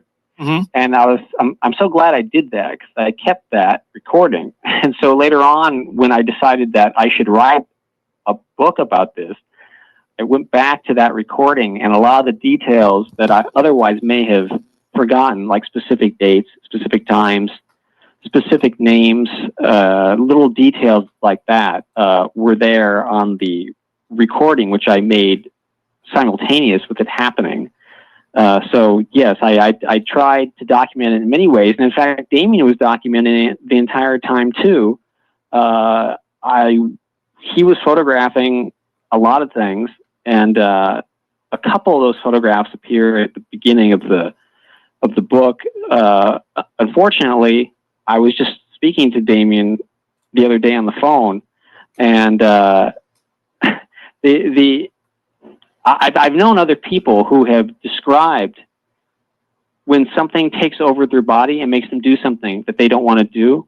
I have two friends who claim to be abductees and my lab experiencers, and they've had experiences where they were driving down the street, and this one particular woman I know, her foot just started going on the gas, going through a red light, and she didn't want to do that. And I know another friend who you may know of, Melinda Leslie. She had an experience where she woke up, she was getting ready in the morning, she grabbed her hair dryer, turned on the faucet, and plugged it into the wall and held the hair dryer under the running faucet. And she didn't want to be doing this. Obviously, you don't want to do that. And so these things have happened to other people. Recently, Damien had an experience where he had a glass of milk and he took it and poured it into the back of his computer. And he said that it's the strangest thing where your hand is doing something and your mind is telling you not to do it, but your hand's doing it anyway. And it destroyed everything in the computer that he had, everything that he'd been photographing since 2003. So the harassment It kind of reminds me of Kurt John Mungle's story. is in fact ongoing. So do those pictures not exist anywhere else? Not that I know of. Okay. Some of them I have some of them, but very small amount. And she didn't want to do that. And I know I don't want to do. I have two friends who claim to be abductees and my lab experiencers. And they've had experiences where they were driving down the street, and this one particular woman I know, her foot just started going on the gas, going through a red light. And she didn't want to do that. And I know another friend who you may know of, Melinda Leslie. She had an experience where she woke up, she was getting ready in the morning, she grabbed her hair dryer, turned on the faucet, and plugged it into the wall and held the hair dryer under the running faucet. And she didn't want to be doing this. Obviously, you don't want to do that. And so these things have happened to other people. Recently, Damien had an experience where he had a glass of milk and he took it and poured it into the back of his computer. And he said that it's the strangest thing where your hand is doing something and your mind is telling you not to do it, but your hand's doing it anyway. And it destroyed everything in the computer that he had, everything that he'd been photographing since 2003. Well, I had some experience. I won't go into it here, and it's not a phenomenon. Well, maybe I don't think it's a phenomenon experience where I had to I had to send myself to the hospital because I was typing and then I wasn't typing, and something said to me, "Yeah, you thought you were the one that was in control," and it was using my fingers, whatever it was, and I was freaking the heck. And then it said, "Maybe the crazy ones aren't crazy," implying, that. So that happened to you? Yeah, and that was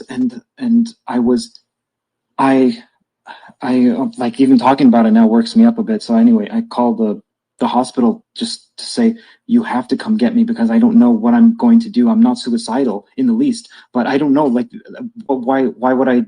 And anyway, I went downstairs. I remember the police came first, and I told the police officer, I'm not going to try and grab your gun, which already freaks the police officer out. But I'm like, right. Well, I don't know what I'm like. I'm extremely scared right now. So please just treat me calmly and nicely because I'm in a sensitive state right now. And then they just looked at me like, okay, all right, let's just wait until the right. ambulance gets here. Till the paramedics come. Yeah, and since then, I almost never use the word crazy to refer to someone. Yeah, I think that's a word of condescension, and it also automatically. Very similar. Very, very similar. Okay. Okay. So the harassment is in fact ongoing. So do those pictures not exist anywhere else? Not that I know of. Okay. Some of them I have some of them, but very small amount. Now, initially, they seem to be referring to you as Mr. Big, but wouldn't it have been pretty easy for them to figure out who you were? No, well, that's not a direct quote. That was sort of me imagining what they're thinking, because they think that Damien's trying to sell this stuff, but the only person he's talking to is me. So I was like, that I meant that somewhat sarcastically, because obviously I'm not Mr. Big, and Damien's not talking to anyone else. So who else is it that he's supposedly selling this equipment to? He's obviously not in contact with, foreign sounding gentlemen in the Middle East. So, who is it that they think he's selling this stuff to? I really think that at a certain point it began with the night vision goggles and then wanting to get those goggles back. But I think eventually what it became was, and it can be as simple as this, that Damien just pissed somebody off. Yeah. During that week's time, when he was in the jail and he was interacting with them, and I can easily see this happening, of him pissing them off because he wasn't cooperating. And I already quoted Lita Johnson talking about how she wanted to, quote, clean up the neighborhood, right, in Pacific Beach. And they just decided, this is a perfect guy. First of all, he's not cooperating, so we think he's an SOB. B, he's a drug addict and a degenerate. And C, we need someone to test this stuff out on. I remember talking to someone at the time, and she said, she was a fellow professor at CSU Long Beach. She said to me, if they had equipment like this, they wanted to test it out, why can't they just test it out on Camp Pendleton? Why would they have to pick a civilian to test it out on? And I immediately said, well, because you need to test this out in an environment that is unpredictable. Yeah. On someone who doesn't expect any of this, so you can see where the weaknesses are, because you want to be able to pinpoint the weaknesses of this technology before you utilize it in a real life battle situation. Better for Damien to notice you in the bathroom mirror than for some guy, for the enemy with a gun, to notice you in the bathroom mirror. Yeah, definitely. And the U.S. has a history of doing things like that anyway. I mean, it's not unheard of. Oh, certainly not. No, and then Walter does an excellent job of documenting all that in Operation Mind Control. Yeah. There was also some, you talk about sonic weapons that were probably being used on him as well. Yeah, well, what John Alexander likes to call non-lethal weapons. Mm-hmm. SAIC, which is based in Pacific Is it John Alexander who Darren name dropped right now? Beach. In fact, it was located right across the street from the Whaley House, WHALEY, Whaley House, which is notorious amongst paranormal investigators for being the most haunted place in California. Yep. It's in the Old Town district of San Diego, and SAIC at that point was located just right across the street, which I find interesting. I'm not suggesting that SAIC was creating paranormal phenomenon back in 1899 when supposedly hauntings started.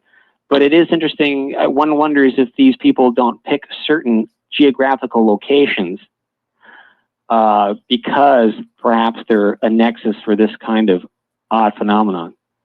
When I was on Coast to Coast with George Knapp, I mentioned, because I read The Hunt for the Skinwalker, George Knapp's book about the ranch that Bigelow is doing. And there were a lot of parallels between his book and Chameleo. If you read them back to back, you'll see the parallels. And I suggested to him that it makes perfect sense that if you're going to experiment with technology like this, why not pick an area that already has a reputation for being, quote, haunted, unquote. Yeah. So if something odd happens or someone sees something odd, you just, oh, that's the Skinwalker Ranch. It's been haunted for 100 years. Well, that's the Whaley House. Yeah, everyone knows that place is weird. So in other words, there can be two things going on at the same time. So SAIC was located in that location at that time, not far from where Damien was living. It has since moved, and SAIC has split into two different corporations, one called Leidos, Leidos, and the other has maintained the name SAIC. The main bulk of the corporation moved to Virginia, which is a good place for it, right next to Central Intelligence Agency. Right. And that's the current status of SAIC. By the way, just a footnote about SAIC. They had an office on Camp Pendleton, which I mentioned in the book. But also, when I was talking to Melinda Leslie about all of this, I mentioned before, she claims to be an abductee and is a MyLab experiencer, meaning she's been abducted by military people after having her alien abductions. Mm-hmm. When I was telling her, I was having lunch with her and telling her this whole story, everything I'm telling you, before I said, I go, there was a corporation in San Diego. That's as far as I got. And Melinda interrupts me and says, "Oh, SAIC?" That's not something that most people know. Like, SAIC is not floating at the top of most people's consciousness on a daily basis. And again, Fred found a document. He said it was from SAIC that had a bunch of UFO Twitter people's names on it, which is very weird. Medically and autumn. And she just busts out with, "Oh, SAIC." And I said, how did you know that? And she said, "Oh, well, in the investigations I've done with, she's spoken to dozens and dozens and dozens of MyLab experiencers, and a lot of them have some sort of odd connection to SAIC. So that's food for thought and grounds for further research." Michael Hayden, who liked the King Milk for Harassment Archive post, was a chief administrator there from like 2014 to 20, or no. Actually, let me go back to Tio Red's post and we'll get the exact dates. Thank you, Tio Red, for randomly typing out that he's a hero a month ago with this info. Principal at SAIC from 2009 to 2014. Really weird. I don't know what the fuck to make of that. Yeah. What do you think? And just because it's related and it keeps popping up with this thing in Cuba that seems like it could have been a sonic attack. Any thoughts on that? Oh yeah. In fact, I have a blog, cryptoeschatology.com, and I keep sort of posting updates on that. Yes, that seems like a replay of situations that occurred back in the 1980s, where that technology was used on various people. It certainly seems like a reoccurrence. It seems like the same sort of technology that was being used on Damien. Who's using it and what was the purpose of it? I have no idea, but it certainly sounds like it's the same technology. And that was going to be my next question. What would be the motivation behind something like that in Cuba?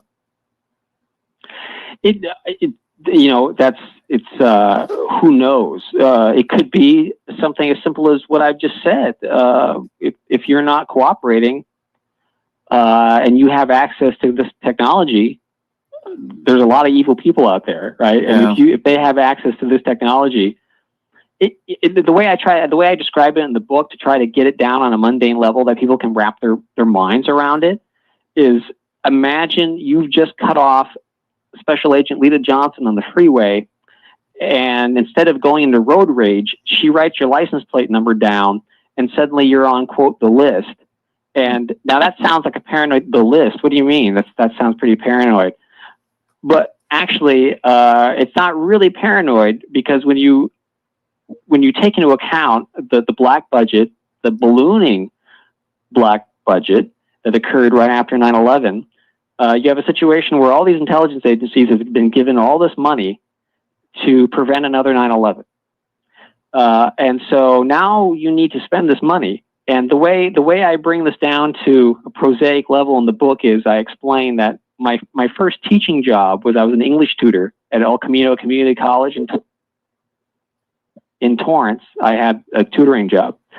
And on the first day, I went into the room where I was supposed to teach or tutor whoever came in, and there were these math tutors sitting there.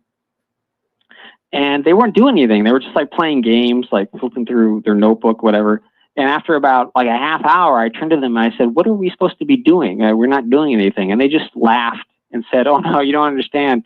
Every year the English department here gets a certain amount of money and they have to spend it by the end of the year. And if they don't spend it, then they have to send the money back." Well, they don't want to do that. So they have to figure out a way to spend the money. So they hired you as an English tutor to have something to do with the money. Meanwhile, even though there were plenty of people there who could have used an English tutor, they didn't tell anyone that there was a tutor there. So I would just sit there and do my homework. Now take that onto a vast, bigger level. That's what you're always saying, right, Tupa? Yeah. And now you've got this black budget. You need to spend it on something. There's no one to watch because, in fact, the problem isn't really terrorism. So now we have to make up terrorists.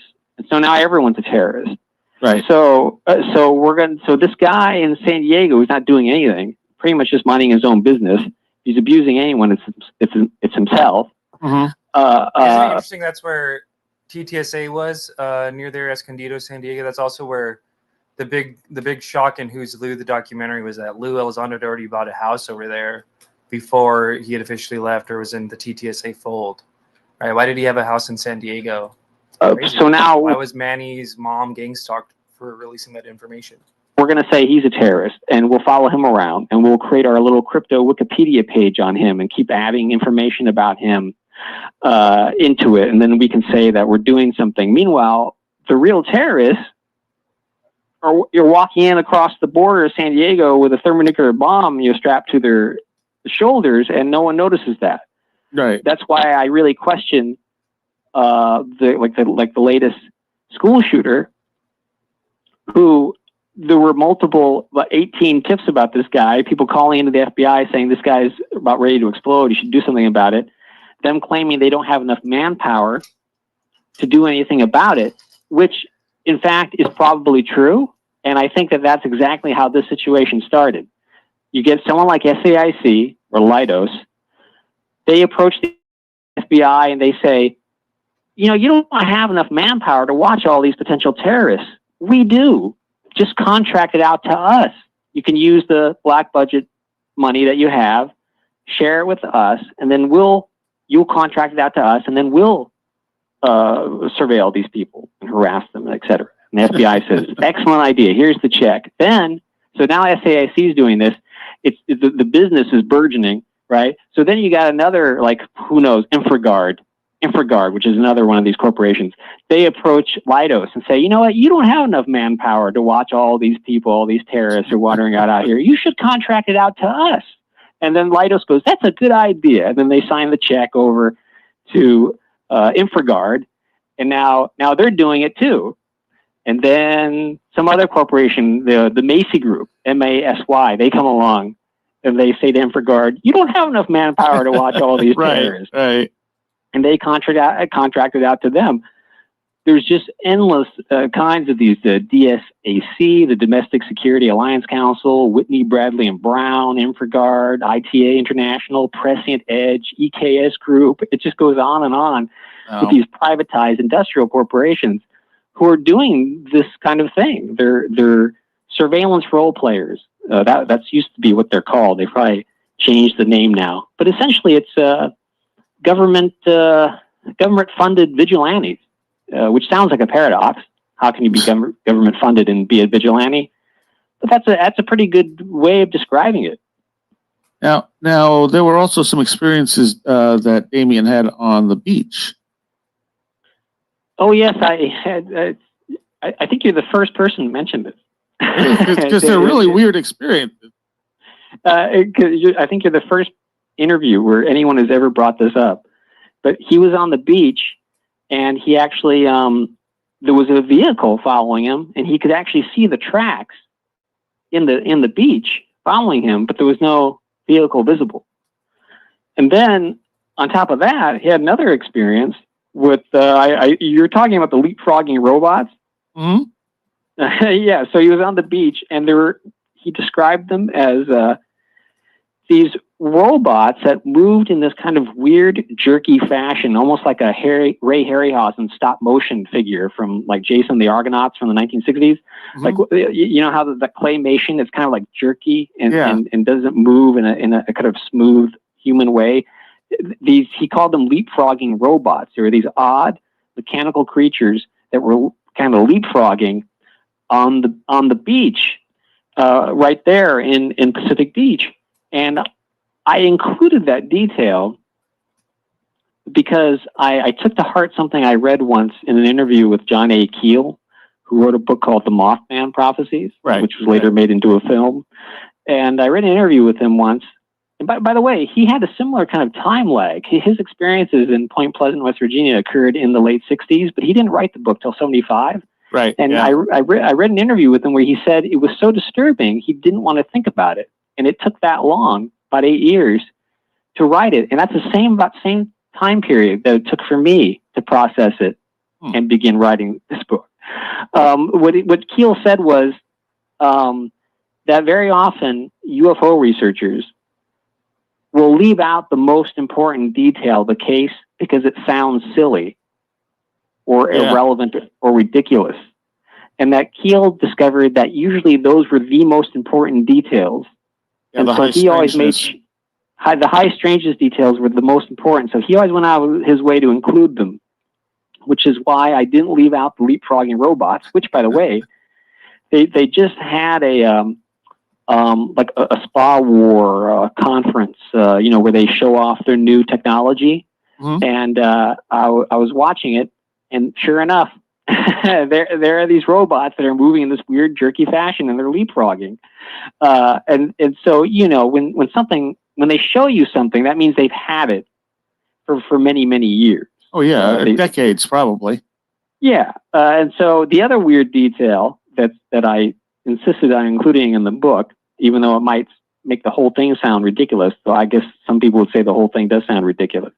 That one of Damien's friends who was also being harassed, who was named Adam, he talked about how he went into Santee, Santee, Santee, California, which is right near San Diego, into this desert area, and there were these ape men. At first, they just saw these figures, dark figures, off in the distance in the desert, firing like machine guns.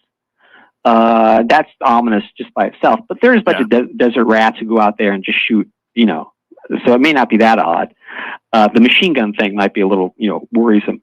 As they got closer, they saw the figures turn towards them, and they saw that they were hairy humanoid ape things on feet, walking on their feet, firing these guns. And they saw they were pretty close to them, and they could see their eyes, and so they turned around and got out of there real quick. And the reason I included that is because later on, I was talking to Melinda Leslie, and she had an experience where she and a bunch of people were all abducted at the same time in 2010 from Arizona. She was staying at a friend's house, and the military guys came in. They took Melinda. They took Melinda's friend. They took Melinda's friend's daughter, teenage or college-age daughter, and her friend's husband, and someone else. There was about 5 or 6 people they took all at the same time. And they took them to this underground base in the deserts there in Arizona. And the college-age daughter, at one point, she went off into another area of this facility, and she described a laboratory kind of setting where there were all these weird creatures that she described as like hybrids, like human/animal things, which I thought was interesting when she told me that, because I immediately thought of this story about the ape men. And then you may recall, since I know you've interviewed David Paulides many times, Paulides tells that story about the kids that were lost in the woods, and then the people came and found the kids hiding behind the bush. And then they asked the kids, what are you doing? What, didn't you hear us calling you? We've been calling you for 12 hours. Why are you hiding here? And then the kids said, well, we didn't want the ape men to come back. We thought you might be the ape men. So I decided to include that detail just because I thought it'd be a mistake to leave it out. Sure. And also, by the way, just briefly, just mentioning John Keel, there's an interesting connection. There's a website called John Keel, Not an Authority on Anything. John Keel used to have a business card, and on the business card it would say "Not an authority on anything." Yeah, I always loved that. If you go to the March 5th, 2014 post, it's called "Organized Harassment of Individuals," and they list his notes, and it's just notes on and on about people being harassed back in the 60s.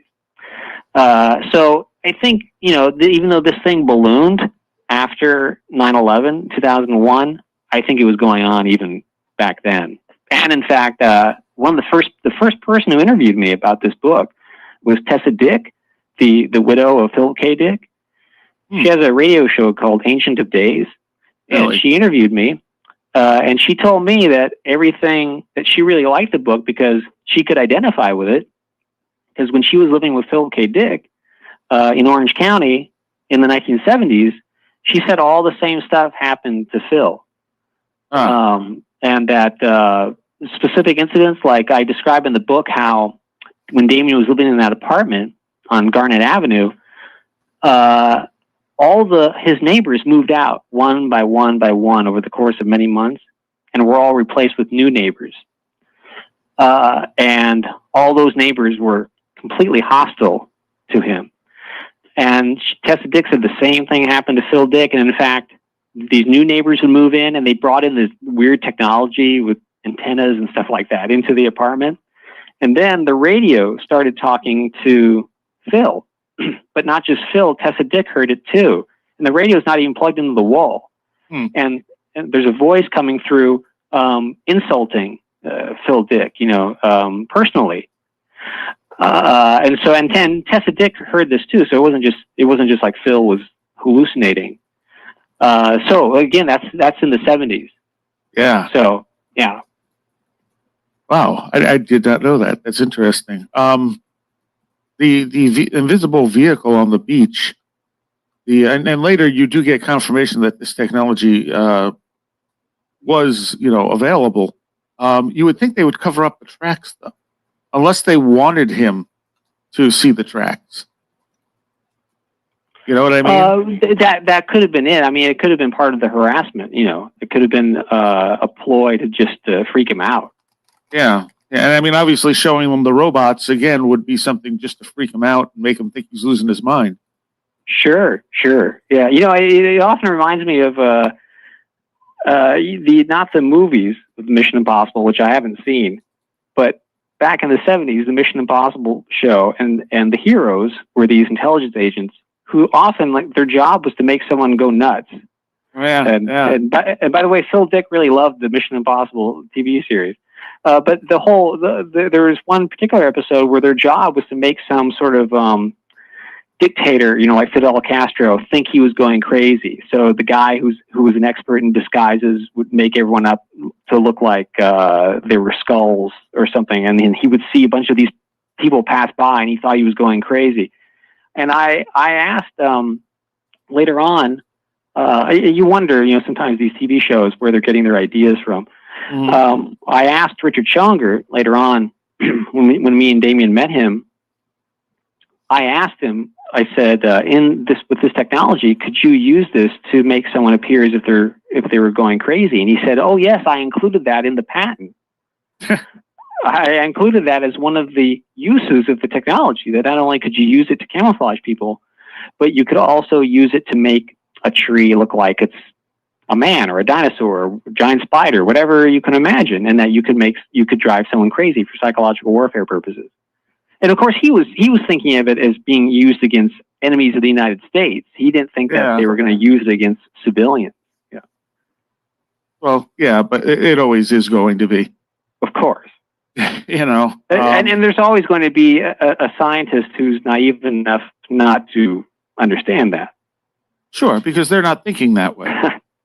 Yeah, of course. And the government looks at everything as, how can we use this as a weapon? Yes. But what was the thing I was going to ask you about that? How much do you think, like, obviously being a drug addict on top of everything else, Damien was probably prone to paranoia to begin with. How much of the things that happened to him do you think were there, like stuff they did then influencing his own paranoia? You mean in other words, taking advantage of the paranoia that was already there? Yeah. Sure. Well, obviously it's easier to push someone over the edge if they're already, if they already have paranoid tendencies. I mean, I don't think that Damien was particularly paranoid at the beginning of all this. Okay. He, as I said, his drug of choice was heroin, and I don't recall him having any really particular paranoid episodes until after all this started. You know, I mean, if you asked me, is he paranoid now? I would say, well, yeah, but that's sort of a natural reaction to having lived through all this, because you can't really ever know if you meet anyone new, someone new enters your life, you're wondering, is this just coincidence, or is this person been sent to mess with my head? It would naturally drive you into kind of paranoid state. I guess not only that though, but they're like with the people following him. I mean, there were obviously a good number of people following him, but I would think it was also possible that some of the people he like accosted may not have actually been following him. Well, I mean, there's an incident I talk about in the book where this one guy was following him around, and he could tell. It was early on. It was early on enough that he wasn't even quite sure it was happening yet. And the guy was following him around, so he led him into some kind of a Salvation Army or something like that. And then the guy followed him out, and so Damien went into like a 7-Eleven and got a big Slurpee. And then in the middle of the street, the guy's like just a few feet behind him. Damien turns around and just splashes the entire Slurpee into the guy's face, and then calls him a homophobic word that would normally piss off any straight white male in the Marines. Right. And the guy didn't react at all. Didn't do anything. Just stared at him. Now that in the real world, that doesn't happen. There would be some sort of reaction. Absolutely. And the guy didn't. He just acted like a robot. Probably because he was told, don't interact. No matter what he does, do not react. Those are your orders. Well, I guess what I'm saying is there are probably a few of those people who really weren't following him, but maybe were startled by it, like he talks about pounding on the woman's car. Oh yes, yeah, absolutely. Well, that only works to their advantage, doesn't it? I mean, you can, absolutely. You can harass them to such an extent that maybe you can even pull everyone away for a while, and then the person's mind will do it to itself. Yeah, sure. That's a time-saving device right there, when you can get someone to do it to themselves. What was the thing that finally convinced you that he wasn't just making this stuff up or wasn't just crazy? Well, I mean, for the most part, when he sent me the license plate numbers, I mean, that was my initial. I thought, well, there's really no other explanation for this. However, when the story started getting more and more elaborate with the invisible people and the rooms growing and all that, I had to wonder how much of this is real and how much of it is not. So there was a room for doubt until Damien, he fled all the way to Winona, Kansas, which is a little town that has like 100 people in it. And for some reason, when he got there, the harassment stopped. I don't know if it's because it's such a small town that that you can't get away with a whole parade of jarheads following him down the street. I mean, you'd notice suddenly a black van came down and there's all these new people coming into the town. Yeah. Also, everyone there owns guns. So as I said, this technology doesn't make you bulletproof. So they, for some reason, left him alone for about 3 months or so when he was in this town. And he kind of was able to gather his wits together, and he went on the internet, and he was trying to find anything that looked like the invisibility technology that he had seen. And he saw something about a guy named Professor Tashi, who was this Japanese inventor who created this invisibility cloak, which wasn't quite what he had seen. And then he came upon this site called Chameleo.net. And it was this site run by this guy, Richard Challenger. And Damien says, you should look at this website. This sounds like what I saw. So I'm looking at it, and I was surprised to see that Challenger claims that he was a 33rd degree Scottish Rite Freemason at the Scottish Rite in Long Beach. Well, I'm a 32nd degree Scottish Rite Mason at the Scottish Rite in Long Beach. So I thought, well, wait, this is weird. This guy is in the same lodge as me. I must have met him at some point, though I didn't know it. So I emailed him and I said, I'm a writer. I do interviews. I'd like to interview you about your technology, Project Chameleo. And he writes me back and says, sure. Well, and I mentioned to him that I'm in his lodge. And so he goes, oh, okay, well, we'll meet at the lodge, Saturday after next. And so I told Damien, I go, come down here. so Damien drives down, and we both pick up Richard, and we take him to lunch, and then we take him to my office on campus. And I didn't know if any of this was actually going to tie in to anything. I mean, it could have been just a dead end. But immediately, Richard starts talking about, first of all, she mentioned that Richard has a top secret clearance, or did until recently. He recently retired. So he's worked on top secret projects, but Project Chameleo was his own individual private side project that was not funded by the military. And he starts telling me about all the uses, everything that you can do with this technology. You can use it for psychological warfare purposes. You can make rooms look like they're bigger than they actually are. You can make them look like they're smaller. You can project images outside a window. And on and on. He mentions that he was visited by employees of SAIC and that they came to visit him, and he showed them the technology 10 years earlier. He mentions that the Navy came to the laboratory that he shares with Dr. Levitt Berger, who's a very eminent physicist, whose home base is in Hemet, California, which is the middle of nowhere.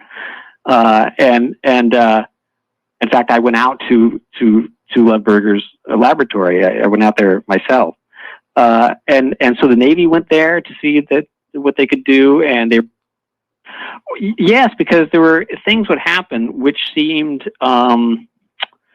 beyond coincidence and beyond synchronicity. I mean, I almost did feel like John Keel describes in Mothman Prophecies, where he's getting the weird phone calls and feelings that he's being watched. And I had described an incident that occurred where I was living in an apartment on Alamitos and First Street in Long Beach, and Damien had come.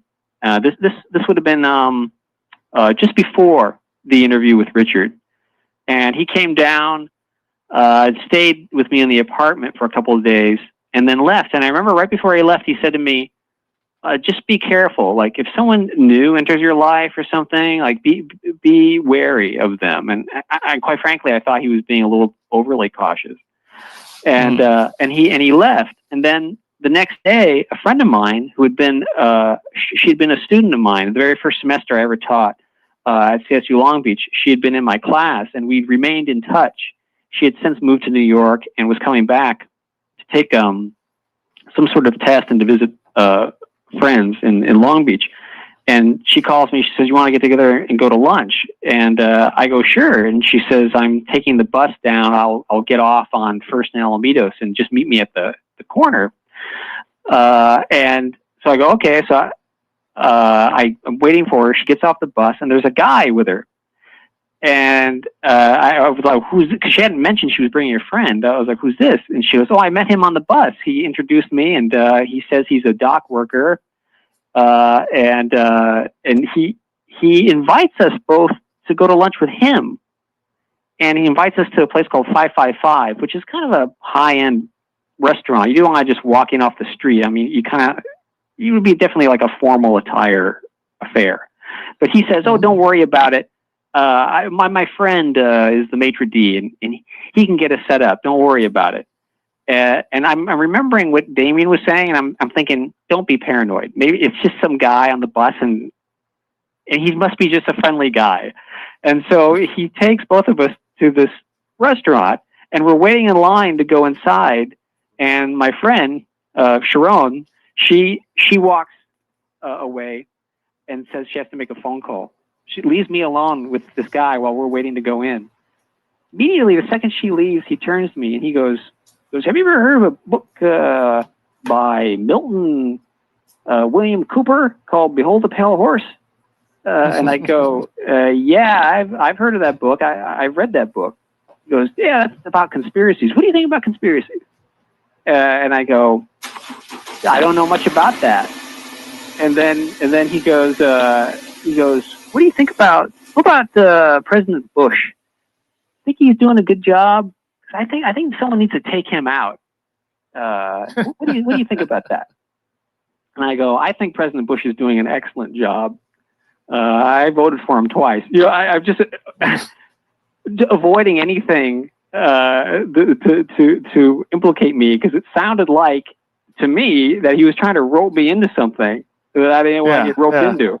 And it was just, by the way, I thought it was weird that because anyone in the conspiracy world, of course, knows Behold the Pale Horse and William Cooper. It's like asking a musician, have you ever heard of the Beatles? You know, Right. it's just a weird question to ask. And then when he called him Milton William Cooper, which in fact is the name that is on the spine of the book, it says Milton William Cooper, but no one calls him that. You'd be like a baseball fan calling Babe Ruth by his real name. Right. You know, Milton Cooper. Like, who the hell's that? Oh, William Cooper. Yeah, Bill Cooper. Oh, yeah.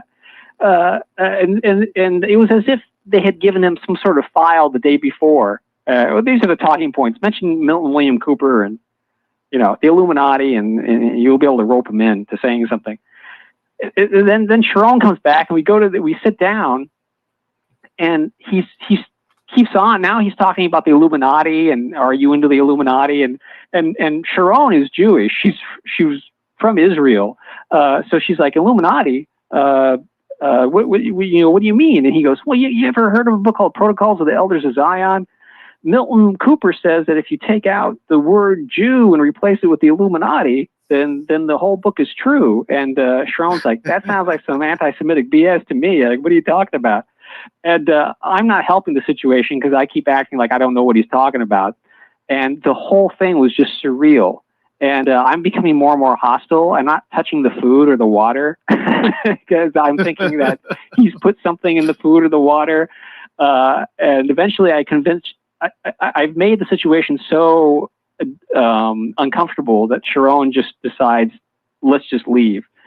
So we leave, and like as we're on our way out, she turns to me and she's like, "What was that all about? Like, why do you have to be so hostile to the guy?" And I go, "Can't you tell this guy? Heck, this guy's a government agent, you know." And by the way, he said he was a dock worker. When I shook his hands were as soft as a baby's bottom. I mean, I don't know what kind of a dock worker he was, but apparently, you know, he didn't have to lift anything. Yeah. And so she's like, what's up with you? And I'm like, I go, listen, this is all about these night vision goggles. and she's like, what are you talking about? She goes, you've been hanging around too many crazy people. And I thought, you know, that could be true. I mean, that is like a legitimate criticism. But nonetheless, that doesn't mean that all this isn't happening. You know, it's not mutually exclusive. Like, I could be hanging around crazy people and all of this could be happening at the same time. Right. So, and that's just like one example. I mean, that's one example I put in the book.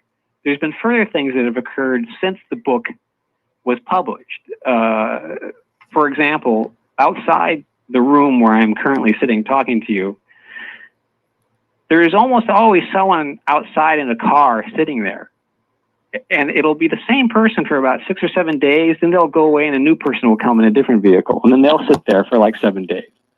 And just to give you the most mundane example first, I went outside with a bag of trash, and I put it in the trash bin that's underneath my window, and I came back up here, and then I realized, oh, I left one bag up here. So I grabbed the second bag, and I go down. The guy who was constantly in the car across the street is now digging into the trash can, into the bag that I just put in there, and he's pulling out all these like crumpled up pieces of paper that are in the trash bag. He looks at me, puts the crumpled up pieces of paper back in the bag, then just walks back to his car and sits there. And I just threw the second bag in. I was like, okay, well, you know, whatever. Then, not long after that, there was these two kids. I say kids, I mean like 19, 20, you know, college age, who were just constantly in this van right across the street from my window. And I was walking with my daughter, who's about 9 years old at this point, down the alleyway. And one of these guys gets out and he just whips out his penis and starts taking a piss at the tree, like right next to me, like in front of my daughter. And I'm thinking, wow, this is really weird. Okay. Then we leave. We come back about a half hour later. He's in front of the same tree doing the same thing. I don't know how much liquid this guy consumes, but I thought that was odd. Go upstairs. usually there was two guys in the van, and usually it'd be one guy, the other guy would disappear, and the other guy would take his place. But in this particular occasion, both guys were at the van at the same time. They both grabbed their skateboards and they left the vehicle unattended. And my wife said, you should go write some kind of a nasty note on their window. And I go, well, that's not colorful enough. Let me think about it for a second. So I go over to my computer and I just start typing random letters and numbers on the computer.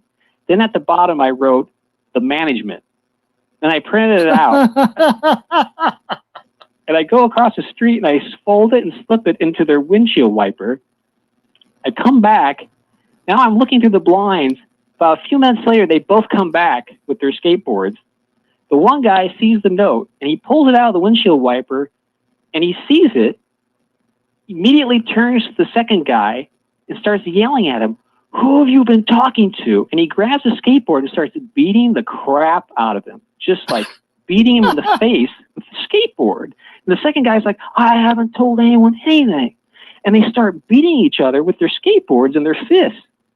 And me and my wife are watching it through the blinds, and we both turn to each other and go, holy yes. Like, I didn't intend for this to happen. Right. It's like, oh, now I'm gang stalking them. Like, I didn't even intend to do that, you know. And after they've done beating each other up, the second guy gets on his hands and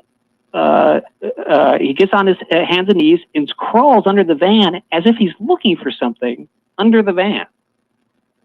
He doesn't find it, I guess, and then he gets out and they both look towards the right with this look on their face as if any moment Valkyries or like a swarm of flying monkeys are going to descend from the sky and attack them. They just have this like weird look on their face, like something is about to appear. Then the guy takes the note and he like shoves it into his pocket. He's like, don't say anything about this. And they get in the car, they drive away, and I've never seen him again. Now, wow. No, I can't explain that. If there's just, let's say there's two random kids who, let's say they're homeless and they're living in their van, and they just so happen to pick the spot right across from my apartment building, right? And they find a note with random letters and numbers on it, and it says the management. Wouldn't you just think, that's weird, and then throw it away? Yeah. Why would they start beating each other up over that? I have no idea. So that's a bizarre story.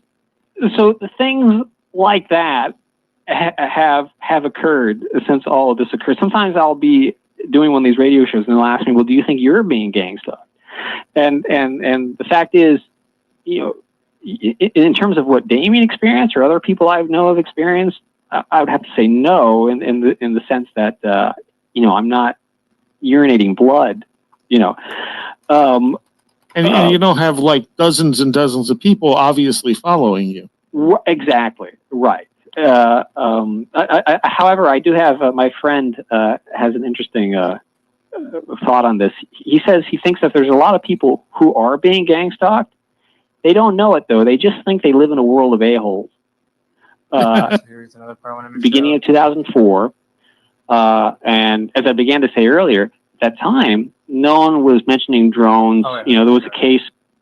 What has happened here? In other words, there's sort of like two phenomena happening at the same time. There's that technology which has been created by humans, aping a real phenomenon. So you have two things going on at the same time. You told the main part of the story in San Diego, and he was deteriorating pretty quickly at that point when he decided to try and leave. Oh yes, like as I said, he was urinating blood, losing weight. I mean, he looked like, you know, a concentration camp victim at that point. Yeah, and so he took the van, and where did he go from there? So he got into the van. He packed up his stuff. At that point, this is the beginning of 2004, and as I began to say earlier, at that time, no one was mentioning drones. You know, there was a case recently where a drone was flying over like Dodger Stadium. Someone shot it out the sky. I was at the beach recently, Seal Beach, and little circular drone came flying over. You know, just, you know, I could probably have thrown a rock at it, you know. These are things that are now common to us. But in 2004, no one was talking about drones, except as sort of a theoretical thing. Damien calls me from the side of the road to tell him that there are these little circular objects flying in the sky following him. And I said, well, what do you mean, like a flying saucer? And he was like, well, yeah, basically, just like a tiny flying saucer, like the size of a little smaller than a manhole cover. And that this thing's like following the van everywhere. And so he drives from San Diego, he goes all the way into Texas. There's an amusing incident there where he ran into Soupy Sale's son, who you may not realize is a musician. He was in a band with David Bowie called Tin Machine. He actually ran into Soupy Sale's son, who's had experiences with drugs himself. I just thought that was interesting too, especially when we talked, like our first stream on this was all about the different kind of potential drone sightings. So drones were in the mix in 2004 with all this SAIC shit, allegedly. And then let's see. Okay, here we go. To it.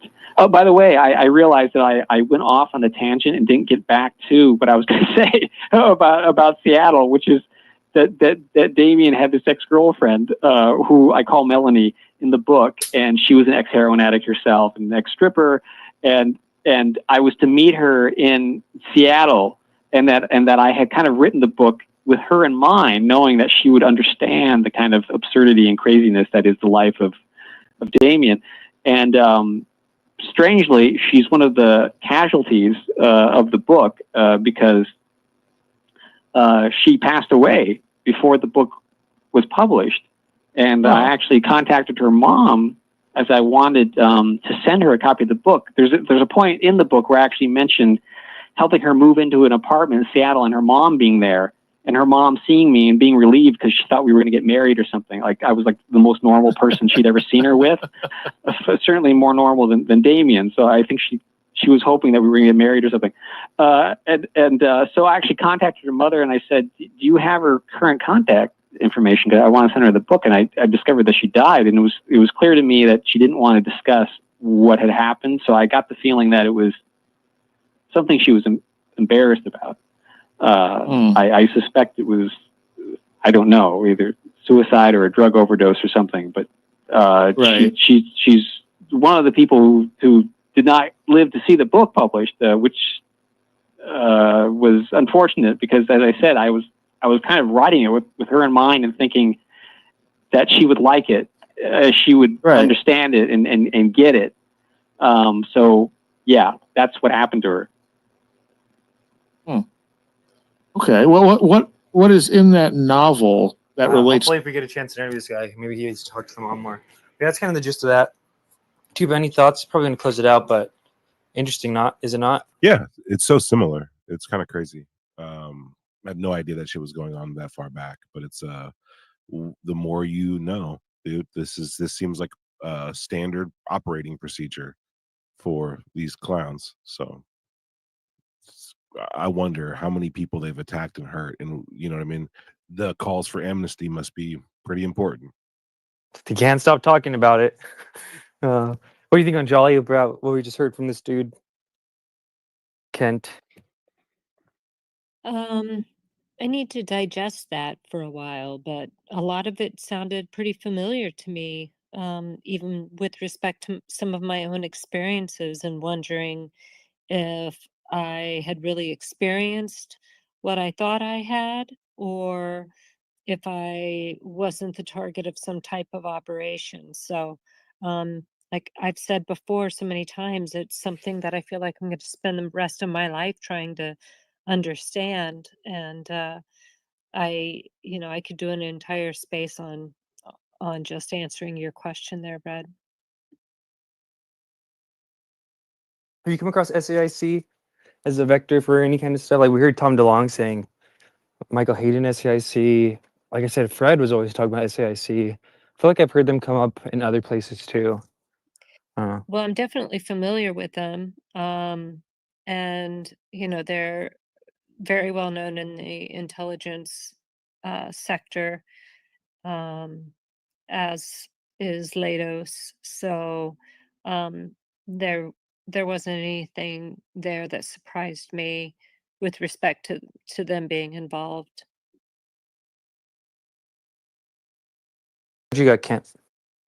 Yeah, SAIC was one of the companies that checked me out on LinkedIn. I don't know why, but they did. But I don't know. The Roswell stuff he was talking about the Greek letters. I'd started looking into Roswell in the 80s, early 80s even, and I have never ever heard any single person talk about any of the letters on the bars on those I-beams as being Greek. So I'm not sure about all that sort of stuff. But I mean, this guy covers a bit of everything. I mean, I think there are surveillance programs. I put it this way. I contacted Yug Siberia yesterday. I contacted Deep yesterday to see if he wanted any help with his project from the sociology side. And today my LinkedIn's disappeared. So all my LinkedIn, I've been on LinkedIn since before it was even an IPO. I've been on LinkedIn since it literally started. And now that I'm interested in coming and working, I've talked to Semivan, I've talked to Dodie, and I've talked to Deep about coming to work with them. And then all of a sudden my LinkedIn gets screwed up. That was an interesting coincidence.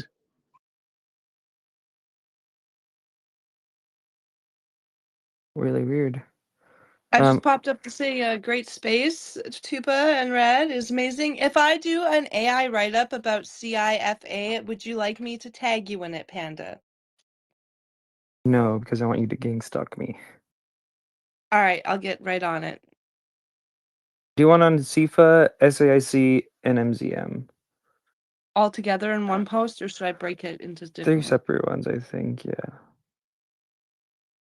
The private corporations have got access to a lot more than what the governments have. If a government wants to send spies in somewhere, there's got to be an approval process.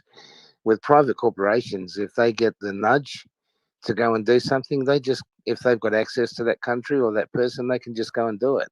So, I mean, it's no surprise to me that the private corporations are pushing a lot of this stuff, eh? Oh yeah, for sure. All right. Oh, Logan's in fucking TJ. I'm gonna close this down and go bust Logan's ass for not being here. But thank you guys, and God bless you. Oh, actually, Rebecca, you came up here. Do you want to say something first? Hello. It is a good space. Thank you for hosting. Thank you. We're brushing up against something really weird and funky, and talking about it Absolutely. is how we learn about it, illuminate it, and preserve ourselves. Thank you. Thank you. Illuminate sounds